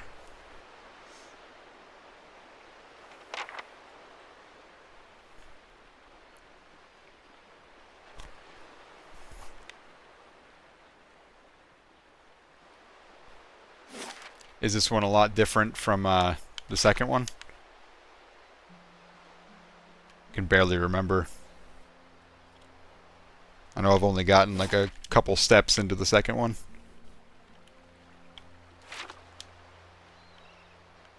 Ah, You again. it's done then. Vetsano plays with fire and someone else always pays the price for it. Your charity is more than he deserves. Still, at least I don't have to deal with him anymore. For that, I'm grateful. Whether you intended to or not, you've done the Valian Republics a service today, ridding us of him. I work closely with the embassy to protect our interests, but lately I think our gaze has been too narrow. You clearly have pursuits of your own in the city, but I think we could help each other out. If you're interested in doing some work for us. Officially, I mean. We can go together and I'll introduce you to the ambassador.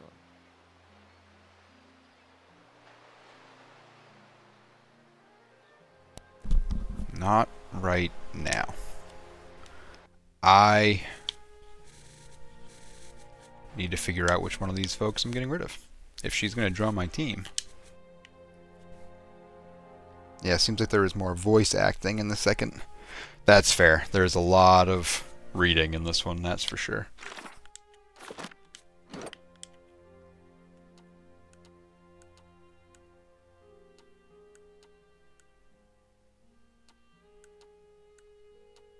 I don't really want to get rid of any of them.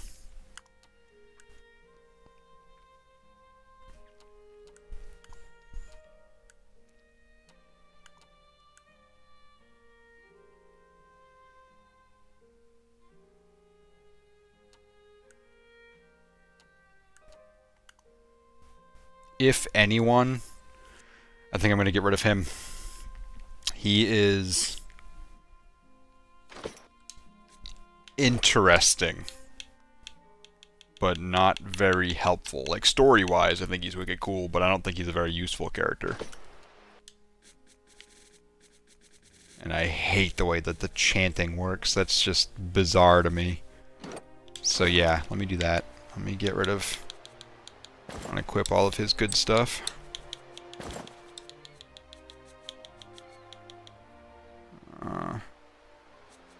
I'll let him keep the weapon. You know what? I'll let him keep the armor too. She probably has her own.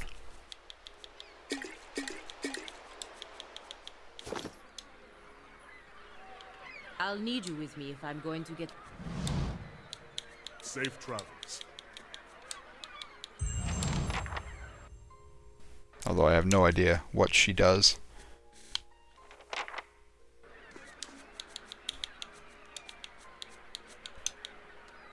Yeah, I need to figure out what kind of character she is first. Inventory. Oh, she's a paladin. Okay.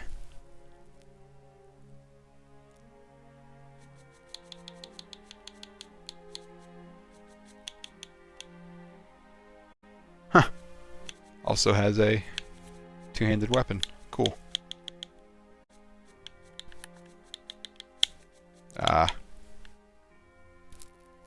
Pallegina's breastplate, fine, defiant. What is defiant? Oh, that's the wrong thing. 50% DR when under 25% health. That's awesome. Breastplates are popular for offering a modest amount. Blah, blah, blah. Okay.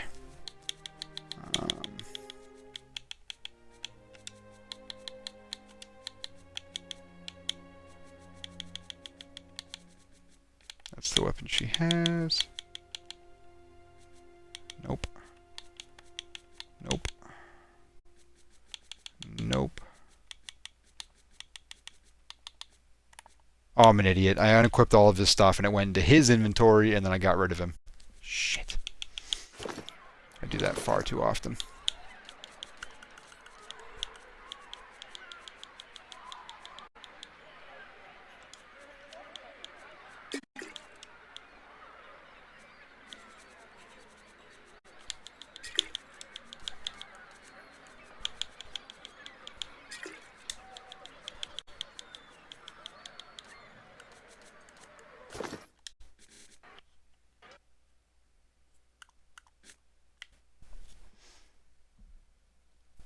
And visually, it's just a newer game, so there's that. Yeah, that's fair. I think you can only have 4 or 5 in your party in the second. This looks like you can have 6. Yeah, you can have 6. Although I haven't fully figured out how to use any of them, but I already have athletics guy, so I'll just pump her survival for a little bit.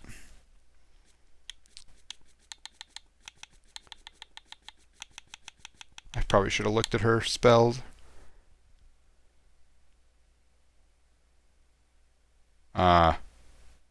Yeah. Fuck, that's good.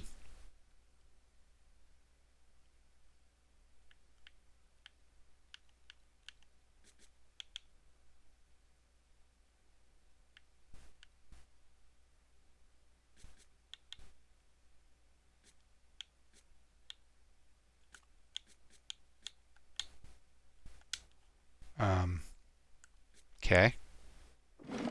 Let's call it there. Let's look at your actual abilities first. You got... That's great.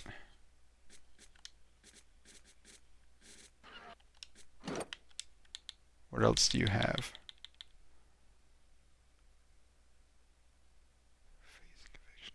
12 deflection against ranged attacks. That's great. Oh, fuck me. She's really good. Oh yeah, I think this was the smart choice in getting rid of the other guy. But,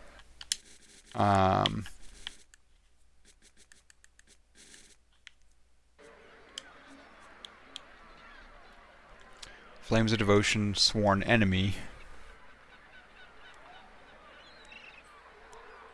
Zealous Focus is enabled by default. What is Flames of Devotion? Okay.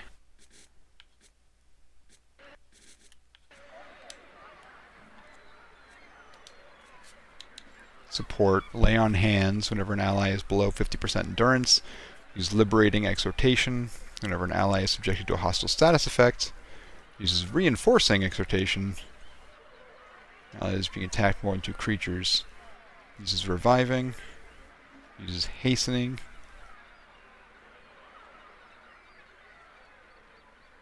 Zealous Endurance. Okay. I'm leaning on support, but Flames of Devotion's really good too.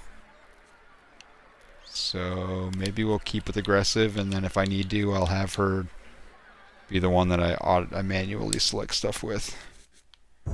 Let's see what else she can do.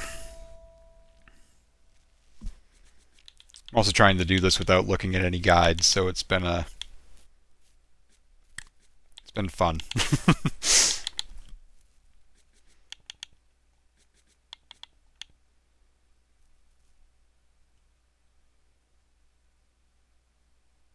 Oh, that's so good.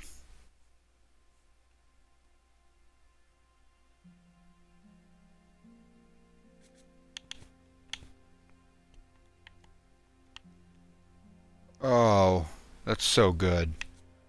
Damn it.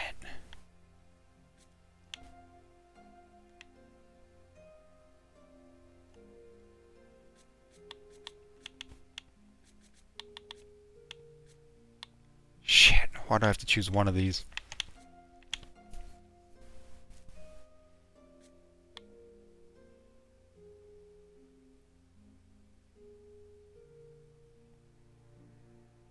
That is significantly, that is just a significant damage boost. And that is a significant defense boost. Fuck.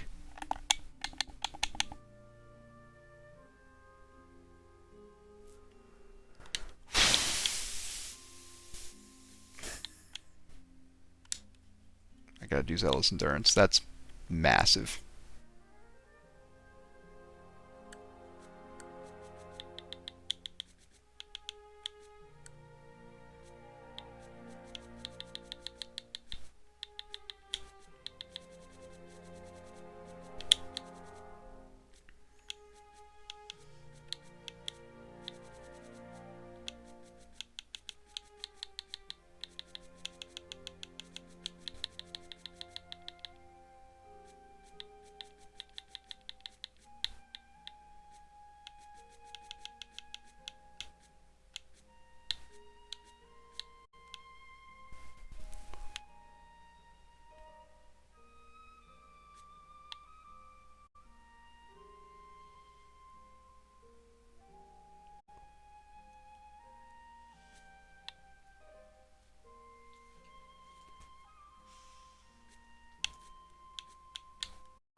Get that.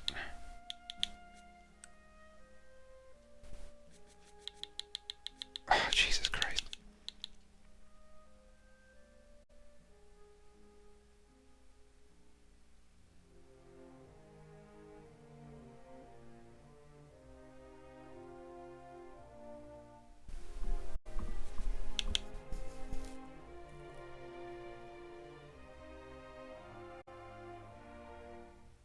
Ah, it's only one per encounter. That's not that good.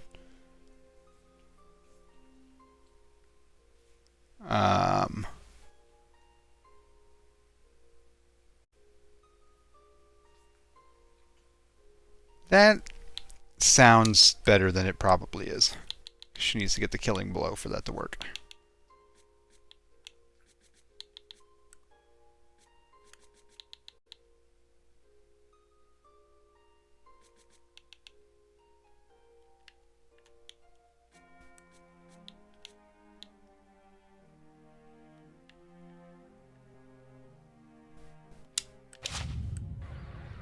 Cool.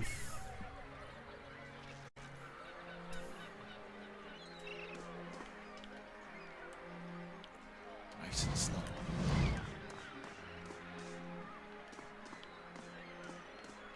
Gods keep you.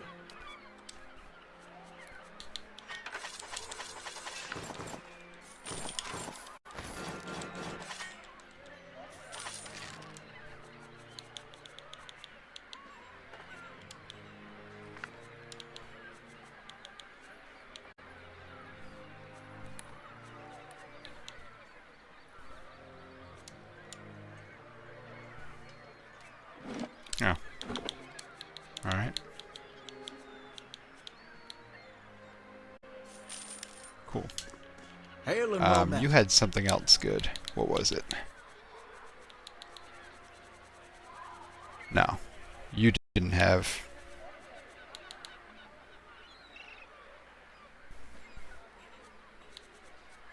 anything too crazy. It was the other... Oh yeah, you did. You had this stuff. Alright. Wild Strike Belt.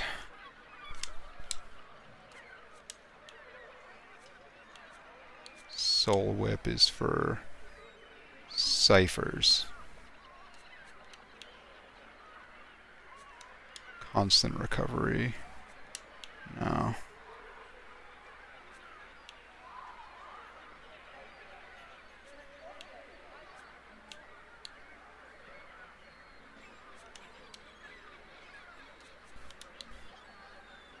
This is really good. I might give that to my new paladin lady. Why not?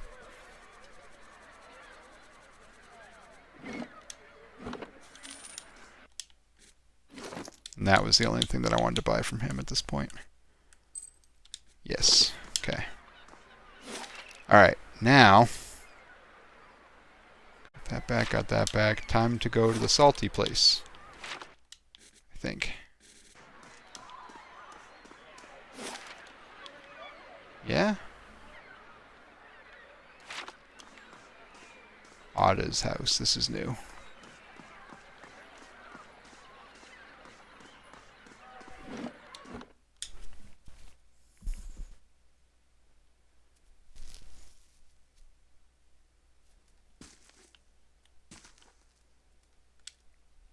The woman looks like she hasn't slept in days. Her hair is a rat's nest of tangles, and her eyes are lined with shadows. She casts an anxious glance at the door. Her eyes widen, somewhere between hope and apprehension. Are you here about Darren? Yeah, I found him. Thank the Sea Mother. Where is he? Actually, he was murdered. I don't know how to tell you this, but he's gone. I can't imagine your grief. Ada's mouth falls open and she stares back in shock. My boy's dead? That can't be. What happened? Darren was defending one of the prostitutes from a couple of thugs. He was very brave and you should be proud. She sobs and quickly brings a hand to her mouth. Her eyes are bright with tears. Gods, how could this make it any better? I would never have let my boy die for one of those women. And yet... She chokes into her sleeve. I can only pray the gods will be kinder to him in the next life. Maybe there's hope for one of my children. After several seconds, she closes her eyes and swallows. I suppose it's better to know the truth than to keep wondering. Thank you, at least, for bringing me answers. Here, take these. I've been saving several keepsakes for Darren one day, but he won't need them now. And I doubt I'll have another child to pass them on to. Thanks. Go ahead and sell that. This is nice, though. Yes, thank you. I will give that to her. I shall be discreet. Laying low.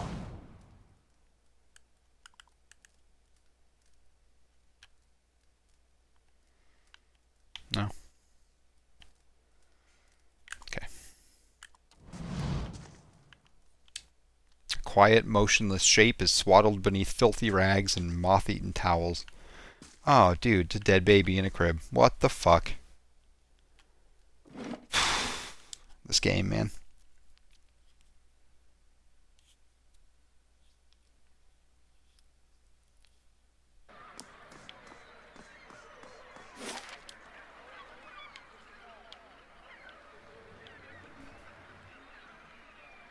Alright, so that's that. I still have to go in there. Check my journal real quick, because I feel like I'm missing something.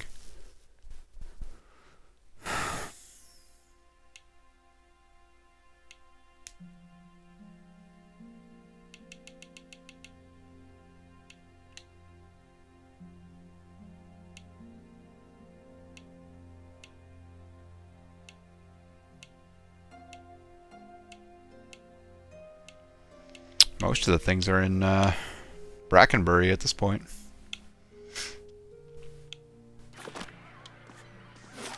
Except for the boat that doesn't actually exist.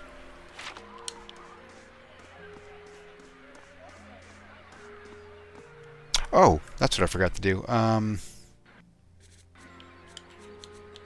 You're a paladin, so I want you in the front now. Let's put...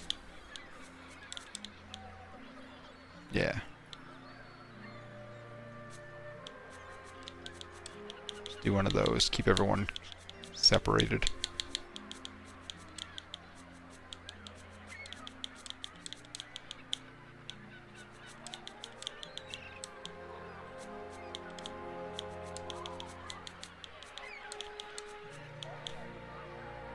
Yeah.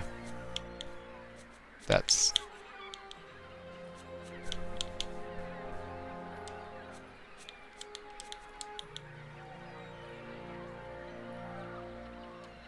That's fine. And then... Need something? Lots of conversation coming up.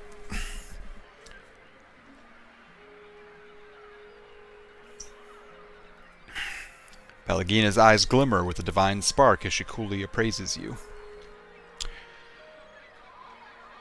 So how do people in the Valiant Republics feel about the godlike? Like with anyone who's different, most people are curious or afraid. And if they're afraid, she shrugs. They get angry. They want to make sense of the world, and people like me can be confusing. And believe me, people are easily confused. Her tone becomes more serious as her voice and gaze drift off. After a long moment, she looks back to you. We all have to protect ourselves, no matter where we are. Being different means always looking over your shoulder, no matter what company you keep. Well, I know she's one of the godlike, so I feel like this is a stupid phrase, but she lets out a small laugh. That's what they call me, yes. I've never met a god, so I don't know what they are like. I can't say why everyone else presumes to understand why I was born this way. Where in the Valiant Republics are you from? I was born in a fishing village near Biagepe. Her brow furrows, her golden eyes looking away as she searches for a lost memory. Can't remember the name. She waves her feathered hand dismissively. I was only there for a few years, but my best memory was leaving the place. Like all the other brothers, I grew up under the Ozian bastions. It wasn't easy, but I prefer it to gutting fish. I was wondering about your order. Pallegina nods softly. Back in the Republics, we call it the I am not going to try to pronounce that. The 5 sons are the Duke's Bells, the great dukes who rule over the most powerful republics: Sparento, Ansenzi, Salona, Ozia, and Revois. The Duke's Bells keep the republics moving forward, keep us at the forefront of trade and technology, keep us strong against our rivals. We brothers are sworn to aid and protect them for the good of the republics and their citizens. You say brothers, but my breastplate bulges in the wrong spot? She cracks a small grin. I may look like a woman and sound like a woman, but according to the Republic's laws, I'm not. What they call godlike, people like me, we can never bear children, so we can't be real women. For what that's worth. Most women in the Republics, if they can't bear children, it's like the sun has set on their lives. But what it was worth to me? Freedom.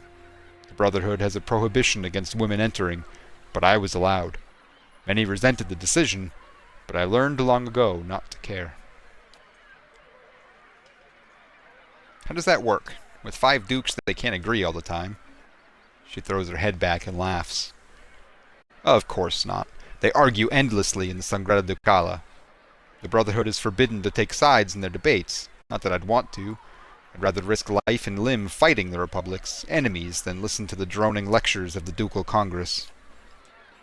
Our loyalty is not to individual dukes, but to the dukes as a whole, to their collective will and resolutions. We follow the mandates of the Ducal Congress. The individual dukes direct us, but they have an understanding of how we are not to be used. So what's so great about the Valian republics? Long ago, the Grand Empire of Valia thrived. As the empire collapsed into the warring states of Old Valia, much of that old culture was lost. The Old Valians see grandeur in the acts of their forebears and believe it elevates them. They are a tired people from a fading time. There was once beauty in the great cities of the empire, but there are few alive today who ever saw it. The Valian republics are a rebirth of Grand Valian culture, but we are more than just that. While Old Valia was content to look ever backward, the republics will shape the future. And when did you become a brother? I joined the order when I was very young, only 6. I did not pass my final examinations until I was 20. It's not something I ever expected to happen. Pirates attacked the town where my family lived. It was not uncommon when I was young. They were more of a nuisance than a real threat, but they were persistent enough that the Duke of Ozia saw fit to send the Frarmas to deal with the threat. I was enamored with the idea of being one of them. I didn't even know what it meant to serve a country then. I didn't really even know what the republics were. I was just a little girl. But maybe I wanted to be them because I saw how people celebrated them. I saw how people thanked them for what they did. Most of all, I saw how they left this place that felt like a prison to me. So how did you wind up joining? My father resented me in my presence. When he learned that the Brotherhood accepted my kind, because we are not considered women, he asked if I could be traded in exchange for taxes he owed on his land. The recruiter believed that having a godlike among the ranks would be prestigious, so he accepted, in spite of my physical limitations. Why'd your father resent you? Because I was born different? But more than that, because the birth hurt my mother. It left her unable to bear more children. She weakly shrugs her shoulders. That's why my father traded me to the Brotherhood. My mother, she was a different sort. Kinder, more forgiving. She did not blame me for being what I was. But when my father looked at me, he saw his family line ended. He hated me for it. It's strange. Our lives are strange. There are other ways my father could have dealt with me, could have killed me at birth. No one in that village would have thought less of him. She shrugs, the membranes of her eyes sliding out and back from beneath her eyelids. Being sold to the Brotherhood turned out to be the better alternative. Let's talk about something else. So why are you concerned about animancy in Defiance Bay? People look at the republics as a nation of traders. We do engage in much commercial trade through Defiance Bay, but the greatest value we have found is not written on a ledger line. It's intellectual wealth, the ideas that we exchange. The deerwood in the Valian republics and the world's leaders are the world's leaders in animancy. If the Deerwood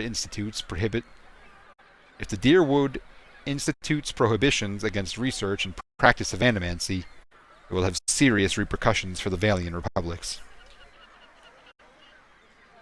Don't you think there are dangers in animancy?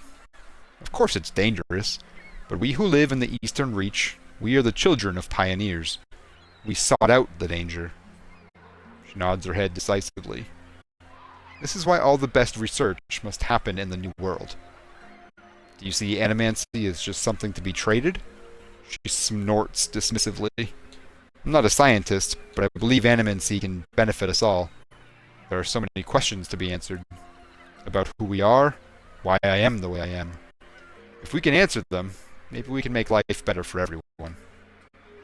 Give me your opinion on how things are going.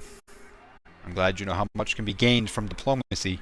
In the Brotherhood, we are trained to keep our physical strength in reserve, and use wits and words to navigate our way through most conflicts. She raises a feathered finger to emphasize her point. There will always be a time for a war, but I'm glad to see you have the restraint not to succumb to the desire every time the opportunity arises. You spent a lot of time in the Deerwood. What do you make of it? It's not the Republic's, but the Deerwood is one of our closest allies. We trade more with the Deerwood than any other nation, and we have no greater ally in supporting animancy research. Pallegina shakes her head slightly. Still, I do not understand the Deerwooden obsession with revenge and feuds, nor the widespread hatred of Orlans. The Orlans from Irglan Fath fight for their homes and their culture as anyone would. They fight dirty, but I would too if all of my enemies were twice my size. Do the Republics view the Adir Empire as a threat? We used to view the Empire as a threat. Since the revolution in Deerwood, the Republics have benefited from the shield that the Deerwood provides. That's another reason why I fear for the fall of the Defiance Bay. If the Deerwood is weak, Adir will surely test the Republic's dominance in the Eastern Reach. What do you know of the Rawatai? They've done impressive things with cannon and artillery, and some of their ship designs are interesting, but they shout too loudly over minor accomplishments. She smiles softly. No one seriously questions that the Republics control all sea lanes in the Eastern Reach. That's it for her. And then let's catch up on Doran. You're skidding your knuckles off. Alright, more on Mogren. Does she have any allies? Shaped for hunt and war. Abidan the Golem.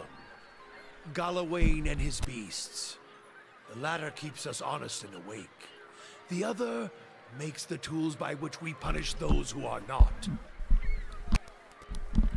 I'm familiar with Abidan. Durn snorts. Wouldn't have been surprised if you hadn't. More gods than weeds in a field, and those are only the ones on this lifetime. They come and go, but are always here at the same time. Abidan. Used to look human, Durrance grunts. Got killed, then built a new body for himself. Transformation, with Mogren's help. Perhaps she needed her own blacksmith to tend the fires. If so, Abidan serves it. Durrance frowns. He's a weapon. A tool. Not a god in my mind. Still, the people of Deerwood, the cities especially, hold him dear. So be it. Although if the reward for hard work and craftsmanship is a body like his, I'll keep my blood and my cock and hips to thrust it with.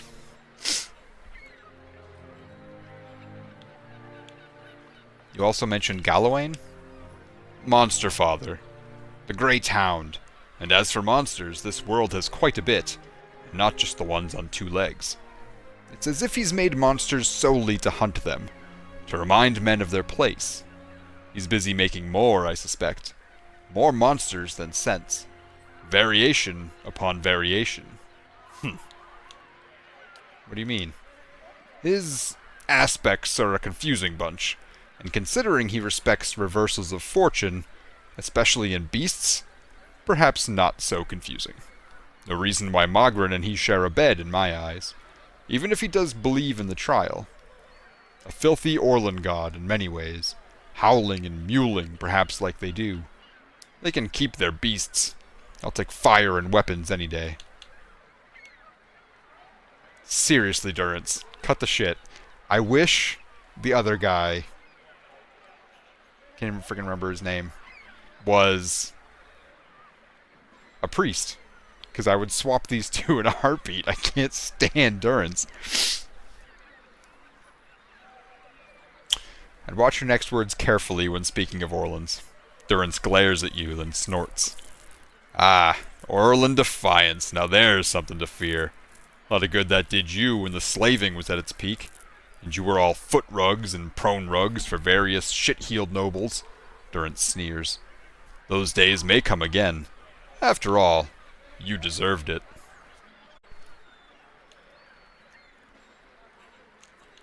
We already had this argument. Let's go back to the conversation about Mogren, before I have to punch you in the head. Who are Mogren's enemies? When you asked about allies, well now, ally, enemy, that's a skin's edge of difference in history's eye. But there were enemies.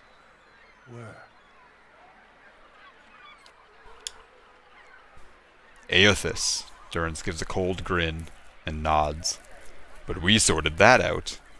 Then Hylia, and her queen's crown of fathers and birds, he sneers. Perhaps she claims to see the world from her perch.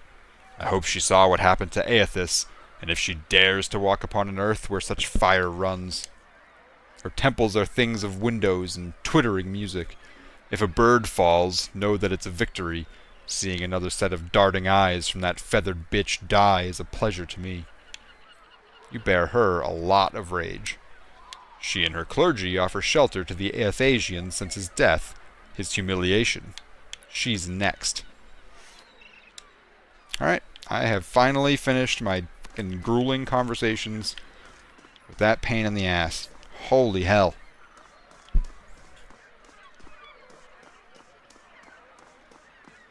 Racist bastard. Honestly, I might wait until his trials are over and then swap him out for the other guy and just make him the priest, because I can't freaking stand Durrance. I really can't.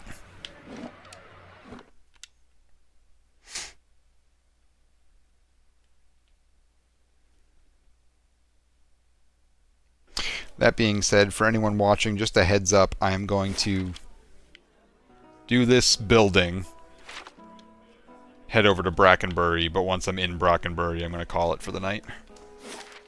Might take me a while to do this building, but we'll see. Big Dermsy.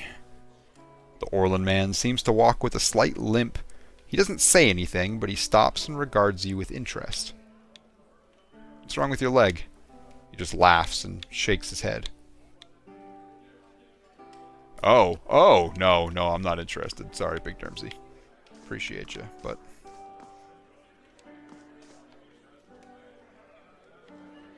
Okay.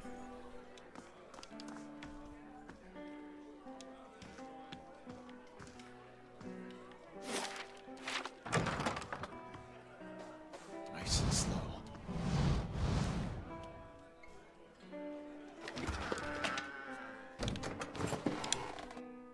Oh, that was a potion.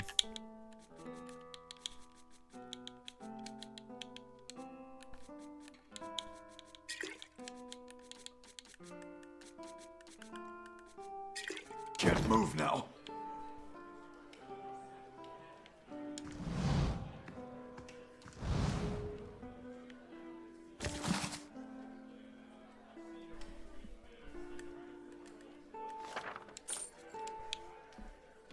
Skanite Scripture. Burn. Feel thy hatred twist within thee. Feed thyself on its bile. Sustain thyself on its anger. This hatred, this bile, this anger, these shall be the tools for thy rebellion. Let thine heart seethe. There is no satisfaction in open confrontation. Hide thine hatred. Let it grow that it may fester. Make thy plots in secret. The quiet slave stays in the shadows, his face seeks not the light. In darkness doth he work, in darkness doth he move. Rebel against those that seek to control thee. Rebel against those that wish to remove thee. Rolled bills and receipts show amounts paid to Maya's staff, as well as her expenses for ale, fish, and new linens. Gross.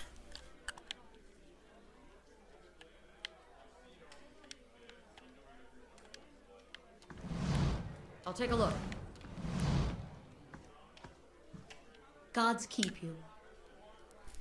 The Awamoa woman watches you suspiciously. One hand is tensed at her side, but as you approach, she relaxes and gives you a friendly, if weary, smile. I don't see many outfitted like you who aren't looking for trouble. You aren't looking for trouble, are you? Why? Yeah, I gotta go to bed soon. Figured fam was a good point. Figured 1 a.m. Sorry. Yeah, that's pretty much where I am calling it there. I don't know how long this building will take, but I know it's going to be a while. Oh, that reminds me. I'll send you a referral to a job tomorrow that I think would be decent for you. Pup, we really got to brush you tomorrow.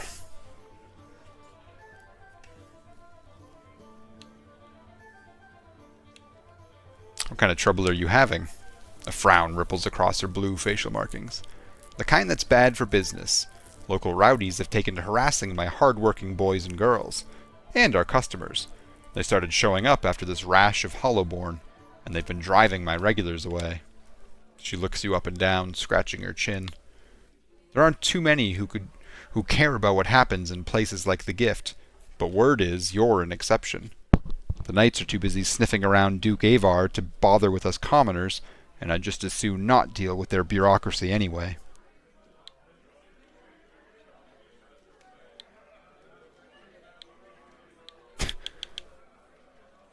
Tell me how I can help.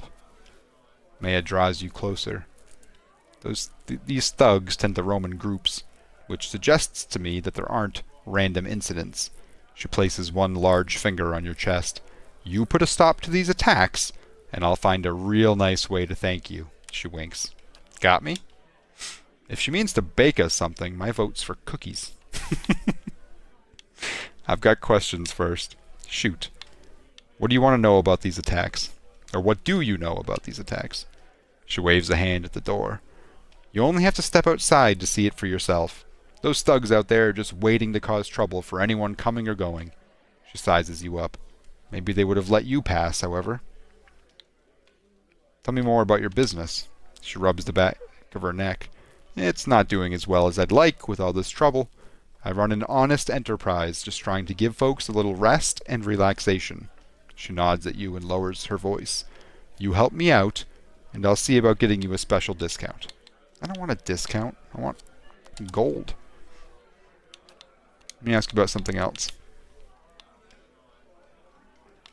Are any of your regulars interested in earning some coin? Aye, if only so they can spend it again. Can I? Yes. Correct. Alright. Give me Arcana, just for a second.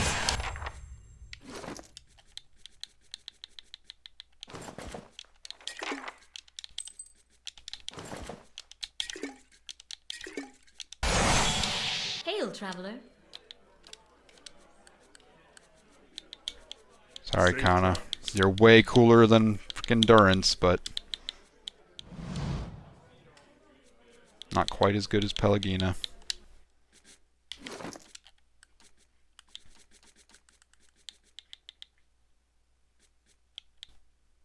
She cannot. She's a godlike. She cannot wear a headdress. Alright, that's fine. I'll give you this, this. Yep. Deflection. Give that to you. And of intellect. There you go. Well met, friend. Alright. Tell me about this place. I thought that was clear as the crystal waters below the docks, she laughs.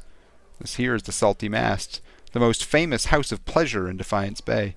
We've got drinks, beds, and good company to help you enjoy both. Of course, the club for refined and prestigious gentlemen is upstairs. You'll find several of the hardest working boys and girls in Defiance Bay up there too. A knowing grin warps her blue markings. Now just what can I do for a strapping lad like yourself? That's it. I'm good. Okay, sounds good. I still have to take the pictures and do the test things for the auctions. Yeah.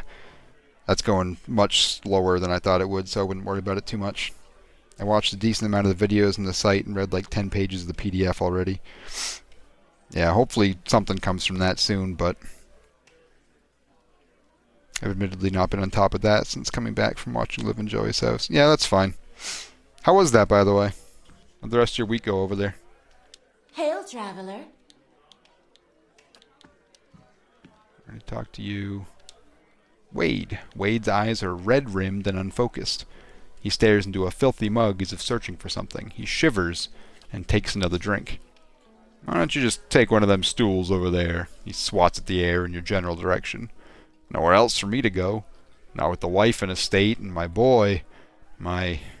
His face freezes with a stricken expression, and he turns back to the bar, muttering into his drink. Oh, that's Darren's dad. Yeah, it's kind of your fault that your kid's dead, huh?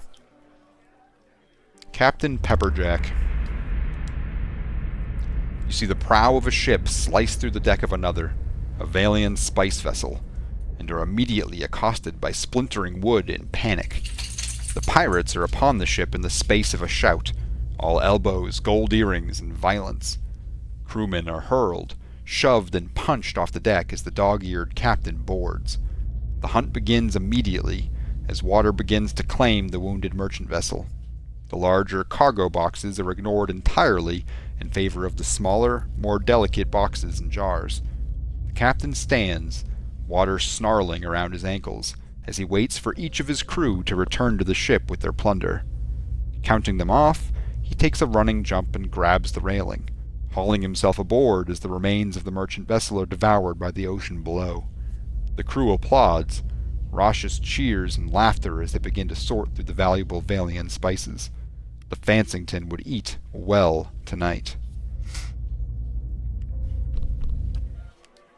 Just chill, watch a ton of TV while hanging out with the dogs. That's good. They all don't play too much. And they don't play it all together, so it was basically all three of them taking turns getting my attention. They don't play together, like, I understand that, God, I can't remember their dogs' names. The little one is super old, but it kind of surprises me that the bigger one and Arya didn't play well. Light, flame, and sound. We'll keep to ourselves.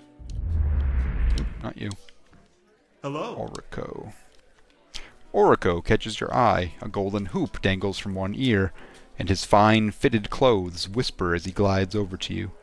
You have me at a loss. How could I afford time with such a magnificent creature?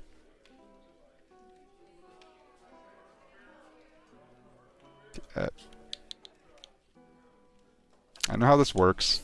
Then I shall save my breath for more pleasurable endeavors. He runs a finger along a perfectly symmetrical goatee. What can Orico do for you?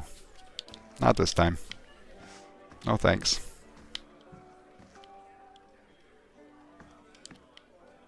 Welcome.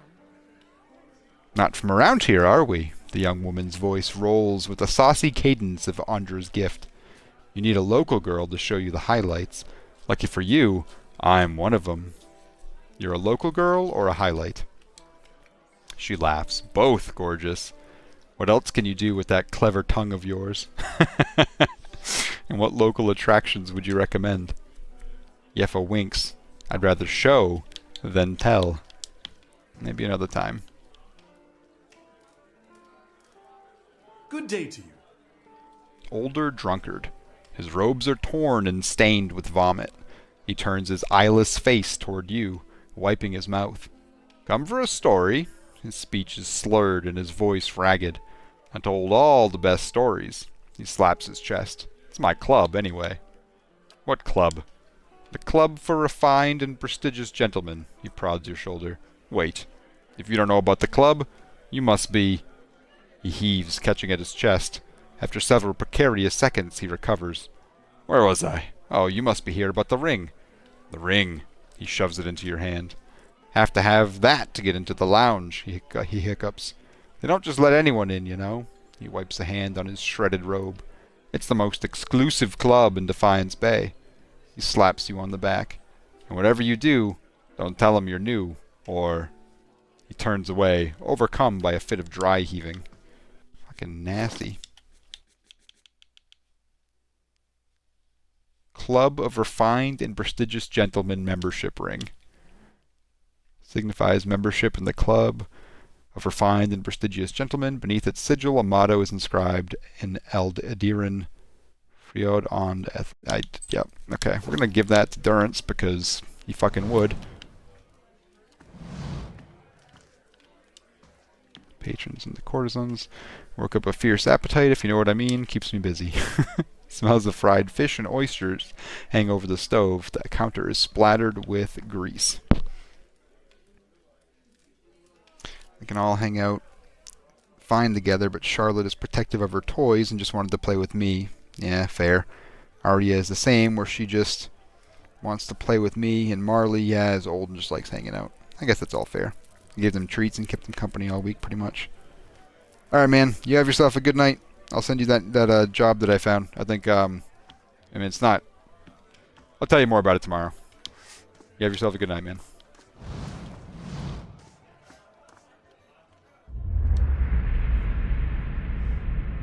As you near, you feel a vibrant history contained in the essence of this woman's soul. It's always the same. Skipping that. Sounds good, you two. Cheers, man.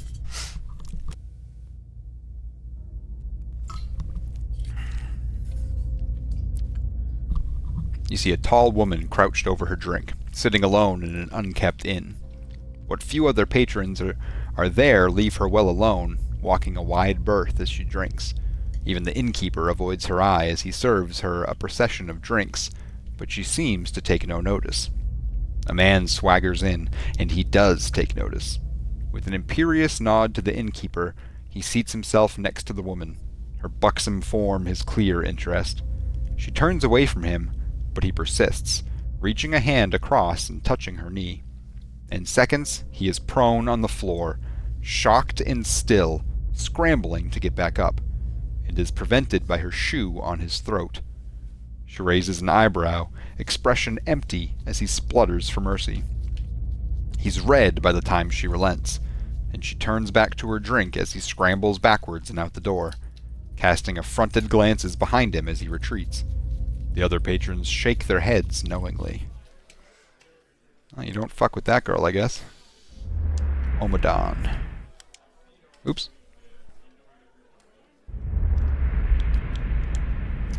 You see the burned-out shell of a room. This man stands in the middle of it, scorch marks surrounding his feet, smoke rising from his fire-singed robe. Debris is littered about, broken shelves torn and burned, books, torn and burned books, smashed chairs, a sundered table. There are cracks in the walls, and light shines weakly through a small hole in the roof. Every window in the room is shattered, and a lamp lies on its side in the corner, burning oil forming a pool under it on the stone floor. The man looks around, surveying the wreckage, his eyes stopping briefly on the 5 bodies lying amidst the debris. They are twisted, burned, torn, and nearly unrecognizable. He turns back to the only living man remaining, sitting against the wall, legs and pelvis crushed under a heavy stone beam. The dying man stares blankly over the beam, blood running from the corner of his mouth. The uninjured man leans over, looking into the eyes of the other. "No other may have this knowledge," he says. The other man opens his mouth to speak, but this man has already walked away. He drops his hand to his side and speaks a short phrase. An inky drop falls from his hand and hits the ground, growing into a ring of black energy that extends outward. As it passes over the other man, he transforms. His skin becomes ashen and gray, his flesh desiccating and wrinkling in on itself. The ring extends past the man and blinks out of existence as his body, now nothing but ash, collapses in on itself. Holy hell. Alrighty then.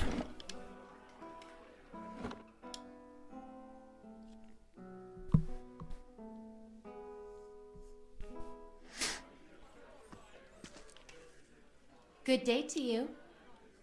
The dwarven maid raises the hem of her skirt to show you a well-muscled leg. You've never experienced anything like this before, trust me. No. Astoundingly, there's no spare change between these cushions. Steady does it. Good day to you. Kali. The pale elf's gold eyes are the color of a winter sunset. She touches your cheek with a cool hand. You look like you've journeyed far. Let me show you comfort and rest. No thanks. Hello. Alduin. The elf's long hair frames high cheekbones and a long, slender nose. It's not every day that the club gets such a breath of fresh air.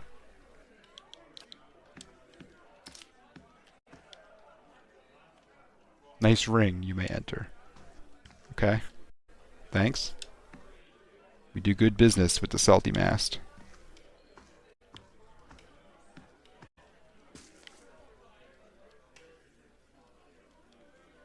If you want to meet Cyril, talk to Maya. Okay. Heard. Eyes open. Pearl of the Gift.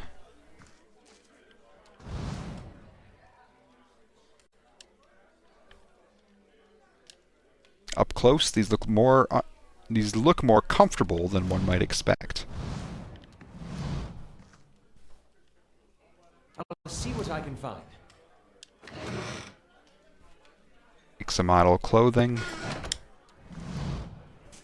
I wonder if that would affect, like, reputation of some kind. What is happening here now?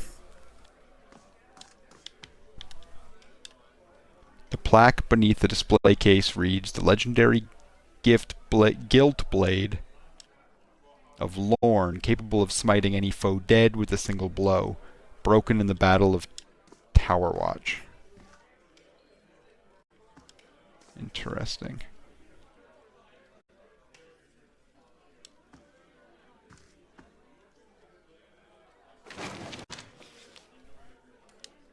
The guest book. Just a whole bunch of names. I'm not going to go through all these.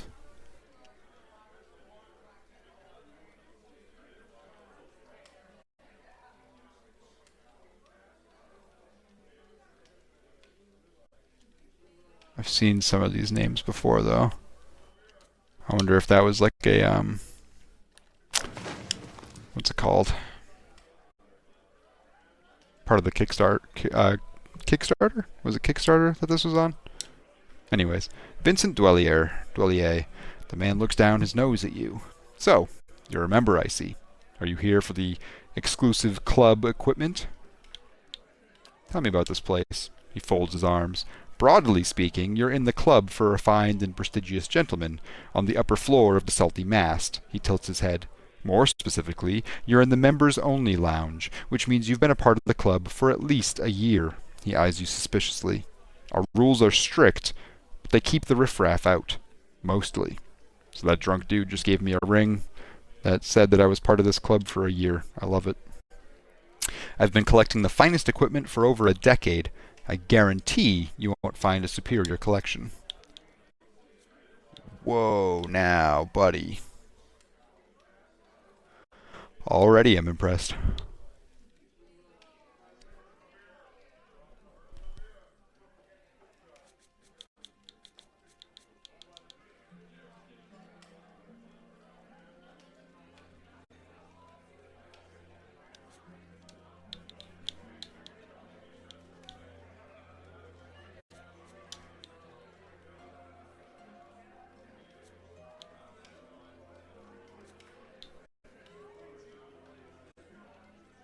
Like, that's great.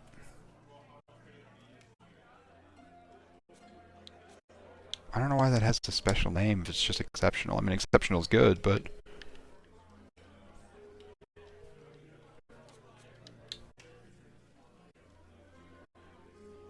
Huh.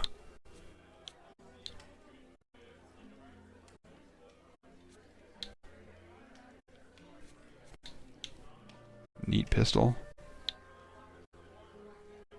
Awesome, awesome gun. Look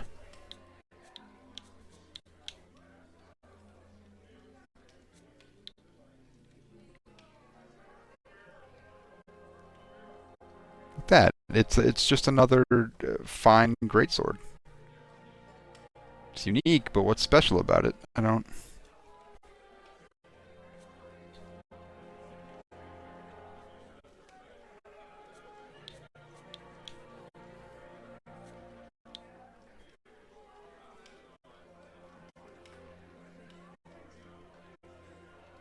Hmm.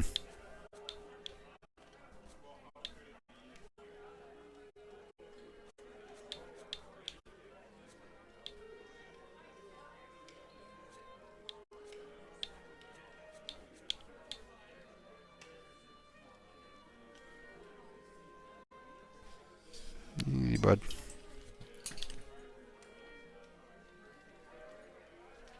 What'd you just knock over? I heard that fall. Eh. Ooh, waste item, maybe. Big maybe there.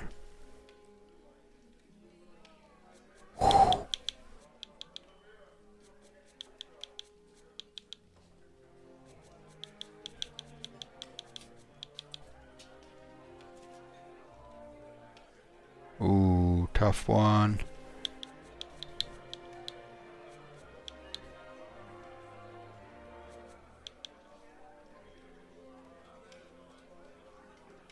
Honestly, I know that's worth it. I just know it is. Some neck items, that's probably not as much. That's a big maybe. Ugh.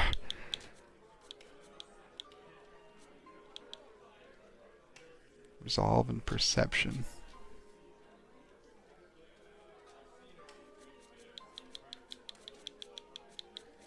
Oh, is that it? Alright. Might as well. Screw it.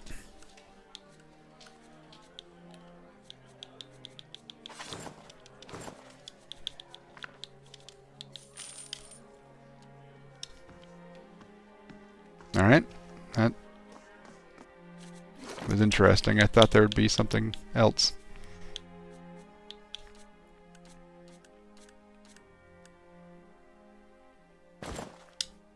Alright.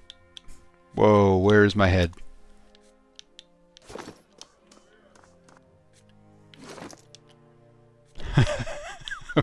Okay. Yeah, so.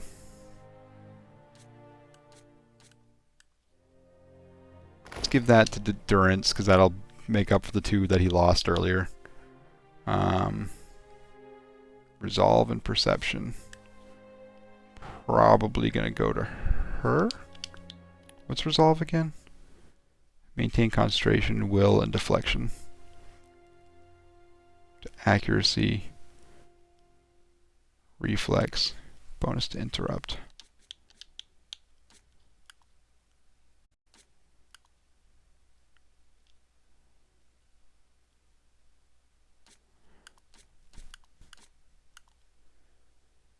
Accuracy, bonus to interrupt, and deflection. Let's give it to him. That goes to Durance. Okay. Alright. Oh, yep. Talk to this guy. Your first time at the club for a fine and prestigious gentleman, sir. Alright.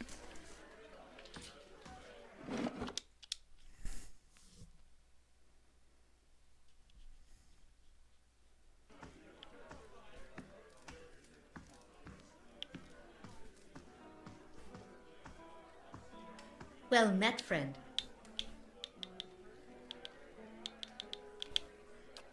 Here for some quiet time, but I just want to know about Sorrel. You must be new in town, dearie. She's only the most sought-after girl in the district. Oh, you know what? Quiet, loud, however you like it, as long as you pay up front. I've got ladies, lads, and a few I'm not quite sure about. Go talk to whoever tickles your fancy. Unless you fancy Sorrel, in which case you can settle with me. So, what can you tell me about Sorrel?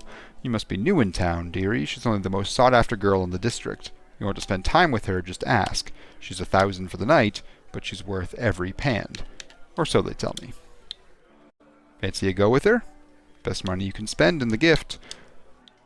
Alright, I can't say I'm not curious, but only because I'm sure that there's some kind of reason for that, like her existence. So I want to wait until I get the discount, quote unquote, and then see if I can use that to spend some time with Sorrel. Just to talk to her. Honestly not interested in buying her time and going through all that crap. But I do want to know what's going on over there. So, the thugs. I saw thugs somewhere. Where were they?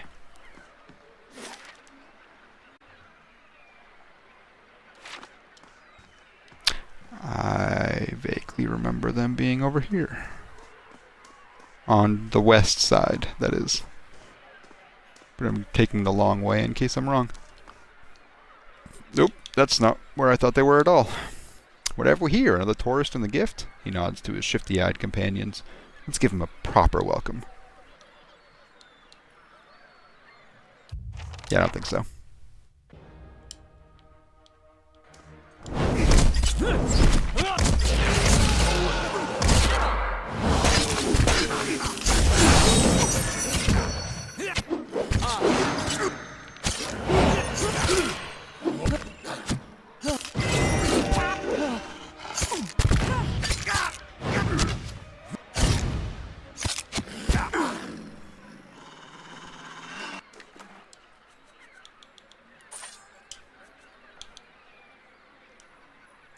Old key looks like it's been rusted from years of exposure to the salty air.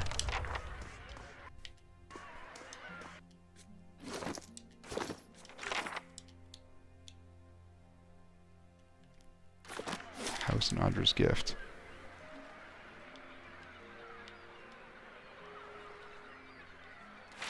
There's another house with a name on it up there.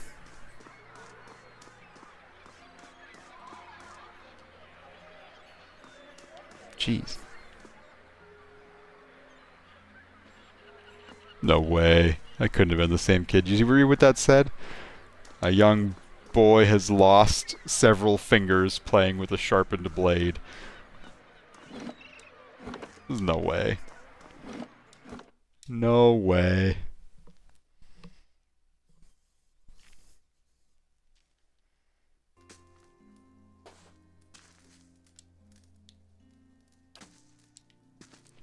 Nope, never mind. I guess that guy was there before.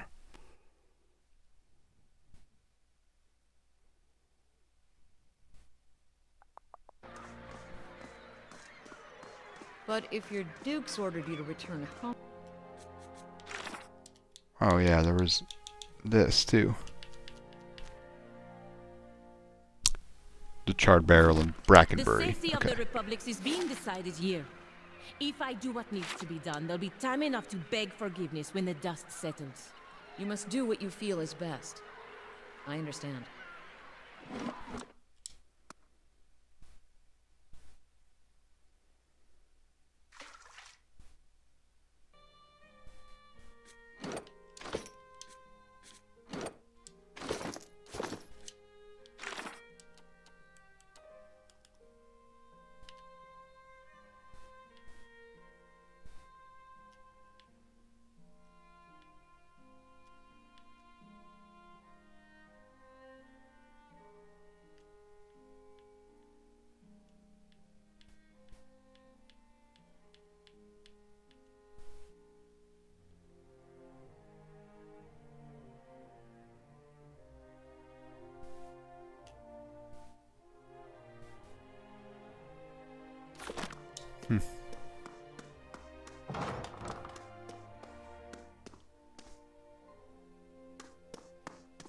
I don't know where I'm supposed to go.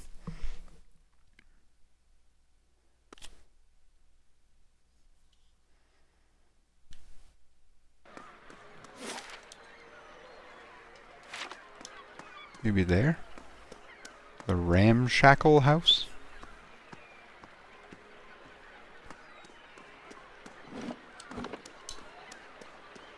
This is where I thought the thugs were that I was gonna have to deal with. Ah. I got as much right to stand here as the guys going into that whorehouse. If they don't like what I gotta say, they can go someplace else. Show them the dagger. This belong to you? This is mine, alright. No one touches my dagger and lives. I'd like to see you try. I'm killing him. Let's fucking kill the dude. Killed the kid, tried to take advantage of a lady. He's dead.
This has got to be the one, right?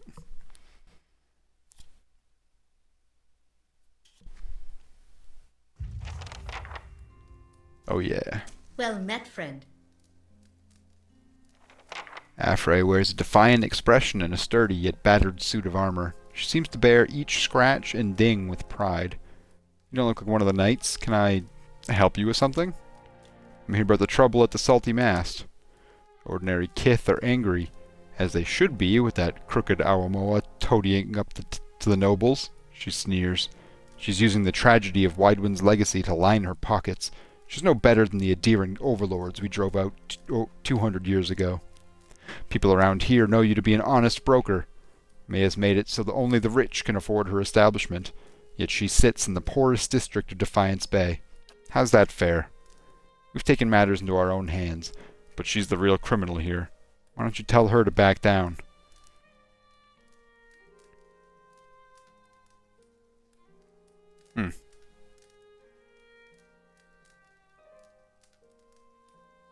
You know?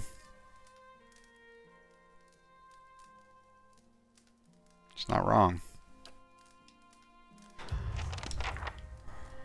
It's the same as those guys earlier, but they didn't kill people though.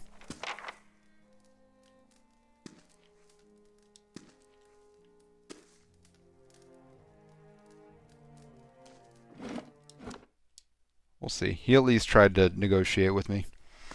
But yeah, the guy in Gilded Vale, you know, that wanted to kick the farmer's ass for not giving him enough food. It's the same situation, just entertainment versus food. You get to a certain point and you realize you got two options. You can go mad with grief and tear out all your hair and check yourself into the sanitarium, or you can wait for better days. Well, feathers in my case. But I understand your point.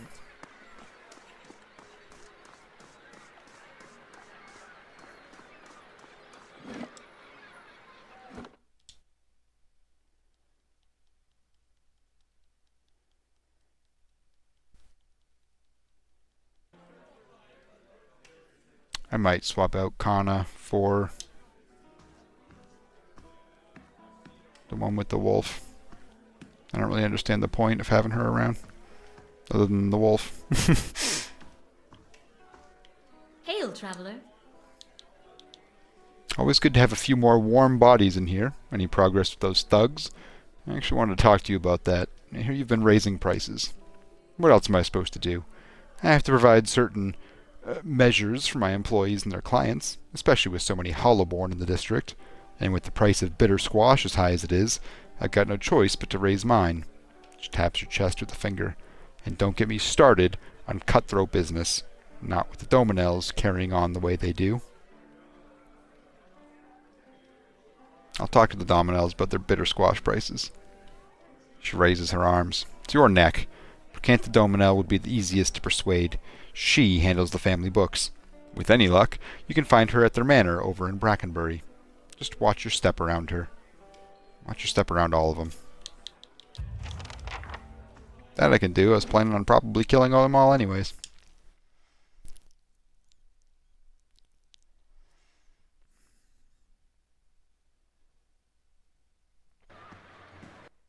Oh, speaking of, that was what I was supposed to do for the dozens. I wanted to find that armor.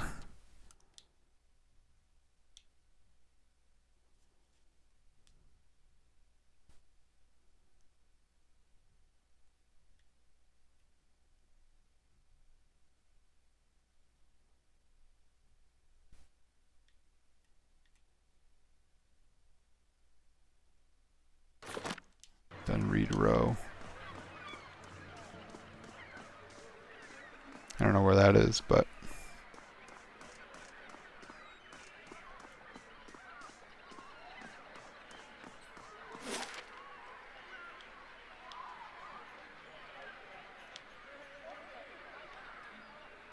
the important thing is I'm going to Brackenbury next.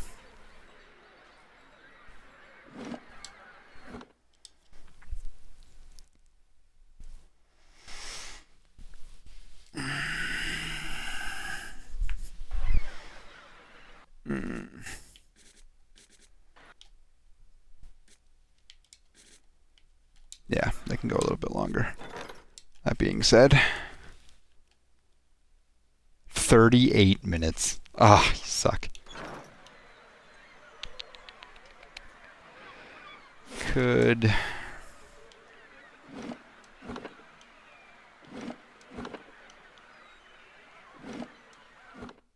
Let's pop over to Carper Lane. I'm just going to kind of bounce back and forth a couple times just to get that out of the way, because I know I'll forget if I come back, you know, tomorrow when I come back. I'll just forget if it's not done. Excuse me.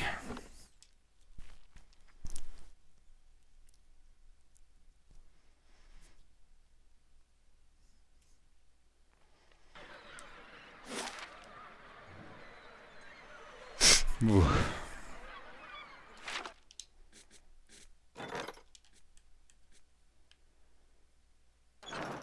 48 seconds.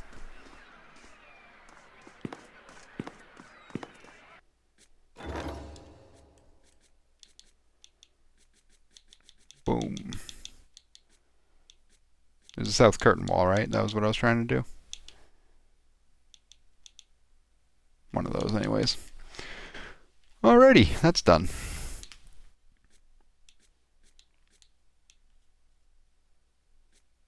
No. Bailey with protection from forces coming from the west. I am looking for protection. That's what I'm trying to get right now. I know that prestige is important, but security is also important.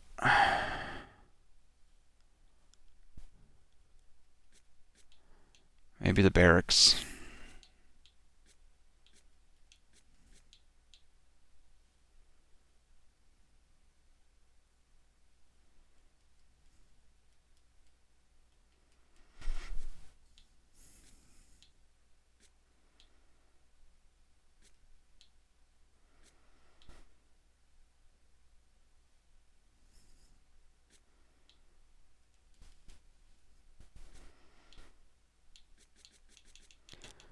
Yeah, let's go with the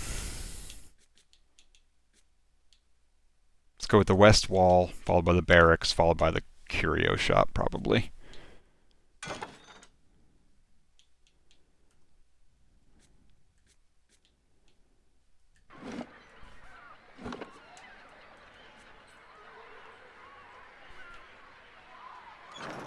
Cool. All right. That's me for tonight. Thank you so much for watching. Appreciate your time, and if you enjoyed yourself, please don't forget to give me a follow. That would be excellent. Kind